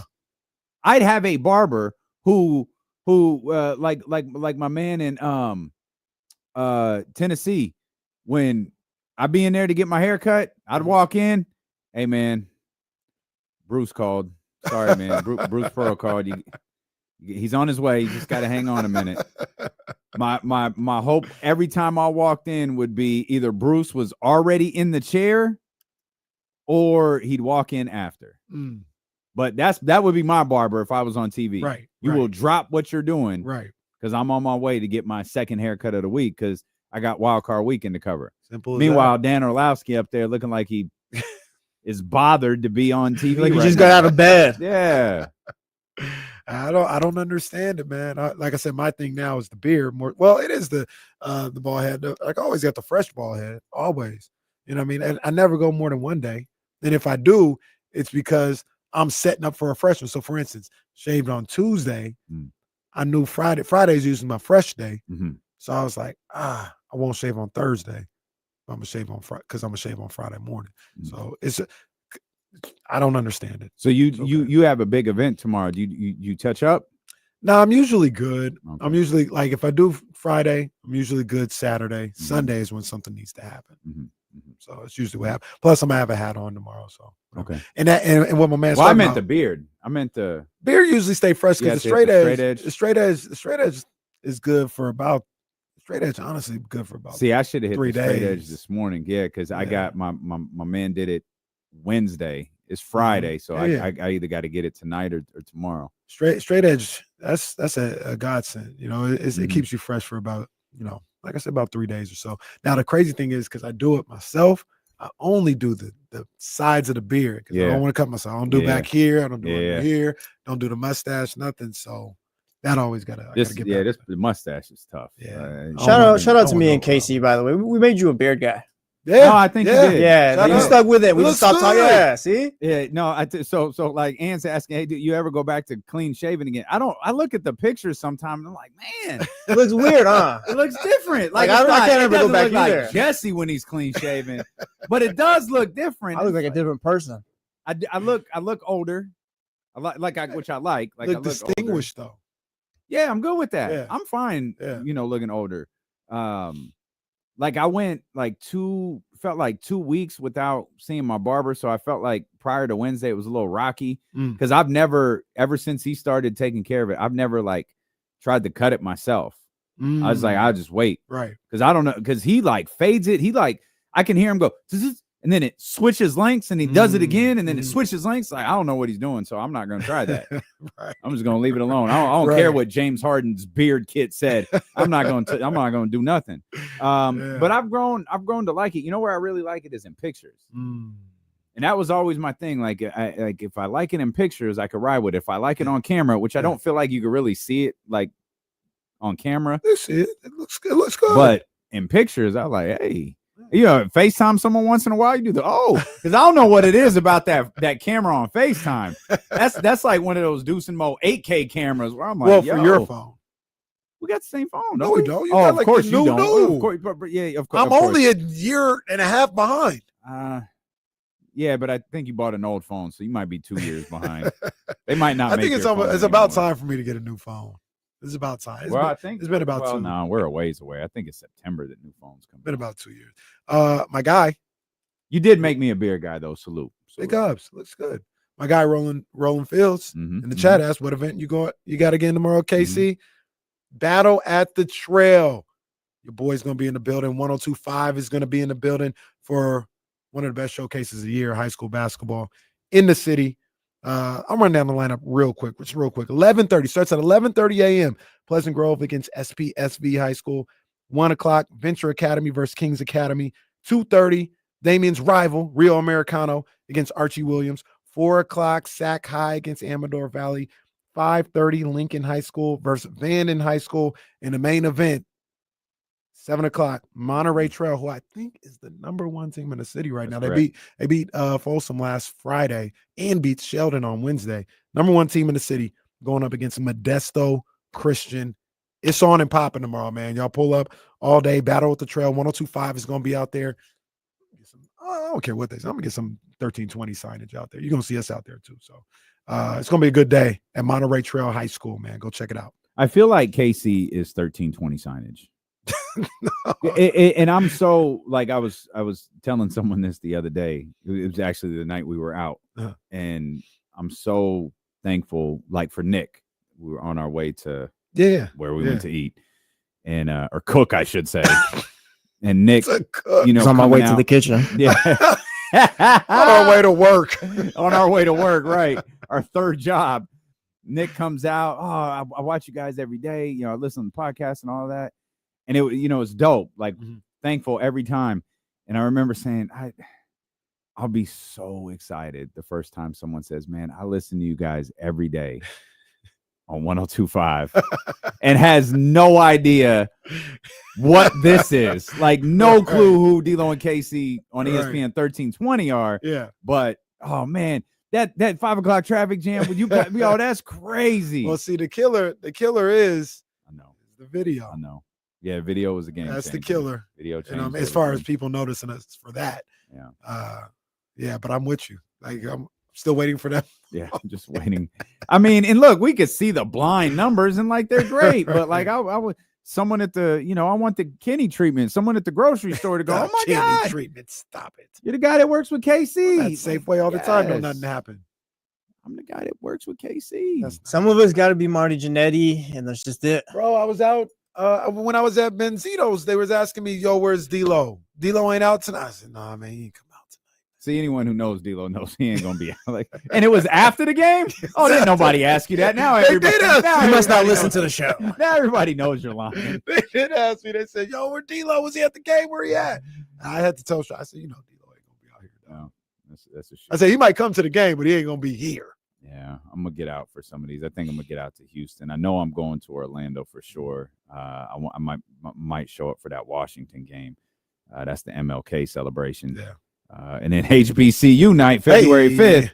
Hey, we in the building, baby. We in the building. TC in the building right now too. Elk Grove Kid Talk Line 916-909-1320. TC, what's happening? What's up with my two brothers? TC, what up, boy? Yo. Jesse, what's up in the back, man? Hey, check it out, bro. So I'm going to come down this road. I kind of want to, let's be real with ourselves, right? Let's ask this question. It's a question that we should ask. Are we looking for, as far as Kings fans, I'm asking this, are we looking for a starter as like a Cam Johnson to come in? Because where is his shots going to come in at? You get me? Like, we already got enough going around. Where is that going to fit in at? Or are we looking at something like an edge and a rebounder, like swinging somebody for like a Valanciunas to just come in with that extra rebound and that extra defense? I think that's the true question that we need to ask ourselves as Kings fans. Are we looking as a starter, bro? Because I don't think we need that. Yeah, I think that's like in the way. That'll send us on a backslide. TC, all love. I don't think anyone's asking that question. I think everyone's looking for depth. I think in your scenario, TC, Cam Johnson is a depth player, a very, very good one, but a depth player. Well, what some people want to do is they want to get Cam Johnson, and a lot of people want to bench DeMar. Say he's better off the bench. Okay. Based on what data? What data says that DeMar DeRozan is better off the bench? That's what they be saying. They said just balance everything out, put him back on the bench. That's just people saying stuff out loud. Just because you say words out loud doesn't mean it's reality. Well, he's better off the bench. Okay, great. That is a tremendous piece of insight. Based on what? I'd be better on 98 Rock. Okay, you tell me why. What data do you have that tells me I can go introduce Guns N' Roses and Sublime? The Led Zeppelin song of this day here brought to you by D-Lo. What are you doing? People just say stuff. That was Tom Petty here on D-Lo Radio. I think that's the Eagle. I think Eagle's the Tom Petty. I don't even know it. I hear Brass Monkey out there, and I go, that's not on 102.5. That's got to be on either 98 Rock. Yeah. It can only be on 98 Rock. That's not going to be on the Eagle. Or the End. I think it's not the End. Yeah. I mean, I don't know. I don't think so. They may play some older songs. That's deep. Not that song. Yeah. No, they'll dabble in the early 2000s, but yeah. That's but no, I agree. I agree. I don't think we're at the point of DeMar's career where he's a guy coming off the bench like a la Joe Johnson at one point or anything like that. Like I don't think we're there. I think, does he have some deficiencies? Sure. I'm not disputing that, but I don't think his deficiencies get to the point where he needs to be coming off the bench for this team to be effective. I completely disagree with that. So to TC's point, yeah, it's more of a depth piece. You look at Kuzma, you look at Valanciunas, you look at Richards, you look at obviously Cam Johnson, or when people wanted Finney Smith, it was a guy coming off the bench, potentially could finish some games for you or something like that. But what you've done, and it's what you've done recently, just gonna say recently and leave it there, got almost added 2 guys to your rotation. You added Devin Carter because now he's not injured. And you added Keon Ellis to that rotation. You still need something. You still need maybe one more piece, but you have added different type of players to your rotation in the last week or so. That is one of the trickier situations. I should read this out loud, by the way. Will Z says, DeMar DeRozan scored 24 points the last time he came off the bench on March 14, 2010. The last time he came off the bench. I was bro, I was 29 years old when DeMar DeRozan last came off the bench. I was damn near Jesse's age. Yeah, I wasn't when even DeMar DeRozan yet at that came time. off the bench. Reese was not born yet. Is that even possible? Jazz wasn't even pregnant. Man. Yeah, bring him off the bench. Well, data's data. I don't know how you can argue that. I think that's one of the trickiest things. We talk about everything that Doug Christie has to navigate. What you just said, talking about Keon and how it appears the depth might have changed a little bit with Doug Christie taking over. That's one of the most difficult things that I think the front office has to navigate, because you reiterated recently what we all said before the season started. There's deficiencies in the roster. There might be like shortcomings, but the roster's good. And now the Sacramento Kings, 30 whatever games into the season, are in a really unfortunate position where they have to evaluate if they were right 4 months ago. And the roster is in fact good. It was just being led by the wrong person. Not a shot at Mike, but clearly something is different. Doug's approach with Keon is different than Mike's was, and it's led to a more positive output from Keon Ellis. We've seen it, we did see Keon play in the first 3 games when guys were healthy. but we really saw it emerge in the last 3. Keon has been good under Doug. He's gotten minutes under Doug. He's obviously gotten major minutes with Keegan and De'Aaron out of the lineup in their respective games. Of course, for those, just De'Aaron out tonight as well against the Boston Celtics. So you want to be aggressive, right? Like, you want to be aware of what you've seen through 30 some odd games, while also recognizing this might have changed a little bit. And you know, I don't know. I don't know how much of what's happening with Trey Lyles is because of Doug Christie as much as it's because health. Yeah, Trey Lyles is shape. Yeah, He's in right, shape. right. Well, Malik said it. He's not bad anymore. Like, so, and that's okay for Malik to say. Right. But like, there's multiple things to take into account here, and it's why we can't just hang on every win and loss. Like, riding this 5-game winning streak is fantastic. You've got the Celtics coming up tonight. You've got a 3-game road trip here. You've got the Rockets when you get back. You've got a lot of really difficult games ahead of you. I think Biderman said 14 of 18 on the road coming up. There's going to be a point, probably 6 into Doug's Christie, maybe 5 to 10 more games where you can start feeling a little more level or really, really good about the direction of this Sacramento Kings team. If the Kings win by 40, you could feel great tonight. If the Kings lose by 40, you could just, all right, the Kings lost. How do they respond? Yeah. And we have to, it's in our best interest as fans, whatever, media people, to do that. The front office really has to do that because they're the ones who has to make the decision. They have to determine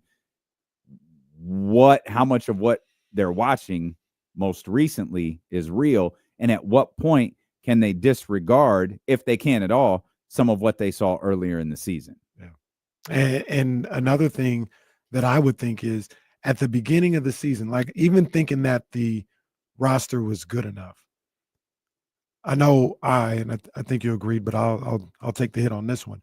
I looked at it like, no, it's okay. I want to see this bench with Kevin Huerter. I want to see what Kevin Huerter does off the bench. I think he could be a good bench guy, a consistent bench guy, be very productive. Even before anything that happened with Mike Brown or anything, we saw he couldn't be that, right? So we saw that was a hole right there. That hasn't changed. Yeah. You know, that's still something that you've got to fix, regardless if you added Keon and Devin and Doug Christie's in here and they're playing good. You still have to change that. You know what I mean? That's just one of them. So other people would say another front court player or something like that. But you saw enough, regardless of who the coach was. I don't have a problem with going into the season seeing what you had in Kevin Huerter and with the bench. Some people say you should have fixed it then. Understandable. I'm not going to change my tune. I thought it was okay to see what that looked like. Now you've seen what it looks like. You've got to make that change. And I say get maybe one more player in here that fits a little better coming off the bench. You know, we asked this so many times through the course of, really, it was more the Beam team off season after the playoff run into the second year through this off season into this season. How many times did we use the term like Mike Brown players, Monty McNair players, are Mike and Monty in sync? I don't know that Doug has a type of player. Doesn't feel like it. Like, it'd be easy to say someone like him, like Devin, Keon, whatever. Like, I don't know that that's the case. So Doug might just be like, hey, here's where some of our shortcomings are. I'm sure Monty and Wes in the front office, they're all aware of them already.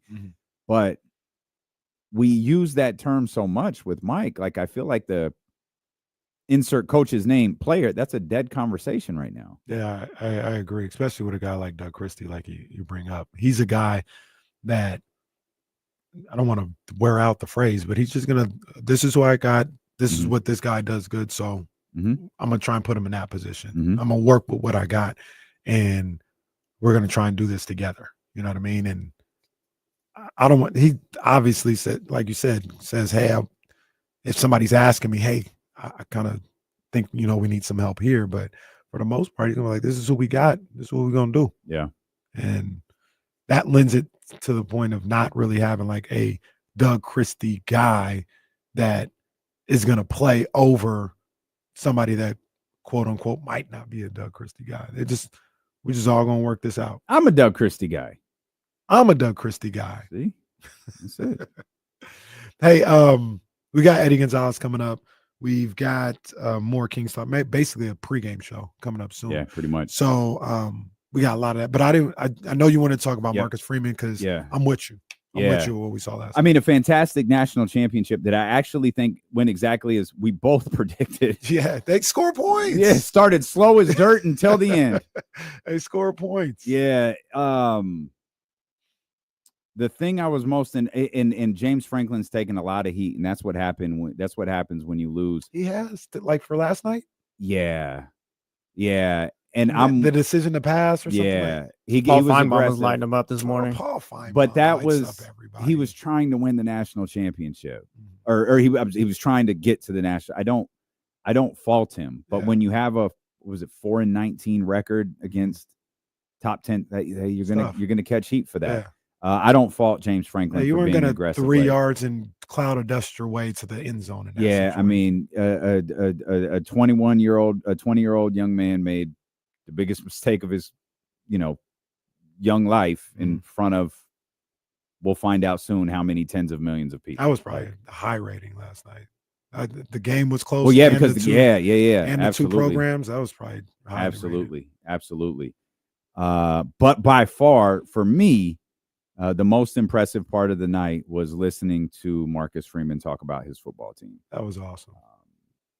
Listening to him attempt to deflect the grand statement about being the first black head coach, which is just incredible to think about.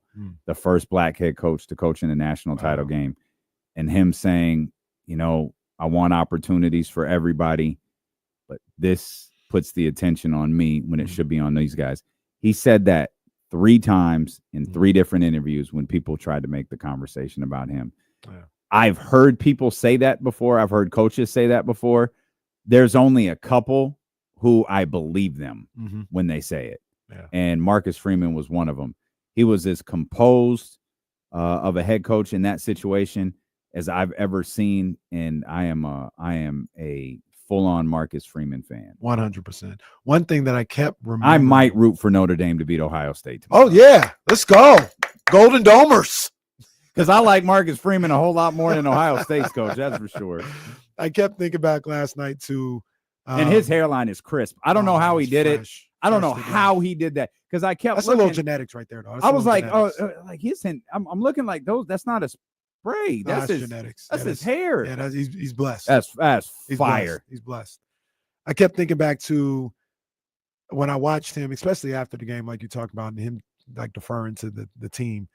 And I just kept thinking back to that video of when they announced he got hired as the head coach, and they were so happy. Yeah. And there may not be that many players still there, but they were so happy that he was going to be the new head coach. And he's an impressive young guy.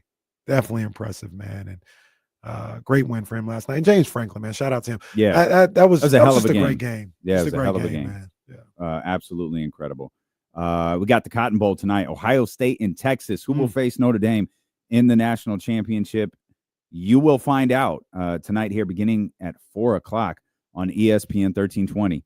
The most anticipated appearance from Eddie Gonzalez in history. They tuned in all over the country. That man wants to talk. We're going to put him up on the screen. Get ready. We're going national today. We're going to let that man say what he got to say. Eddie Gonzalez joins us next here on Sacramento Sports Leader, ESPN 1320.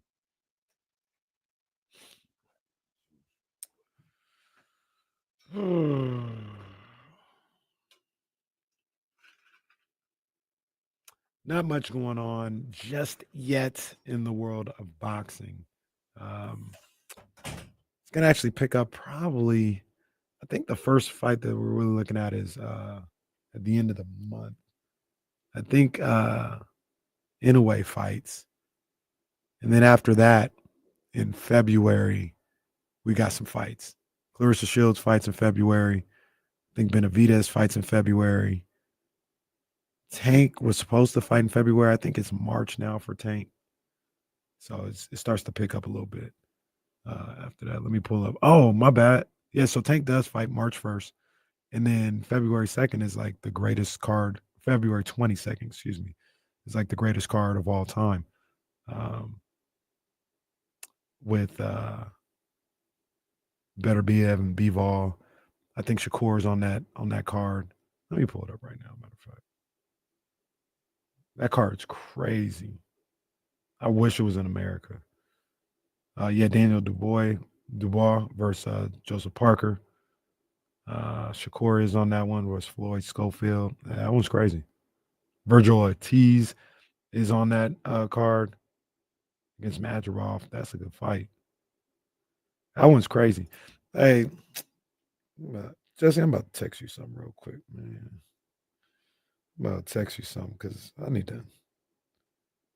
to do something real quick.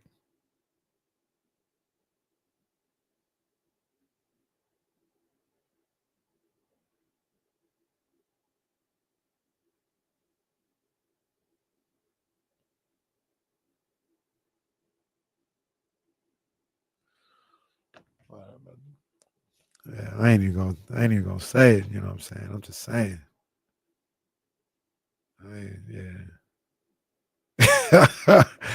Yeah, couple people been like, yo. Actually, I do know somebody. I want the best though. Everything. No, they got the next level of that. It's they got everything. Everything. I know. Matter of fact, now I think about it, Unc was like, yo, holla at me. He hit me he was Uncle Jerome. He's like, he hollered at me. He's like, hey, holla at me. I need to see what's up with that. I need to see what's up with that. Yeah. Zion Got suspended. It was late for Thursday's flight. So the team suspended him. Zion was he was out yesterday too with a hamstring. Now it might have been precautionary that might have been the old injury that they're just being cautious of. But get that boy Eddie in here. Hey, I see the hat. I see the hat though. Barely home, but always repping. I see you, I big try dog. to when I can, man. What you mean? Yeah. What's up, man? You good? Yeah, I'm good, man. You? Yeah, man. We still in commercial. So How much time we got? I'm gonna ask Eddie a question real quick. I just asked what happened with Zion. I'm trying to find out. I gotta ask Eddie real quick, man. You know what I'm saying? Like boxing popping off. What's up with Canelo and Crawford? You think it's going down? Man, because that's the easy fight, of course. It's the only move for either one of them, to be honest with you. Yeah, it's clear like Bud is just but it's clear Bud is just decided like that's all I'm doing. I'm not doing nothing else. Understandable too. What is he like? 35? Yeah, they both getting up there. I get it. I just don't. I don't put it past Terrence to win. It's just a weird fight, you know. It is. Weight classes for a reason, all that good stuff. It is. It's really Canelo's fault though. Like there's a fight for him right there. It's a perfect fight. Yes. But I've already conceded he's not taking it. So if you're not gonna take it, then go ahead and fight Bud. I'm not going. If you beat Bud, I'm not gonna say, oh, you beat the smaller guy. I'm gonna just respect it. Yeah, like that's my thing. Is like if they do the fight, you got to kind of just honor it as the fight because Bud is going in there saying I'm fighting him, like whatever. You know? Yeah, I'm just people think he can beat Canelo. I think I would pick him to beat Canelo. Canelo's older. Like 7 years ago, I think Canelo's just too much for him physically. Yeah, like he's like slower now. All right, we back in here. Eddie Gonzalez is with us. The most anticipated appearance from Eddie Gonzalez in history. So here's what I'm going to do, Eddie. I'm going to shut the hell up. Eddie ain't never tweeted. All right, All right. I'm going on D-Lo and KC tomorrow at 5:15 Eastern Standard Time. And I'm paraphrasing because some of y'all are stupid. Yeah, I didn't put East. That's my fault. That's all on me. good. You're It's good. all good. You're good. We got you. What's on your mind? I mean, I just watched a lot of reports, and I think what people got to keep in mind when, especially NBA news, I mean, I think it's everywhere, but like every little tidbit of information that comes out, somebody serves to benefit that in some way. A lot of times you can trace it back to say, oh, the team said this because it makes more sense for the team and this and this. But the Jimmy Butler thing has been so transparent and people are still fighting it. And it's really confusing me because about a month ago, a friend of mine reported that Jimmy wanted out, point blank. The agent came out and said, nope. And that's cool. That's what agents do. They're not supposed to be honorable or whatever. They're here to make money. The team then came out and said, we ain't hear none of that, which is really funny because a week later, after Jimmy didn't do anything with the team for a week, he left the game in Orlando right before Christmas because he was sick. And maybe he was sick. But he didn't go back with the team again for another 7 days. No organizational meetings, no practices, no nothing. I'm out. Then the team said, okay, he wants out. We're trading him, which was really funny to see. So I say all that to say, to my knowledge, Jimmy wants out. He wants to be a Phoenix Sun. For everybody saying it's a really complicated deal to make, it is in a sense because the Suns are a second apron tax team, and that creates its complications. But it's very simple in the sense of Bradley Beal goes out, Jimmy Butler goes to Phoenix, and there are multiple teams who are okay with taking on Bradley Beal in his contract, and there are multiple teams that Bradley Beal will waive his no trade clause for to go to. Some of them have been reported, some of them have been alluded to, but they're all the usual suspects. He may end up a Milwaukee Buck. He may end up a Chicago Bull. He will not end up a Miami Heat. But the reason why I wanted to get on here and say that is there are options to make this trade. And Jimmy has made it clear he's only going to one team. Now, what I do want to talk about a little bit, and I don't want to eat up too much of the airspace about the Phoenix Suns here in You got plenty of time. We here. NBA insider Eddie Gonzalez. Stop playing. What I do want to talk about is this. In another piece of the machination here, you've seen it today, as reported today, that the Bucks are trying to get rid of Pat Connaughton. They need to shed about $7 million to get under the second apron, which then allows them to combine contracts and aggregate players in a deal, because they could be a third team or a Bradley Beal straight ahead trade team, one or the other. Either way, it's not hard to put together that it's Chris Middleton, who just got benched, and Bobby Portis, who's been in trade rumors for 2 years now, that could be going on the way out, could add up to the contract and could make a place for Bradley Beal or Jimmy Butler, who they've inquired about as well. I say all that to say this. The Phoenix Suns are a second apron team, and those penalties are going to start adding up soon. So the Phoenix Suns need to get out of the second apron. Best way to do that is to shed salary, which is Bradley Beal, who's owed $110 million over the next 2 years, in massive amount of contract. I saw the Kendrick Perkins report about Jimmy Butler's deal. That sounds all fine and dandy, but that just makes no sense for the Phoenix Suns. What I've heard is his deal would be more of a 3-year type deal, closer to what the money is owed to Bradley Beal, is $110 million.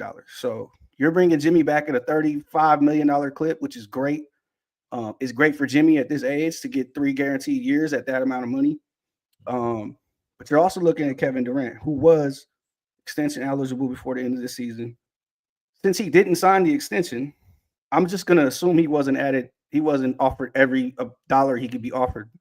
Same for Jimmy Butler. They've never come out and said we didn't offer Jimmy an extension. But if they offered Jimmy a max extension, we wouldn't be talking about this right now. So the plan going forward is clear. We need Jimmy. We need Kevin. We need them at smaller dollar amounts than they're at now, because we need to get out of this apron. And that's how we go forward. My issue with the Jimmy Butler trade, and this is my last point, I'll get off it at this. A month ago when this all started, you could have saved the Suns season. They were still in contention. They looked like a budding contender, needed a piece. It's an upgrade from Brad. We got some season left to save. A month since, yeah, this is the 12th seed. This is under 500 team. This is like, what are we salvaging at this point? We got to do this now.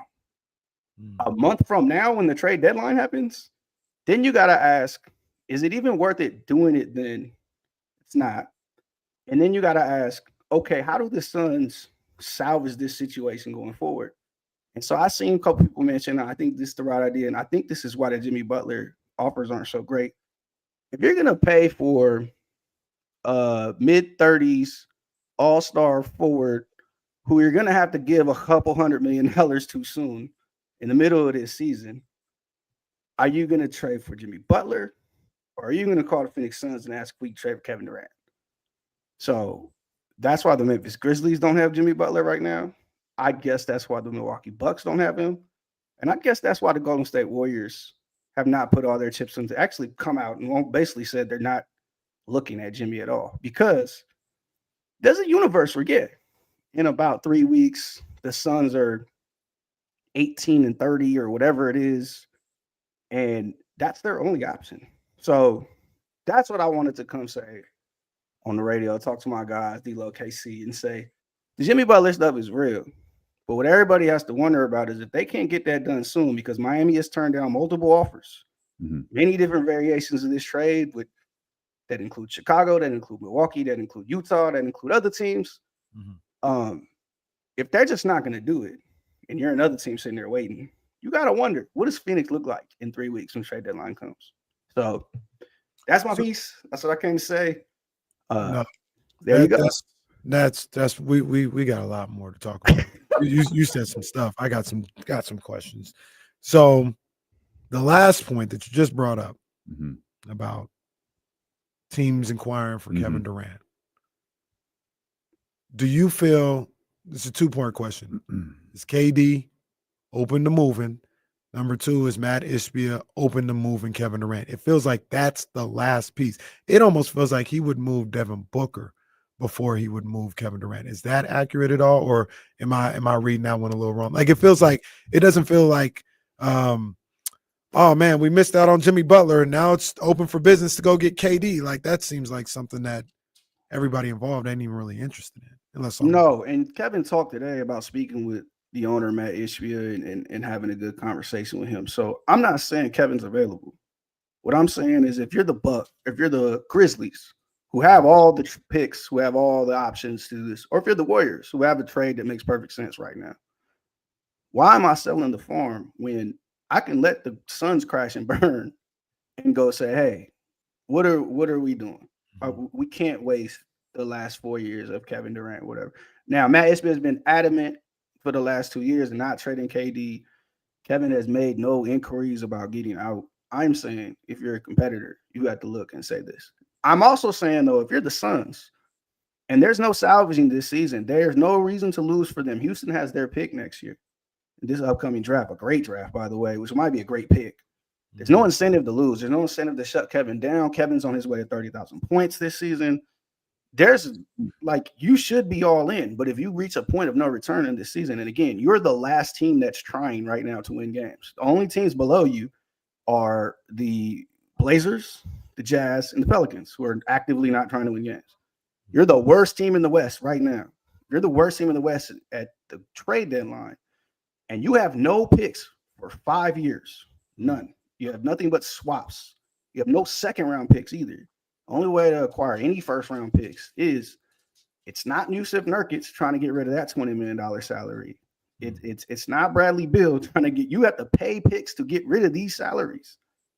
It's to trade Kevin Durant because you're not trading Devin Booker. You should not trade your homegrown star who's only 29 years old. So that's what I'm saying. If you're a team on the outside looking in, Jimmy Butler is intriguing, yes. Kevin Durant is way more intriguing. Jimmy makes the most sense for Phoenix.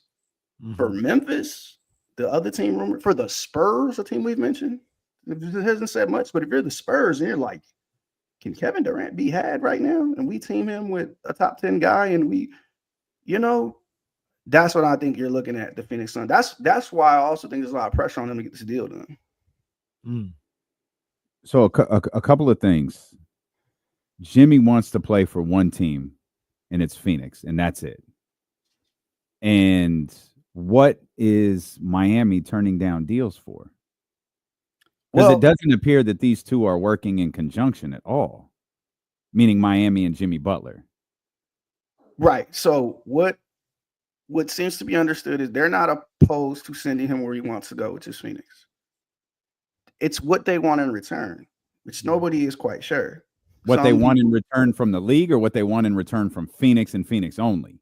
No, like from the price from the higher trade that would get Jimmy to Phoenix. So Okay, gotcha. you guys find us a third. Okay, we found a few third teams. We found some fourth teams.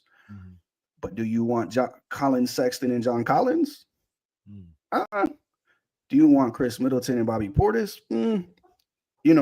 But then you're looking at the other offers they're getting elsewhere from teams like Memphis, and you're looking at stuff like Marcus Smart and Santi Aldama and some contract Brandon Clark. It's not like that's some great haul either. Maybe Zach LaVine is floating out there, but this is one of those things where if Miami wanted Zach LaVine, that deal would have been done a week ago. So clearly they don't want Zach LaVine. If Miami wanted Bobby Portis and Chris Middleton, that deal would have. If they wanted Brad Beal, simplest trade to make possible, that would have been done. So it's not quite clear what they want. If they want a horde of picks, they're not getting that for Jimmy Butler right now. They might not get any because the Suns will probably have to give away their 2031 first with Brad Beal in order to make the trade happen anyway. So it's complicated in that sense, but it's not complicated in that they know what the offers are. They just don't like them. If they like them, Jimmy Butler would be on the Suns right now. And those things are always interesting because I talked about last week, like if I'm Pat Riley, who I really like Pat Riley. That's my kind of guy right there. I like Pat Riley. But if I'm him, I'm telling Jimmy Butler, like, go out there. You're free to go find you a deal. If you find somebody like Phoenix or something that is willing to pay your extension, then we'll work on something. But like, this is the contract. This is what you're doing. And I dare you to walk away from $50 million if you don't get the trade that you want. I dare you. Go ahead. It ain't going to hurt us if you don't. We're not a championship team no more either. But on Miami's end, where they may be overplaying their hand is, look, I don't know what you guys think you can get in a Jimmy Butler trade, but this ain't 5 years ago. Like, you're going to kind of get what you get and don't throw a fit, as I tell my 2-year-old, right? Like, get your 2-year-old promptly punch you in the nose when you say that?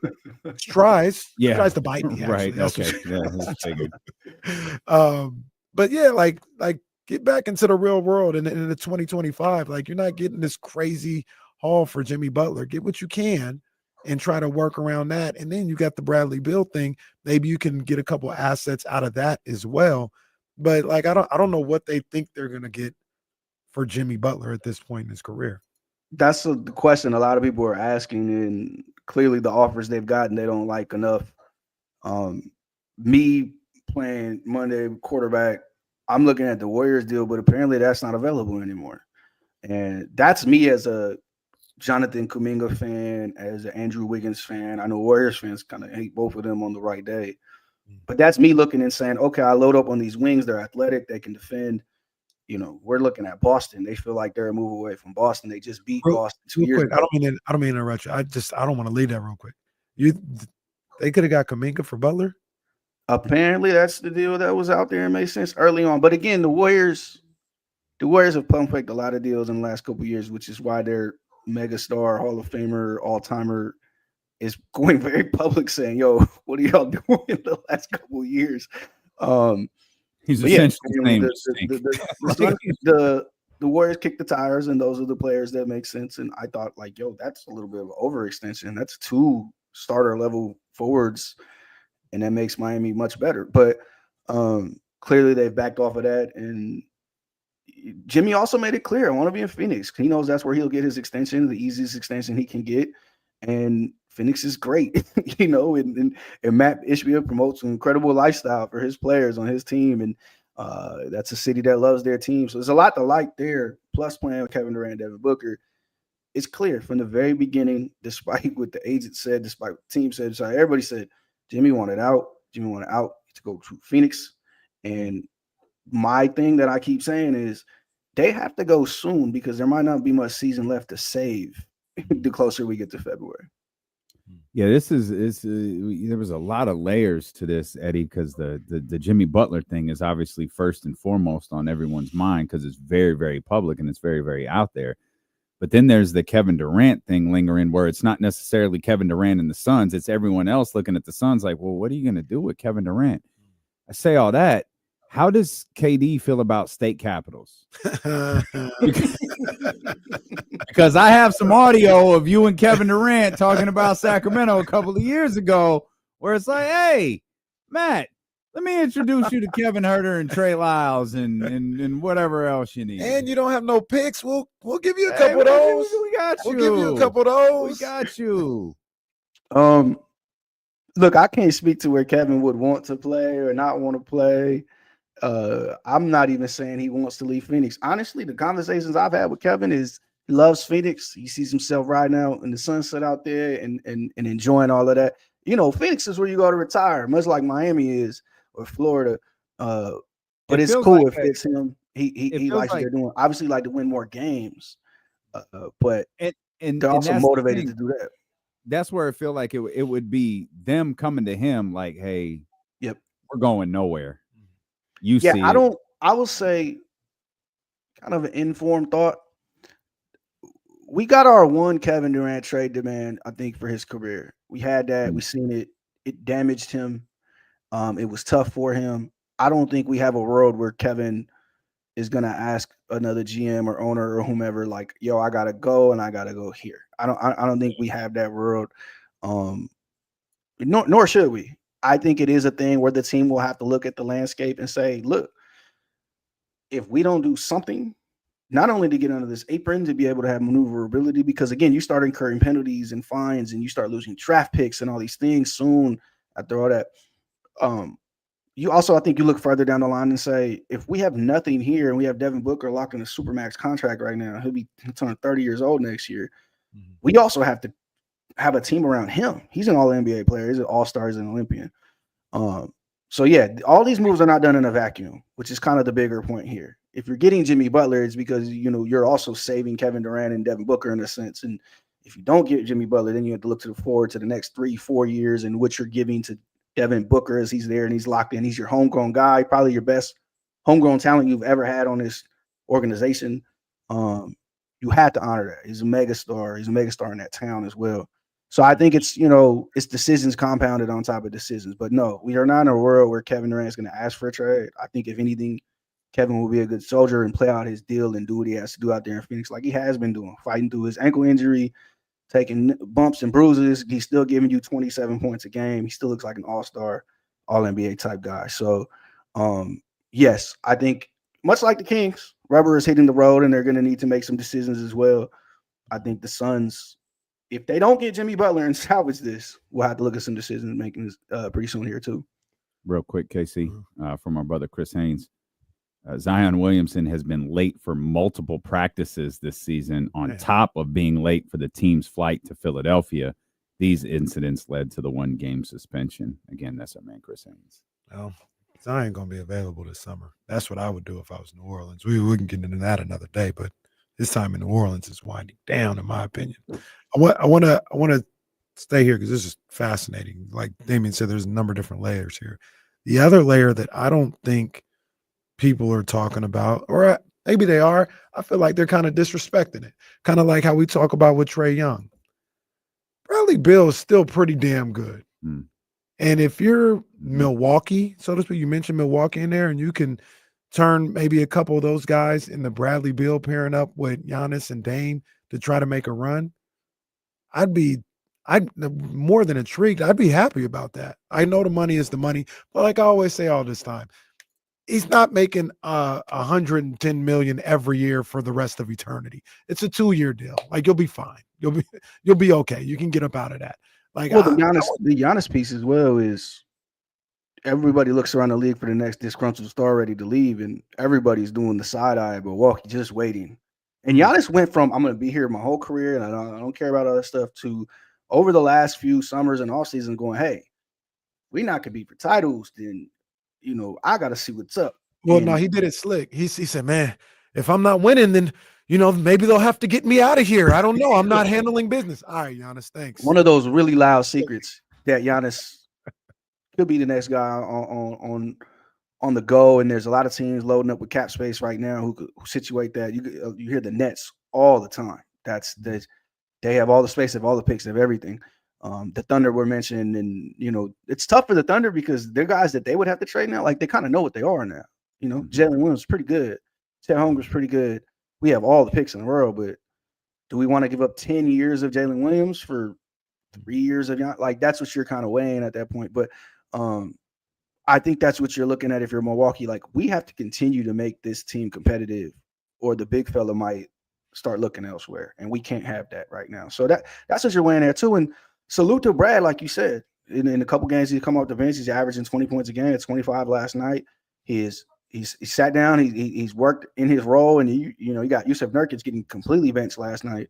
They're pros. They're working through that. They see what's going on, and they know what the pressure and the expectation was for that team, and it was not to be the 12th seed in a 10 playoff seed conference. So that's not what they should have been doing at all. Injuries or not.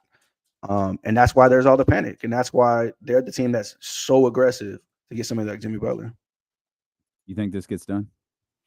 I think the clock is ticking, but I do think it gets done. I think it gets done because of what you guys were saying earlier, in that, you get what you get at that point. You're not getting Karl Anthony Towns. You're not getting one of these great players. And also the league is so restricted by the second apron. Go play with the trade machine a little bit and see who can trade just one player for one player and this, that, and the third. Like, it's really tough to make trades in February now. But I do think it gets done because I think letting him walk for nothing or bringing him back to the team almost hurts you more than just trading him and getting something. That's what I was about to ask you. Like, does he ever walk in that Heat locker room again? I heard one rumor. There was some people over there wanting him to come back early. He's on a 7-game suspension right now. The idea is very clearly he's not coming on this road trip with us. They're on a pretty long road trip out west, bouncing around. I heard there was a little bit of convo about bringing him back early, which obviously is not happening. But I think he's a pro. I mean, he set this in motion. We know what he did in Minnesota, but I think, if he has to go play, he's worked out at the facility in the interim. He's been around the team. It's not that he's just not going to show up, but he's made it pretty clear he wants out. So I think that's also the other ticking clock, is that 7-game suspension ends next week. They come back home. If he's not gone by then, then it gets a little more dicey. Fascinating. Really, really fascinating. Yeah. I hope y'all didn't get me in trouble, man. No, well, look, don't worry about it. It's okay. The whole interview will be up on YouTube soon, guys. You guys we'll pay the fine. We'll pay the fine. You good? No, that's good stuff, Eddie. We appreciate you. We knew when the tweet went up that we was gonna have ourselves a day today, but that was that was good kid Mad City right there. No, it wasn't. Yeah, that was. Oh yeah, you hate Kendrick Lamar. Wait a minute. Kendrick hated champions of the Before world. y'all pay the bills, man, the MVP of the NFL is Lamar Jackson, correct? I think so. Yeah, but I don't think he's gonna win it. It's also really, really close. Like, it is I close. think Josh Allen's gonna win it. Like, they want Josh. Like, and he's had an MVP caliber he's season. deserving. We've seen the All-Pro team came out today, and apparently that's the sure tell sign that it's Lamar. So Lamar was the one? First team All-Pro quarterback. Wow. Oh, I didn't see. Yeah, we didn't see I that. didn't see Pretty that talking Kings all day. sizable gap in the votes. I think it was like 32 to 18 or something, which is big enough. His statistical season is It's crazy. absurd. Oh, it's ridiculous. So It's absolutely I think, absurd. but the scary part is he might lose that football game this weekend. So He ain't losing this weekend. He might lose the next weekend. I hate to be that guy, but I need to see the big playoff run from Lamar before I put him in that upper echelon. Like all the GOAT level quarterbacks, they had that run. And I used to hate Peyton, but he put a couple of them together, and it's like, all right, got to tip my hat. It'd be pretty wild if he hit 3 MVPs and didn't hit the conference finals. 3 MVPs, 2 playoff no wins Super ever. Bowl. He That's got a one Super Bowl. conference No Super Bowl. Yeah. Man, we appreciate you. This was great stuff, Eddie. Thank you, brother. Enjoy your weekend, fellas. Yes, Dog, sir. Take care, boy. So, man, Eddie Gonzalez right there. Ooh-wee. All right. There was even some King stuff in there that I want to talk about. Yeah, there was too. Let's regroup. Let's regroup, and we'll come back. Yeah. D'Lo and KC here on Sacramento Sports Leader, ESPN 1320. Yeah, put that whole thing on Twitter if you can. Whatever they let us put up. We're gonna be like the guy who always puts the movies on Twitter. Right. Fuck it. Remember the Titans. Mm-hmm.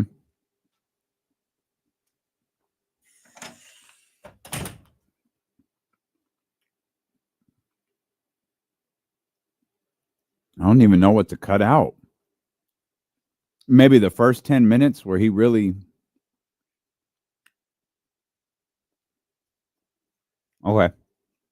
Yeah. Do that. You know what you're doing. I'm not going to tell you what to do.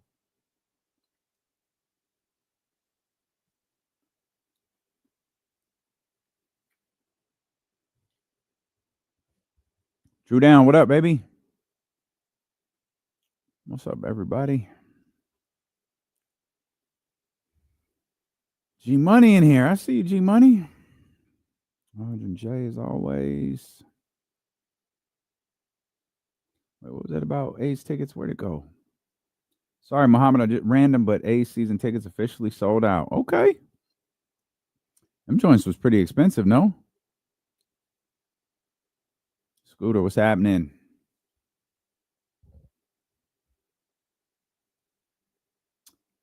Eddie Mac from South Sac. What up, baby?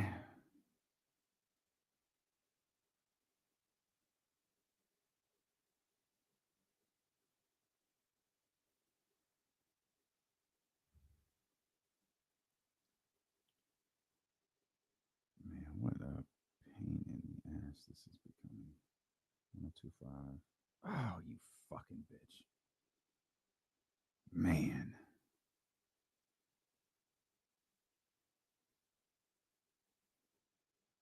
Gosh damn it.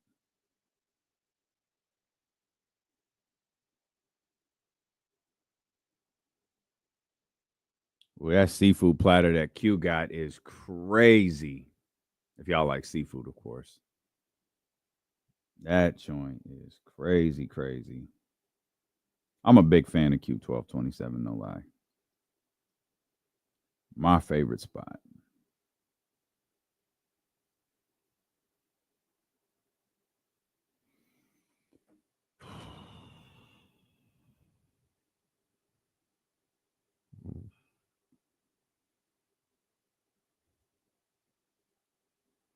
D-Lo, if you were going to put money on it, would you bet that the Kings will make a move before the deadline?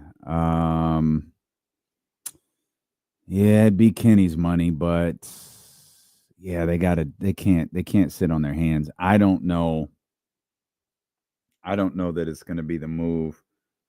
You know, I don't know that it's Cam Johnson or any of these moves that so many of us have talked about that we really want, but do they do something like, yeah, I think so.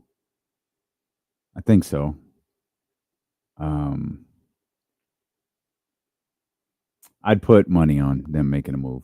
A little bit of money. Kenny's money. But yeah, I'd put money on them doing something. It's a good point. You don't have to cook the food yourself at Q1227. My man Q does it all for you. Yeah. I see John Collins. What's that look like, though? I don't hate it. It's just, what's it look like? Oh, Sean, I didn't see this. Is this real or are you having fun?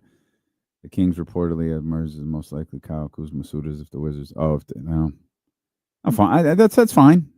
I'm perfectly fine with that, Sean. If that's true, I'm perfectly fine with that.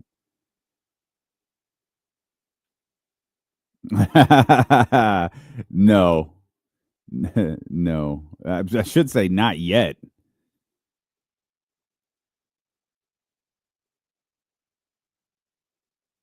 No, that never fails. That never fails.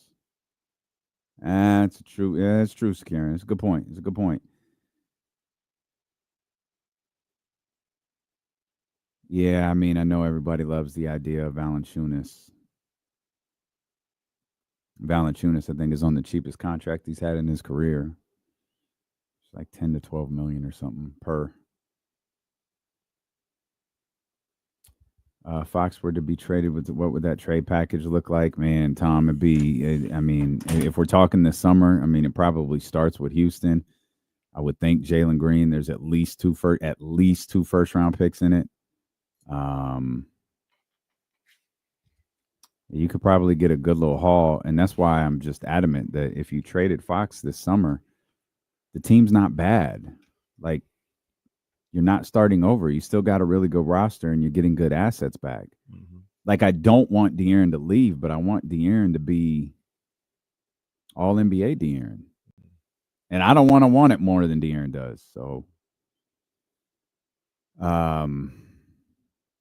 there's multiple first-round picks in it, though. I can tell you that. Multiple first-round picks and a good player. Yeah, like a really good player, probably a good and another player. Yeah, there's a good player and a rotational player in that trade.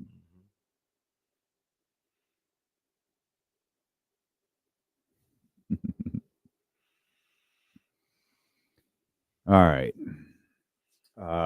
If you missed our conversation with Eddie Gonzalez, I strongly encourage you. There's no run it back today because we're going to the Cotton Bowl in just over an hour from now to find out who's going to take on Notre Dame in the national championship. But if you missed our conversation with Eddie Gonzalez, log into YouTube later. If you're just tapping in on the radio, appreciate you wherever you at. Head over to the YouTube channel later on. I know Jesse's going to clip it by itself and put it up because you can always scroll the live feed back and take a watch to it, take a listen to it. Really, really good stuff from Eddie as it pertains to the Jimmy Butler situation in Miami, the involvement with the Phoenix Suns, what deals for Jimmy Butler have looked like. Like, he named names, like he didn't pull those names out of a hat. Mm-hmm. We learned that the Warriors were at one point involved in this to the point of a trade package being put together. We've learned that Milwaukee is involved in this. We know that there's potential 3 teams and even 4 teams deals involved with Jimmy Butler in Phoenix. Phoenix is the place that Jimmy Butler wants to play in. Mm-hmm. And Miami, we got a month, maybe a little less. A little less than a month. Is he the domino that has to fall? Because if you're looking around at like Chris Middleton moving to the bench and the Bobby Portis stuff, and you're looking around at like some of these other conversations, is he the domino that has to fall? Or is he? I feel like they're in 2 separate lanes. I was going to say, to throw in too many analogies, is he too big of a fish? Yeah, he's in 2 separate lanes as opposed to what Kyle Kuzma. Yeah, Kuzma, Cam Johnson. Yeah, okay. Like, the teams that are interested in those guys aren't interested in Jimmy Butler. Gotcha. Right? Yeah. You know what I mean? So typically he's the biggest name on the board. Nobody's making a move into that sort of. Because you have assets invested in the proposal that you don't want to give up in a different proposal. And I think the reason why they're in 2 different lanes is the money. Because remember, we were trying to find a Jimmy trade last week, and just contractually, because of that, it was crazy. Like, and that just puts him in a different stratosphere than somebody willing to give up 2 firsts for Cam Johnson at $16 million. You know what I mean? So it's interesting, though. And there was a lot of interesting things there. Like, after talking to Eddie, I feel like Miami just kind of got to bite the bullet, especially if they're willing to do business with Phoenix. Like, if he wants to go to Phoenix and they don't want to be like, they're not in the business of like, I'm going to be a jerk and not send you there. Mm-hmm. If they're like, all right, we'll send you to Phoenix. Like, we just got to get a good deal. All right, it's time to choose one of these deals. Like, just choose one. I think what you could get from potentially what you can get from Milwaukee, sending Bradley Beal there, I think that'd be a good look. You do have the aspect of now you're helping one of your conference rivals possibly get better. But but from that perspective, and I thought of this as soon as he said it. So the idea that was the 3-way swap, right? It seemed clear Bradley Beal's not going to Miami, no matter where he goes. Yeah, correct. Yeah. But the problem with the Milwaukee deal, doesn't that send Chris Middleton to Miami? I think so, yeah. Why would they? True. I just don't feel like they. I mean, I don't know why they would want to do that. Yeah. I mean, because if you're going to do that, I want Bradley Beal instead. Yeah. Because from what it sounds like, and we didn't even press Eddie on this, partly because I read it from Shams, who I can confidently say, Shams, I mean, Eddie even said, my friend reported, he's talking about Shams. We know that. Miami doesn't want that 110. Right. Which is why there's a third team involved. And I think Eddie did say that in the conversation. That's part of the hang up with Phoenix. And so, I mean, Chris Middleton might be less, but it can't be that much less. Yeah. They just signed that. See, they signed that extension. So yeah, there's that. Or if I'm going to take Chris Middleton, I need a player, and I don't know what young player might be on Milwaukee that I don't think they have a young player, do they? I think they got. Well, I stand corrected. Chris Middleton's contract's a little less than I thought. Let me get the exact numbers for 62 for 60. It's let me see what's left. Oh no, no. Okay, so he's into the we forget he's into the contract. It's 31 this year and a player option for 34 next year. Yeah. I guess you could take that, and knowing that he might opt into the 34, right? Versus Brad's. I mean, 50. You're taking 65 and some change back versus 110. I don't know what Bobby Portis is, but it's not going to amount to 110. Right. Well, but see, so here's the other aspect of it. Eddie was talking about Milwaukee needing to shed salary to even make a deal with Miami and Phoenix. Well, that's where Monty need to be lurking. Connaughton, sure, I'm not crazy, but he's like a little Kevin Huerter, maybe more consistent, but he's a good ball player. But you talk about Bobby Portis, you need to shed salary and take Bobby Portis' contract. Well, wasn't Bobby Portis part of the deal?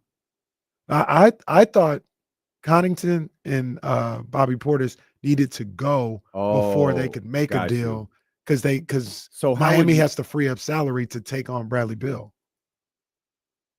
So Milwaukee needs to free up Milwaukee salary. does. I'm sorry. Milwaukee probably has to move Middleton and somebody. So that's what I'm looking for is who goes with Middleton. Well, so Miami may not. So say it was Middleton and Portis. Miami might not want Portis and Middleton, but you have to shed that contract so you can absorb if you're Milwaukee Bradley Beal's contract. Right. You know what I mean? Yeah. So, no, I know what you mean. So I just couldn't figure out who they paired with Chris Middleton if you move Connaughton. And I do remember him bringing up Connaughton if you move them separately. Yeah. And I guess it would be just to absorb Bradley Beal's contract in a Middleton trade. Right. So this second apron is a bitch, boy. It really is. Man. And were they locked in for 10 years? Goodness. Oh yeah. Thanks a lot, CJ. Yeah. CJ ain't done nothing to nobody. Draymond was right. Guys can't win championships out here. But yeah, the Kings lurk. See what Bobby Portis looking like. I don't know if it will work for them. But the tough part about that though is that the most attractive thing that the Kings have is Trey. Yeah. Because again, we're not talking. Yeah, because remember, we're not talking about the player.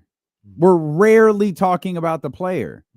We're talking about their contract and what it does for another team.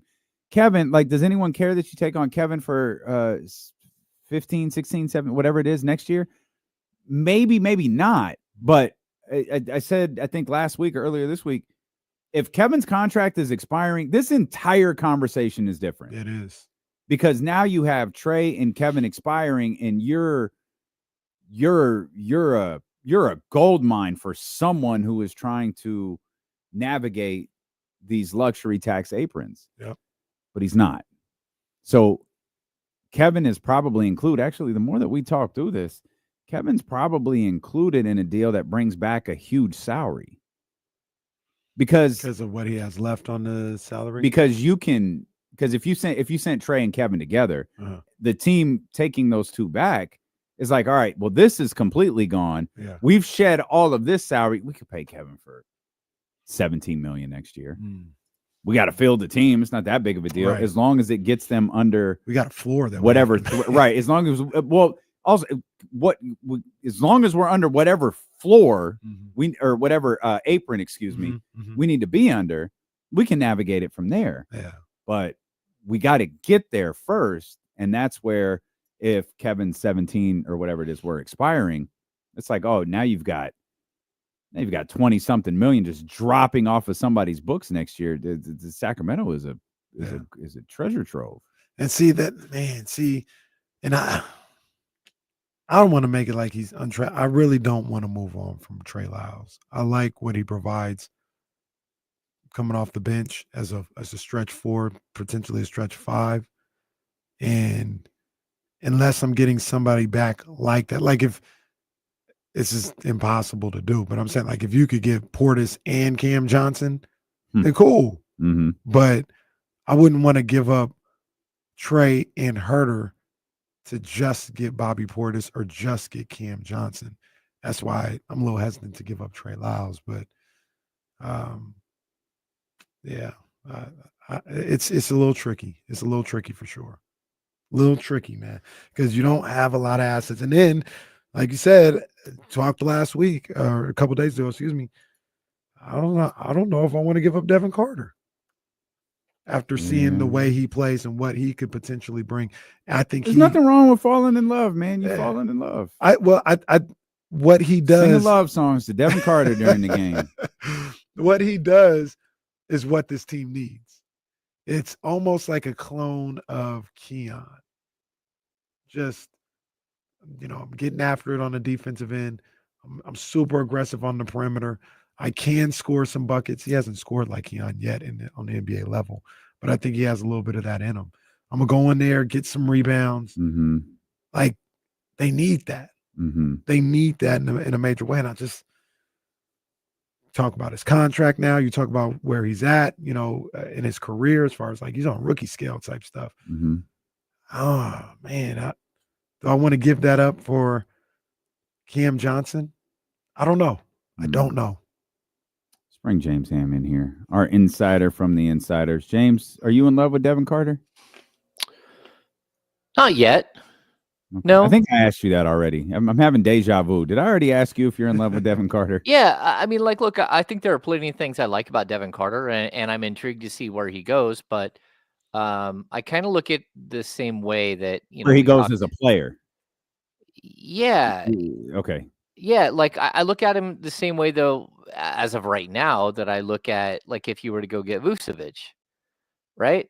So like if you go get Vucevic, and you have to give up Trey Lyles to do it, not Vucevic, Valanciunas, mm-hmm. right? So you could make a trade, just straight up salary cap works, Trey Lyles and Colby Jones for Valanciunas. But Valanciunas is going to play 12 minutes tonight as a backup center behind Sabonis, right?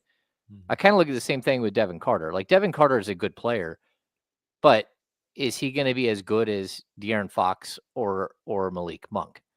And is he going to be as good as Keon Ellis? Maybe he'll be as good as Keon, but like we're talking about like backup players for the most part. And I think that there's a possibility that Devin Carter down the road starts for you, but I also look at him like as an undersized 2 or not really a true point guard. So would I trade him for Cam Johnson? I'd consider it because Cam Johnson can start, but either way, Cam Johnson's going to play 30 minutes a night for you. Like he's not going to be the backup to a 36-minute per game point guard. And so again, that might not be the best way to look at it because De'Aaron Fox, we don't know what his future is in Sacramento. We do know Malik Monk's under contract for this year and 3 more, but that's still kind of the way I look at it. That like if there's a way for you to get much better today and trade sort of potential for production, then I would have to consider it. We had kind of a fascinating conversation with Eddie Gonzalez a few minutes ago where he's got some pretty good intel into the Jimmy Butler talks around the league. And it seems that there's a lot of players out there with teams potentially positioning themselves either for Jimmy Butler or Bradley Beal or perhaps someone else that may be looking to shed salary like second apron teams. And he mentioned the Milwaukee Bucks and how, Bobby Portis stays in trade rumors for a reason because there's always talks about trading Bobby Portis. And I know that's been a favorite of one of yours. Is that Do you still feel like, having seen a little bit of Devin Carter, having seen a little bit of this roster under under Doug Christie, excuse me, is Bobby Portis still a player that you are super high on? Oh, heck yeah. I would take Bobby Portis in a heartbeat. Bobby Portis, like some of the pluses to Bobby Portis is he can play the 4 and the 5, right? So that's where you start getting the positional versatility again. And like he can play a small ball 5. He hits the 3 really well. Let's see, what is he shooting right now? 38.1% from 3 on almost 4 attempts per game. He's a guy that in the past has been a good shot blocker, but we're talking about a guy who's right at 14 points, 8 rebounds a game. I would take Bobby Portis brings so much to the table as far as toughness and intensity and defensive prowess. He is almost 30. So I would be cautious on what I'm giving up for Bobby Portis. But I would still consider it, especially he's got a player option next year at like $13.5 million. Maybe I'd want assurances that he's going to pick up that option or that I could work with him longer term. But yeah, I don't know. Someone in the chat says Bobby Portis doesn't play defense. That's just not true. Like Bobby Portis has been a very good defensive player throughout his career. So yeah, I would definitely consider a move for Portis. He's in that group of players that you look around that the Kings just need. They need a guy who's a 4-5, who's got length, athleticism, can block some shots, can hit a 3, can rebound. You can put alongside Sabonis. You can put him in the game when Sabonis is out of the game.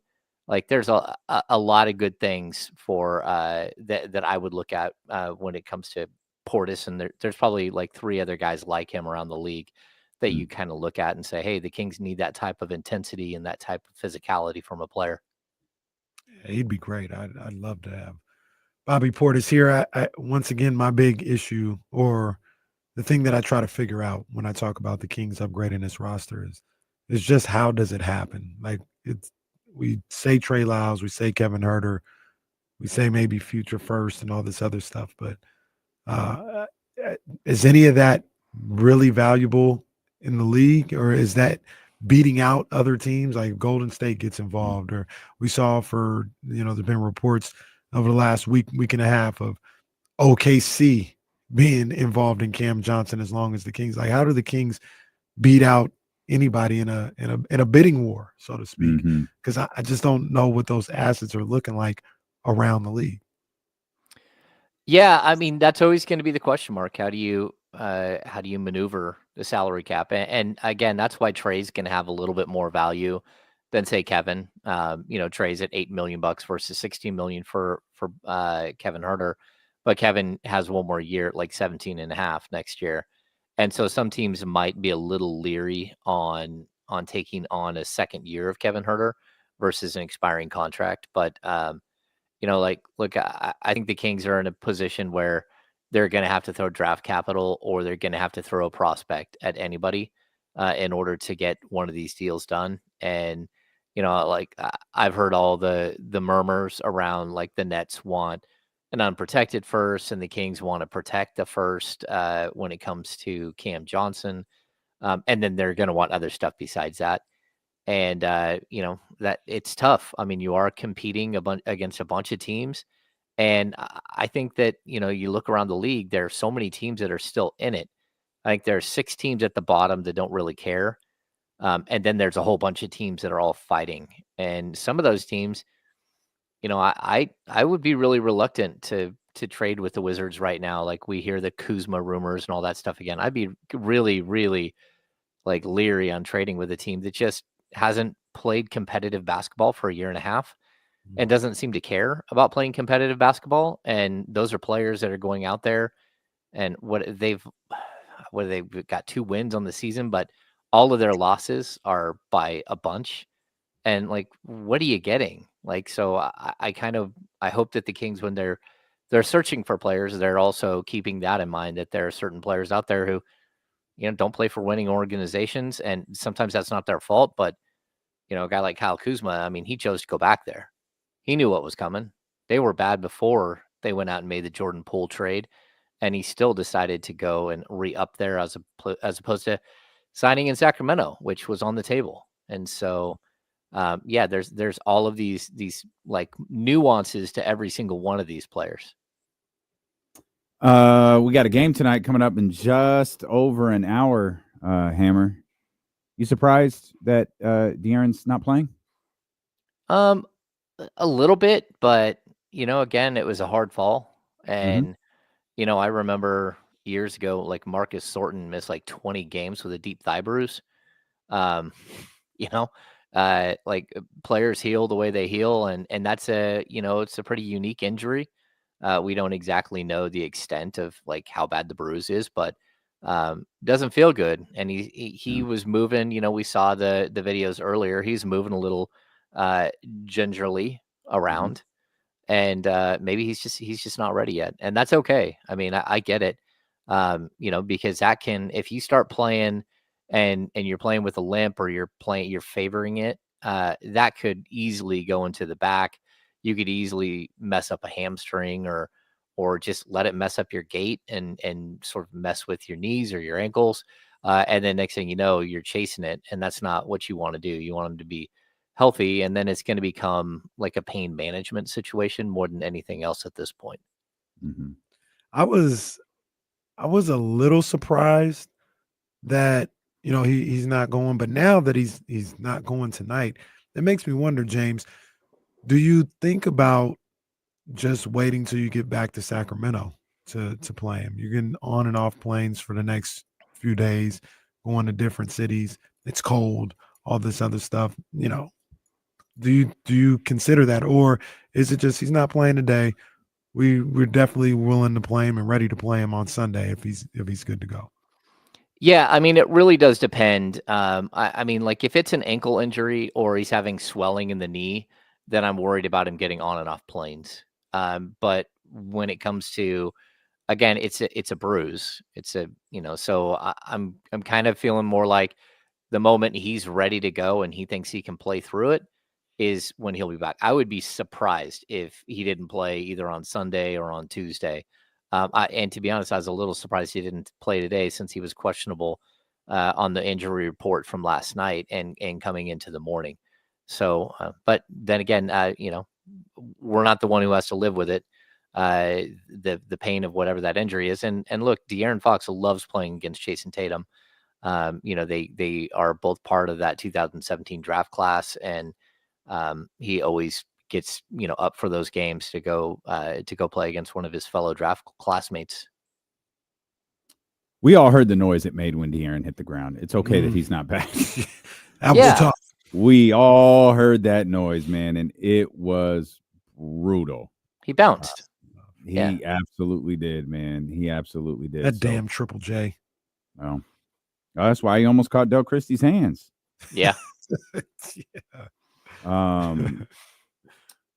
Hammer, we were talking about, like, speaking of Doug Christie, do you think Doug Christie, because we did a lot of talking about like Mike Brown players, Monty McNair type players. Do you think Doug has a player, like a type of player that he likes? Oh no, he certainly does. Yeah, I mean, to be honest, he likes the Keon Ellis type player. Yeah, I mean, I think if you're a player who played defense at the NBA level, you're always looking for those guys who are smart, who can pass the ball well, who do all the little nuanced things, and to be honest with you, that might be who Devin Carter becomes during his time in the league. He is a very heady player. He's a guy who is, like we talk about, he's a ball hawk. Like every time you turn around, he's right near the ball. He's a guy that like hunts rebounds. Like I think Doug's type of player is the dude who tries really hard, but who also understands that the game has to be played on the defensive end of the court. And I would even tell you this, like when we were getting ready for the 2017 NBA draft, like in the months leading up to that draft, no one was higher on De'Aaron Fox than Doug Christie. Doug had spotted De'Aaron. He had been told, hey, watch this Kentucky team. They got a bunch of talent. And I think a lot of people were looking at Bam, and a lot of people were looking at Malik Monk. And Doug came out of it and said, hey, there's this kid on Kentucky that is absolutely incredible, like spiky haired kid. And he's left-handed, and, Doug's a lefty. he's like, I really think he's going to be a star. And so, again, that might have been a conversation he had with Vlade too at that time, just knowing their relationship and, like, who do you like type stuff. But like, that's his type of player, like long, athletic, super quick, but defensive minded guys who don't mind getting a little bit gritty. Yeah, the conversation came up because we kind of feel like Doug Christie is the type of guy that, like, everybody's got a little bit of a preference for sure, but he doesn't really, it seems like he doesn't really trip off that. Mm-hmm. If you're on the team, I'm gonna figure out what you're good at and we're gonna rock. Mm-hmm. You know what I mean? And we're not gonna say, oh, I just don't like the way this guy, more than I'll put it to you like this. If you don't compete, that's what might put you on the bench. Mm-hmm. Your skill set is never going to be what keeps him from playing you. But if you aren't competing out there, that seems to be something. But more times than not, it's just like, all right, these are the guys we got. We're going to go out there. We're going to rock, and we're going to do what we do. That seems to be the way Doug Christie approaches basketball, approaches coaching, and approaches leading. Yeah, it's really interesting because the last couple of years I've gotten into like European soccer. And when you have a new coach come in European soccer, they go out and they get a whole bunch of their former players. They load their roster up with a bunch of guys that played with them at some other stops. So like Erik ten Hag for Manchester United, he went out and he got like maybe 6 or 7 players that had played for him, whether it was Ajax or it was some other place. It's something that doesn't happen in the NBA, where it's like we always talk about, oh, that's his type of player. But very seldom do you see someone go out and like, hey, go get me this player, and this player. They played for me before. I know exactly what I'm getting, and I want them on my roster. And then I think for a good reason, because when, someone like Erik ten Hag at Man U gets fired, you're stuck with like 8 players that don't fit the next guy's like his idea of soccer, or his like that, whether it's a set or whatever it is, like they just don't fit.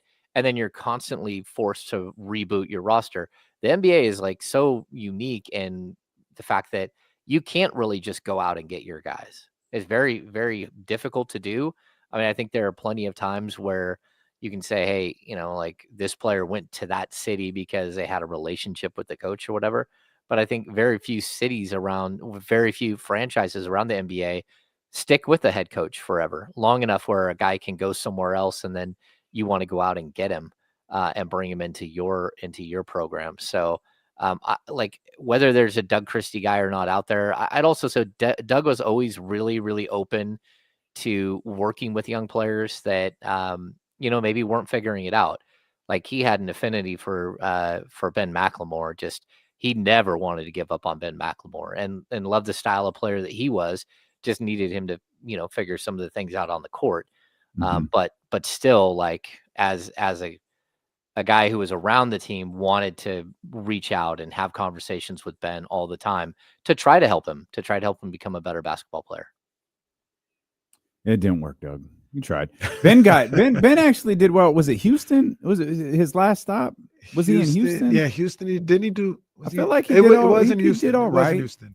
Yeah. He finally, found something. Yep. That allowed him to play ball a little bit. He was playing overseas last time I heard, and then he had the legal trouble. But that didn't seem, again, I sorry to go down the rabbit hole of Ben McLemore, but he played in Portland. That was his last stop. He played 64 games for Portland in 2021-22. The year before that, he played for LA and Houston. Oh, he did play for. I was like, did I make up the fact that he played for Houston? And you were right. He did a good job when he was at least in the rotation. Yeah, for right, Houston. Mm-hmm. Right. Well, maybe that's through to him. Who knows? Yeah, I mean, like Ben had a lot of other issues off the court with just people around him who were always, trying to get him to pay for things and sort of abusing him for the money that he had made. What do you think about tonight's game? It's obviously, it's the defending champions. Kings are riding high. They've had a nice little break, so it's not like they've been able to go from, it's like you get to the, you get to the top of the roller coaster and you're just kind of like there, just hanging out. Like you're not going down, but you're not going up. You're just kind of sitting there waiting to see what the next loop is or what's about to happen next. So not me, because I don't get on roller coasters. This is strictly an analogy, not a personal experience. But they've got the 5-game win streak, but they had, like a little bit of time off, a little bit of time to settle in. And now it's like, okay, we had a, tough test against Memphis. We beat our rivals and the Golden State Warriors. Yeah, now we've got the defending champions who just got Kristaps Porzingis back, by the way. So they're at full health here.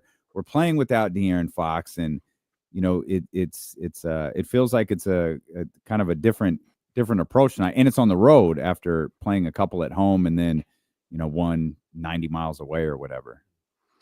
Yeah, this is about as tough as it gets, and it's because not only is are the Boston Celtics extremely talented, they're also a really, really bad matchup just on paper because of their length, their athleticism, their switchability. I mean, they're able to switch 1 through 4, 1 through 5 most nights. But I also what the style of basketball they play is just absolutely bonkers. I mean, that team's averaging 49.8 3-point attempts per game. And we looked earlier, Kyle and I, when we were talking about this, and we've talked about it all season, how the Kings have this disparity in how many 3-pointers they make versus how many they give up. And you guys, we talked on Wednesday about how under Doug Christie over the last 6 games, the Kings are making 13.8 threes per game, and they're giving up 13.5. So they've actually flipped the script. They're up 0.3 3-pointers per game over the last 6 games under Doug. The problem is that the Boston Celtics hit 18 threes per game on average. So if you're the Kings and you just erase this deficit and you're hitting 14 threes a game, now you're down 12 points again against a team that on average hits 18 threes per game. The Kings have hit on the season, I think it's 6 times they've hit 18 or more threes. And this team that's what they average. Mm-hmm. So it's just a different beast. They're great defensively, but they just hoist. And you look from up and down the roster, it's crazy how many people just hit a whole bunch of threes on their team. And, again, it's your 3rd or 4th guys are hitting between 7 and 9 threes per game. That's wild. So this is a complicated task. I think the one advantage the Kings have is that they're playing for something. They're playing extremely hard.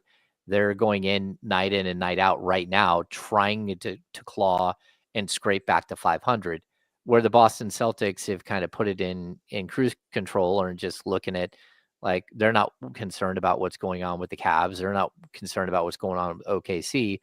They just know who they are and they know what it's going to take to get back to a championship. And so they're not going to overexert themselves every single night in the NBA. So maybe you catch a team that's sleeping a little bit. But, I don't know. It's a team that just they just won't stop shooting threes. I mean, that's wild when you consider that they're not even that fast in pace. Yeah. So if they're taking 85 shots a game and 50 of them are threes, that's crazy talk. So it's wild. And now they got the big guy back now, Porzingis, and who hits threes.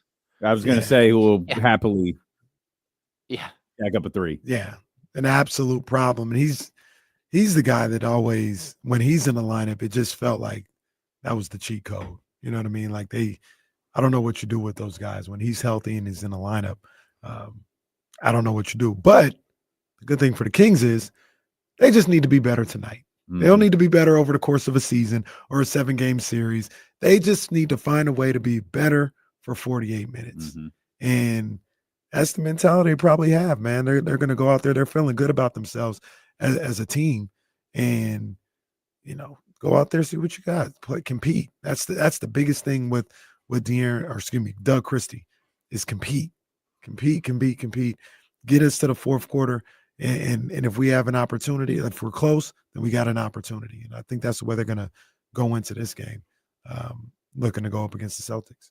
Yeah, I mean, that's sort of the one thing you have against them is that it matters to the Kings. Tonight's game matters. It's not one of 82 like it is for the Boston Celtics. The Kings are right there on the precipice of getting back to 500. and they're right there riding a 5-game win streak and would love nothing more than to have momentum, especially with, the fact that they play these 3 on the road, then 3 games at home, then 6 games on the road. And so 9 of their next 12 games are on the road. And while the Kings are a better road team than they are a home team, that still doesn't matter. That's a lot of road games. And it's okay. It's easy for the Kings, it seems like the last couple of years, to be a game or 2 over 500 on the road. But like to build any real momentum on the road is a different story. If you're trying to climb to 4 or 5 games over 500 over a 12-game stretch, but 9 of those are on the road, that's just not easy.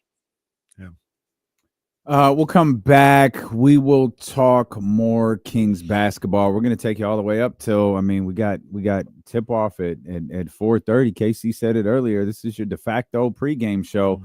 We'll get you ready for the Kings and the Celtics. There's a number of reasons that the Kings should be concerned tonight. Hammer and I said they've got to hit. They've got to play perfect tonight, and that includes everybody. We'll explain when D'Lo and Casey return here with James Hammer, the Insiders, on Sacramento Sports Leader, ESPN 1320.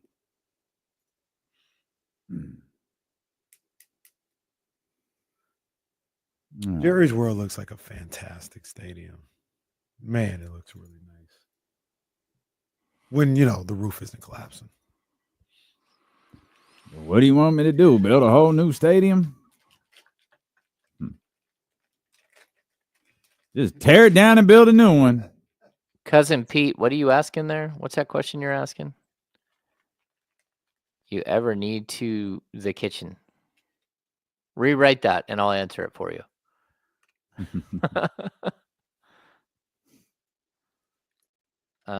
Did you guys see Bryce, that? This is the second promotion Bryce has gotten since we've been on the air. Congratulations. Nice job, Bryce. Overachiever. Man. How do you get promotions when you're at Disneyland all the time? Well, unless he's getting promoted from like ticket taker to ride operator at Disneyland. I'm just wondering, like, you're always getting promoted. Good for you. Cousin Pete, I have been to the kitchen, and I love the kitchen. The kitchen's amazing. I have not been to their new location, but they also, from what I know, raise their prices again. So that's not the cheapest night out. Not at all. I think I don't think there is a cheap night out anymore. I don't think that exists. Yeah, but they're preset, and I think last time I heard it, I think it's $165 a person, and that's without a single drink. Oh, yeah. I don't think I've ever been there before. I haven't ever been there before. You have to have reservations. Actually, when the NBA shut down on that, what was it, like a Wednesday night? We had reservations for the Friday before like the world came to a stop, and we went to the kitchen with some friends, and Harrison was there with his wife. Yeah. Is that out here? The kitchen? Downtown? Yeah, is it downtown? It's now off of it used to be off of Fulton. Now it's downtown, I think off of Broadway. They bought a building or something downtown. Oh, okay. Yeah, it's like $200 a person, roughly. But if you bring your own bottle of wine, I think their corkage fee is only $50 for the first one. Yeah, for the second, I think it's $25, something like that, or $30. It's a high roller right there, James Ham. We're foodies. Yeah, they just Caraway money. There you go, Scooter. Stop. Yeah. It is a Michelin star, and it's well worth it. I mean, it's an incredible night out. The ambiance is cool. It's like they make the food right there in front of you, and they make the food. Okay. Very like nice. dinner and a show, like right in front of, but like the kitchen is open. They also invite you to the back of the kitchen to for like one of the hors d'oeuvre settings, and then they always have an intermission where they have sushi out on like their patio area. It is a production. Wheezy, that's a good question. Can I bring in a boxed wine or a Magnum? Just bring in like a giant bottle. Hey, oh. Come on.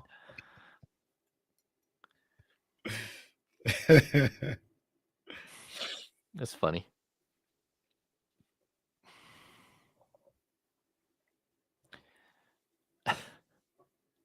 Yeah, it would be a good idea. Like, what if you did bring in one of the gigantic bottles and like, okay, it's only a $50 corkage, right? Like,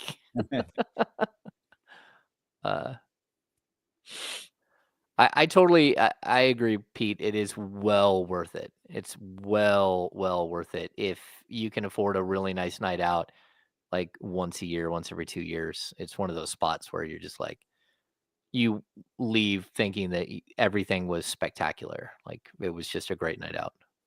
So am I bugging, or does it look like he's got a little spray in now? Oh yeah, he might. He had it combed forward so perfect yesterday. We're back, James.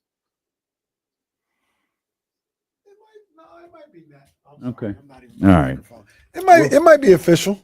Okay. It might be official. All right. We're just looking at our man Marcus Freeman there on the TV, getting ready for the Cotton I'm Bowl looking at coming the up here. corners, and the corners they're fine.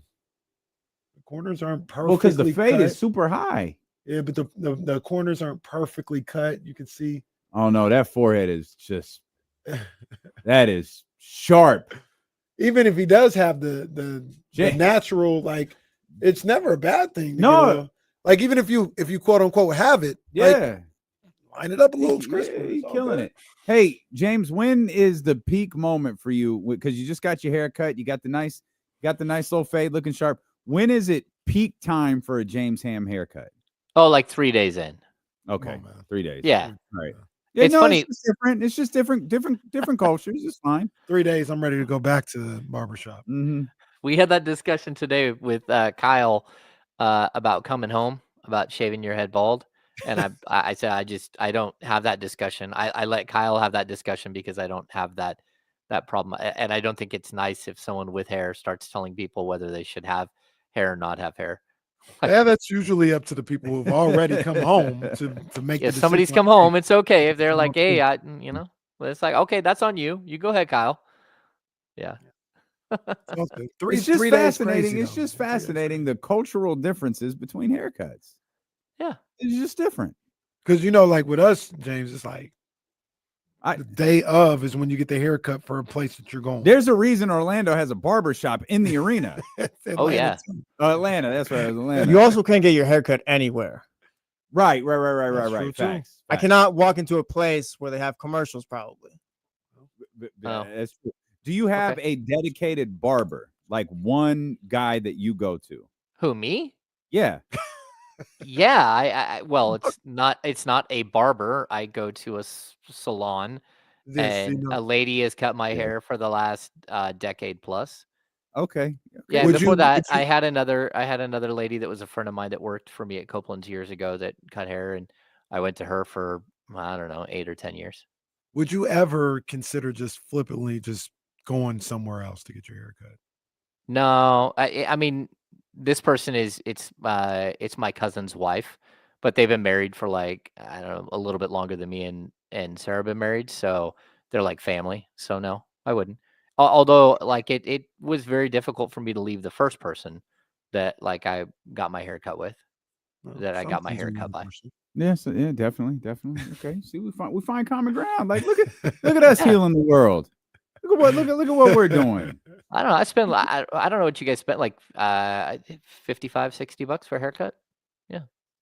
Yeah, 60. It's 65 plus tip. Ago now. Yeah. There's some people talking. Well, your boy was talking crazy. Your boy Jalen was talking about like you need to give your barber 100. Yeah, I can't. Yeah, okay. Well, shout out Jalen. I can't give my barber 100 every time I go. Like the price went up when he started taking care of the facial hair, and so yeah, now it's 65 at holidays. I make sure it's doubled for the trip, but not for every visit. Mm-hmm. Yeah.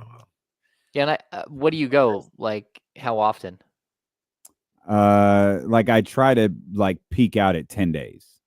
Oh, every Jesus. 10 days. Yeah, I'm like 5 weeks. Jesus. That's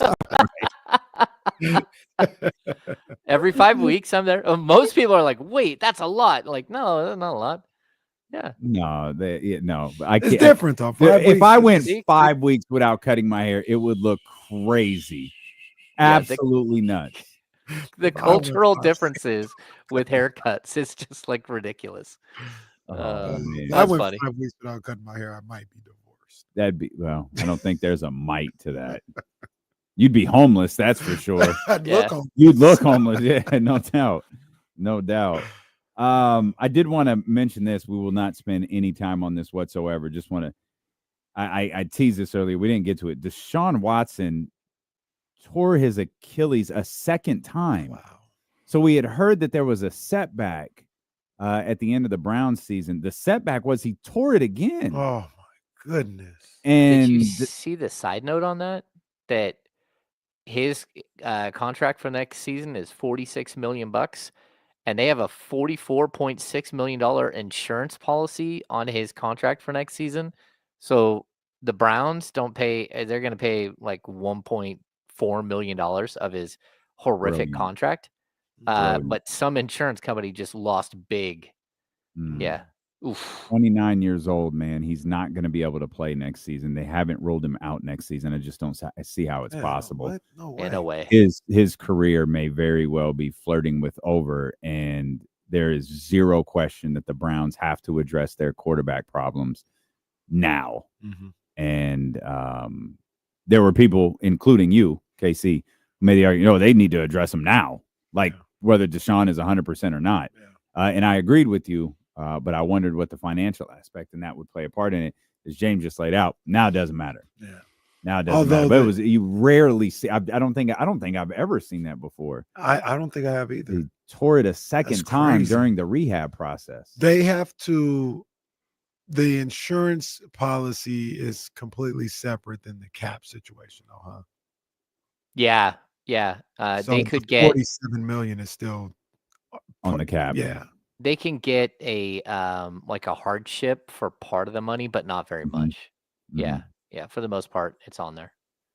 Yeah, I feel bad for Deshaun. I guess I can't figure out if Deshaun is a crappy person or not, but I don't ever wish injury upon players, and that's just brutal to suffer a second one during your rehab process. And sports wise, this is a guy that 5 years ago we were like, we're seeing one of the greats. Yep. Yeah. One of the young greats. Yep. And now he's going to go the way of like a Dante Culpepper. Mm-hmm. Remember what we thought about Dante Culpepper for like 3 years? Yep. Now, we're going to be feeling that same way about Deshaun Watson. Yeah. What could have been. Go ahead. One other thing I want to mention before we move back to the Kings. 12 straight wins for the Cleveland Cavaliers. Beat Toronto last night. Garland went for 40. I don't know if people are buying them yet, man, but at some point, this team's legit. They're the real deal. This team's legit. They're the real deal. Good win for them last night coming off that. They're on a back-to-back. So yeah. It's a good look. Yeah. And an emotional win the night before. For sure. Against Absolutely. OKC. Yeah. That was a big time we're here moment, or at least it would be for me. Mm-hmm. We got Kings basketball coming up about an hour from now. De'Aaron Fox out tonight, still dealing with the right glute contusion that he suffered in that nasty fall at the end of the Memphis Grizzlies game, near the end of the Memphis Grizzlies game. And so they will go at it with the same lineups that we saw the last couple of nights, which it certainly kills the intriguing conversations that we've had the last couple of days about De'Aaron getting back in and how Doug is going to have to navigate Keon with how well that he's playing. He doesn't have to navigate that tonight, but he might have to give one of them speeches that gets Kevin Huerter, Trey Lyles, and Keegan Murray hitting shots, James, because as you laid out a few minutes ago, this Boston Celtics team averages 18 made threes per game. So a bad night from Keegan Murray or Kevin Huerter or Trey Lyles is going to result in a bad night for the Sacramento Kings. Oh, yeah. And I think the other thing I'd point out, too, is where it feels like with the Kings, when they have a bad shooting night, like everybody has a bad shooting night, right? Like we've seen it countless times. It's like 4 guys or 3 guys combined to go 2 of 20 from 3. That's just not the case with the Boston Celtics. When they have a bad shooting night, it's still they're shooting around 36%, and they've got some other dude who's hitting a bunch of threes, and they're still going to hit you for 14 or 15 threes. Like there is no like 6 3-pointers or 7 3-point makes. And when you combine that with the Kings' propensity to both foul shooters in the act of shooting 3-point shots or to not defend shooters and give up a bunch of threes, this is one of those recipe for disaster games. And that's why I just think like the Celtics are one of the most difficult matchups that you're ever going to run into if you're the Kings. And like they switch 1-5, they're moving all over the place. Like it's really tough to figure them out. They play hard, they're physical, but they also just like bomb away. And like it's tough. We'll see how the Kings respond. But like even a best case scenario, you get in a shootout with them and you hit 18, 19, 23s. Like don't expect that they're not still going to hit 15, 16, 17 and potentially a whole lot more than that. One way to look at this game coming up, we all talked about what happened in the double overtime win against Miami and good vibes from all of that. The bench didn't, outside I guess Trey Lyles, they were non-existent, and they were still able to win that game. Maybe in this game you can get something from that bench. Maybe you can get something from Devin Carter a little bit more. I think he played 9 minutes in that game. Kevin Huerter didn't do much at all as well. You're probably going to play Alex Len a little bit more than normal because of going up against Kristaps Porzingis. You know, that's something that you were able to win the other day without getting almost anything from that bench. Maybe you can get a little bit tonight, and that's going to bolster what the starters are able to do. Yeah, I know. I had that as one of my 6 quick thoughts that the bench had combined for, I don't know what it was, 15 points, 17 points, whatever it was. It wasn't good. And I know I had a couple of people call me out. It's like, oh, the starters played all these minutes. It's like, well, the starters had to play all those minutes because the second you pulled the starters off the court, you went down by a bunch. Like there was a cause and effect there. Like every time you went to the bench, it was like, oh no. And you had to go right back to the starters. If a bench player wanted to step up and hit 3 or 4 threes or just be like a menace on defense, you know, Doug would have stuck with them and given somebody a longer break, but that's just not the way it worked out. And again, I think Doug's doing a good job of sort of working through the roster from one game to the next, one minute to the next, and trying to find the best combinations of players to succeed. Feels like a big night for Keegan Murray ahead, both for the offensive reasons that we just laid out a minute ago, and also for what will almost certainly be his defensive assignment. Yeah, you hope so. I mean, that's you need Keegan about as bad as you need any player on this roster, especially with Fox out. You need him to step up and be a scorer. So, you know, I would like to see him take 7, 8, 9, 10 threes tonight. But a lot of that is on his teammates. They've got to try to get him involved. So, you know, I think we're seeing like a better version of Keegan right now over the last 2 games. He's rebounding extremely well. He's playing really good defense. He's making the little plays, the little smart plays that actually impact winning. And, you know, slowly the scoring you hope is coming back and the 3-point shooting is coming back. But you know, we're still seeing a player who just sat out at, you know, 2 or 3 games with an ankle injury. And you're hoping that, you know, he's got a little wind under, he's, you know, found his legs a little bit. You know, another thing I think about too with this game is the Kings are going to have to, for I guess technically the second time, but that was Laker game was just whatever. Like that was a mess for 24 hours or so. But the other games have been at home. And for the first time under Doug Christie, you know, not only are you facing the Boston Celtics, but you're going to have to create your own energy, you know, going out on the road. And, you know, they've been hyped up. They've been powered by that Golden One Center crowd a lot, you know, in the last week and a half or so. Now they're going to have to generate their own energy. And that's just another thing that they're going to have to learn to do. And they're going to have to do it shorthand. But that's maybe one thing they're maybe a little bit more equipped to do now with the way they're feeling and the good vibes that they have and the togetherness they may feel right now, to go out there and create that energy that you need to create as the road team to get a win on the road tonight. You know, Kenny, the Kings have been a better road team the last 2 years. They're a better road team than they are a home team. Someone pointed out today, I think they're one of 4 Western Conference teams that are over 500 on the road, even though they're sub 500 overall.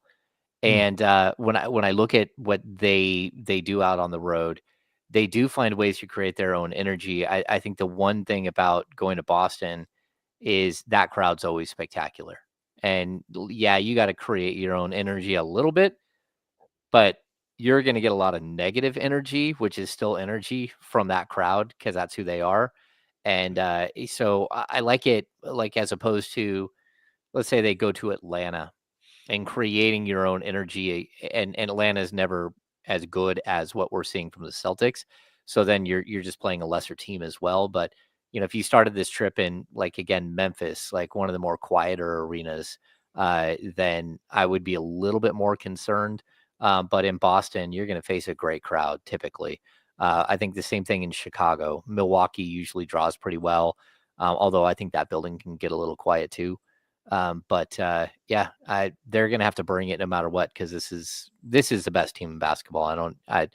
Even with OKC and the Cavs playing extremely well, this is still the team that I would point to and say is the best in the league. You do you buy kind of default by the way that the Celtics play? You just you've got to get up a bunch of threes tonight, or can you just settle in a little bit and kind of see what happens? Or do you know, like, at some point we've got to get these threes up because they're going to, and the season says they're going to hit at a high clip, so we got to find these points quick? Oh yeah, you got to hoist.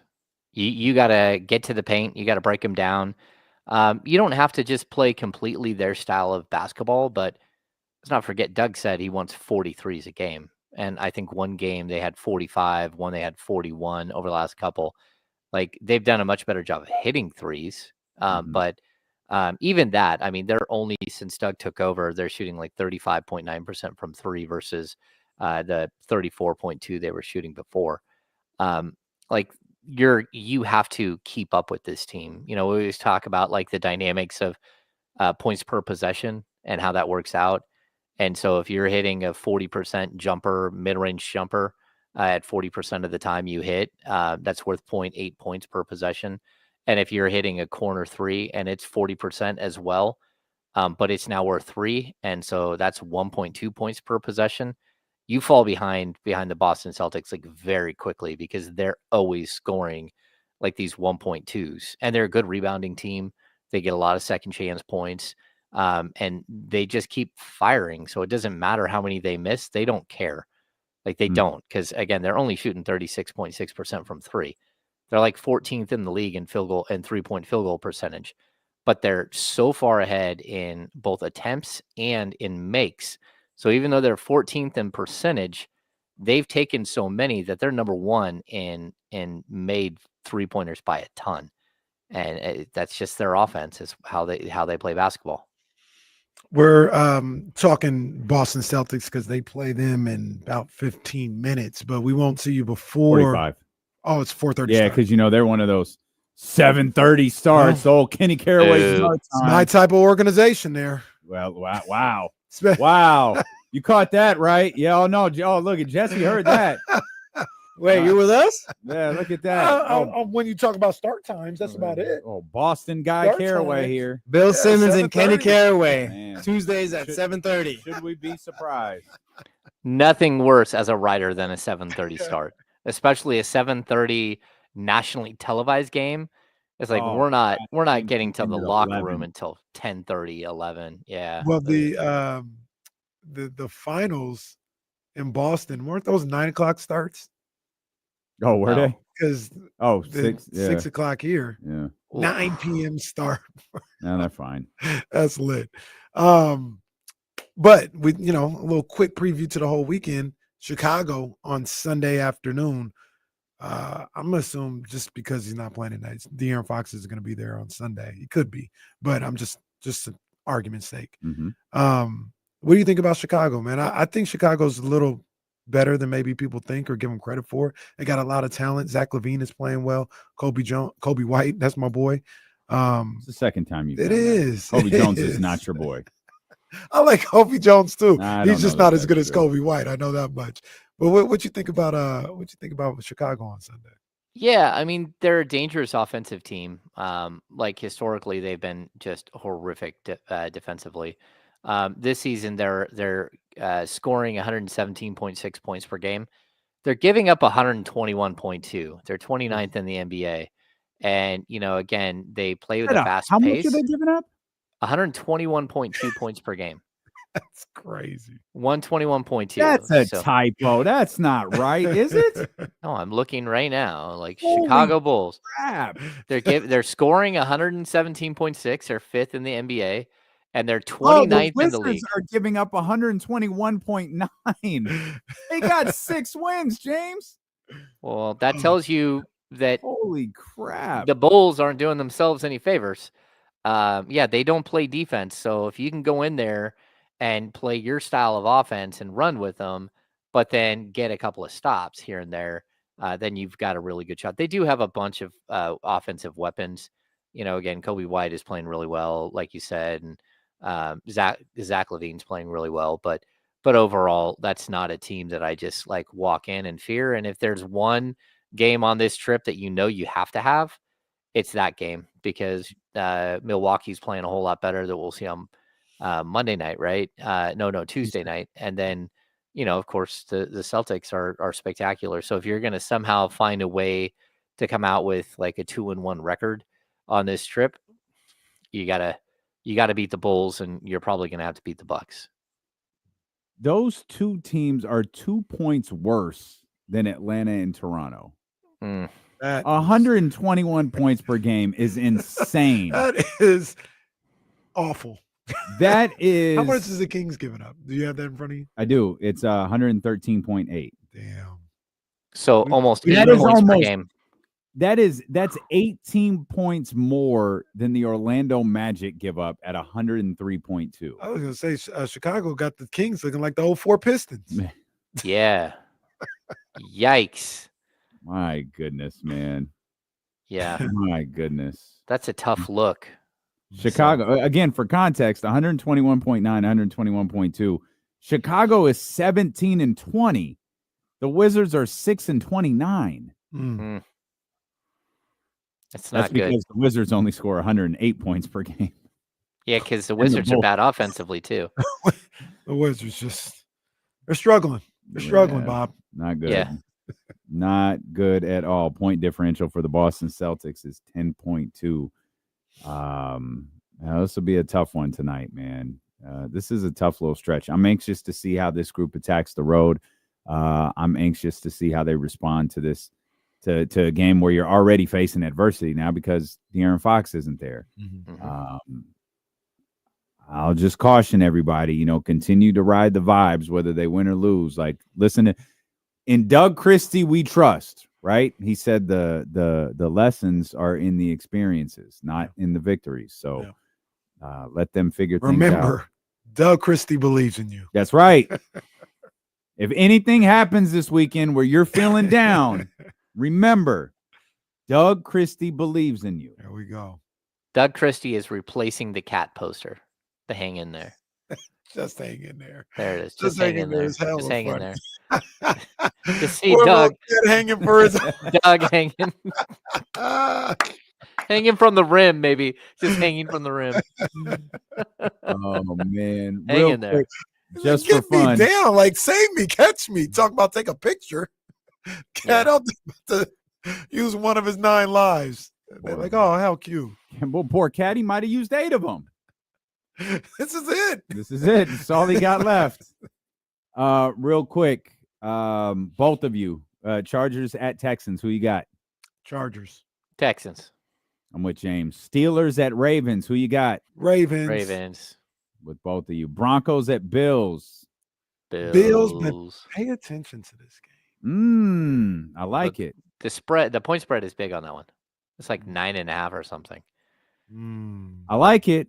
I don't think you have to, but I like it. Packers at Eagles. Eagles is a really good one. I'm going to go with Kenny here and say Eagles. I don't think you both agree that this is a good one, but I think I'm with James. If everybody's healthy for Philadelphia, Eagles by 2 scores. Are you taking Packers? I mean, I've been the Packers guy all year, so I guess I have to. Like, my Super Bowl pick is Bills, Eagles, but go Pack, go, I guess. Jesse Starr over there. Commanders at Bucks. I say Commanders. Bucks. I'm going Bucks. And we didn't mention this. Vikings versus the Rams in Arizona. Vikings. I too have the Vikings. I think Sam Darnold is going to step up. He's going to need to. I defended the Vikings all year, and I think I'm going to pick the Rams. Oh, wow. Oh. I think I'm picking the Rams. Sick burn. Yeah. Damian Carter, Chris Carter. Damian Anderson. Ain't that the one who missed the field goal? Was it Oh, yeah. In the out when they were outdoors? No. That was Blair Walsh. To the Falcons when they were like 14-1. We'll just go Damian Cunningham. That's fine. Shout out Blair Walsh. We didn't forget. That's fine. We're headed out to the Cotton Bowl. Who's going to face Notre Dame in the College Football National Championship? Is it Texas or is it Ohio State? Find out next here on Sacramento Sports Leader, ESPN 1320. Vamos Kings like the beam. All right, guys. All right, guys, we got to run because it's Flashback Friday starting over on 102.5 in about 4 minutes. So we will see Cheryl in Baltimore, what up? What up? Cheryl, what's happening? Appreciate y'all for tuning in. Hit the thumbs up, subscribe before you go. Shout out to Twitch. We see you. Y'all have a great weekend.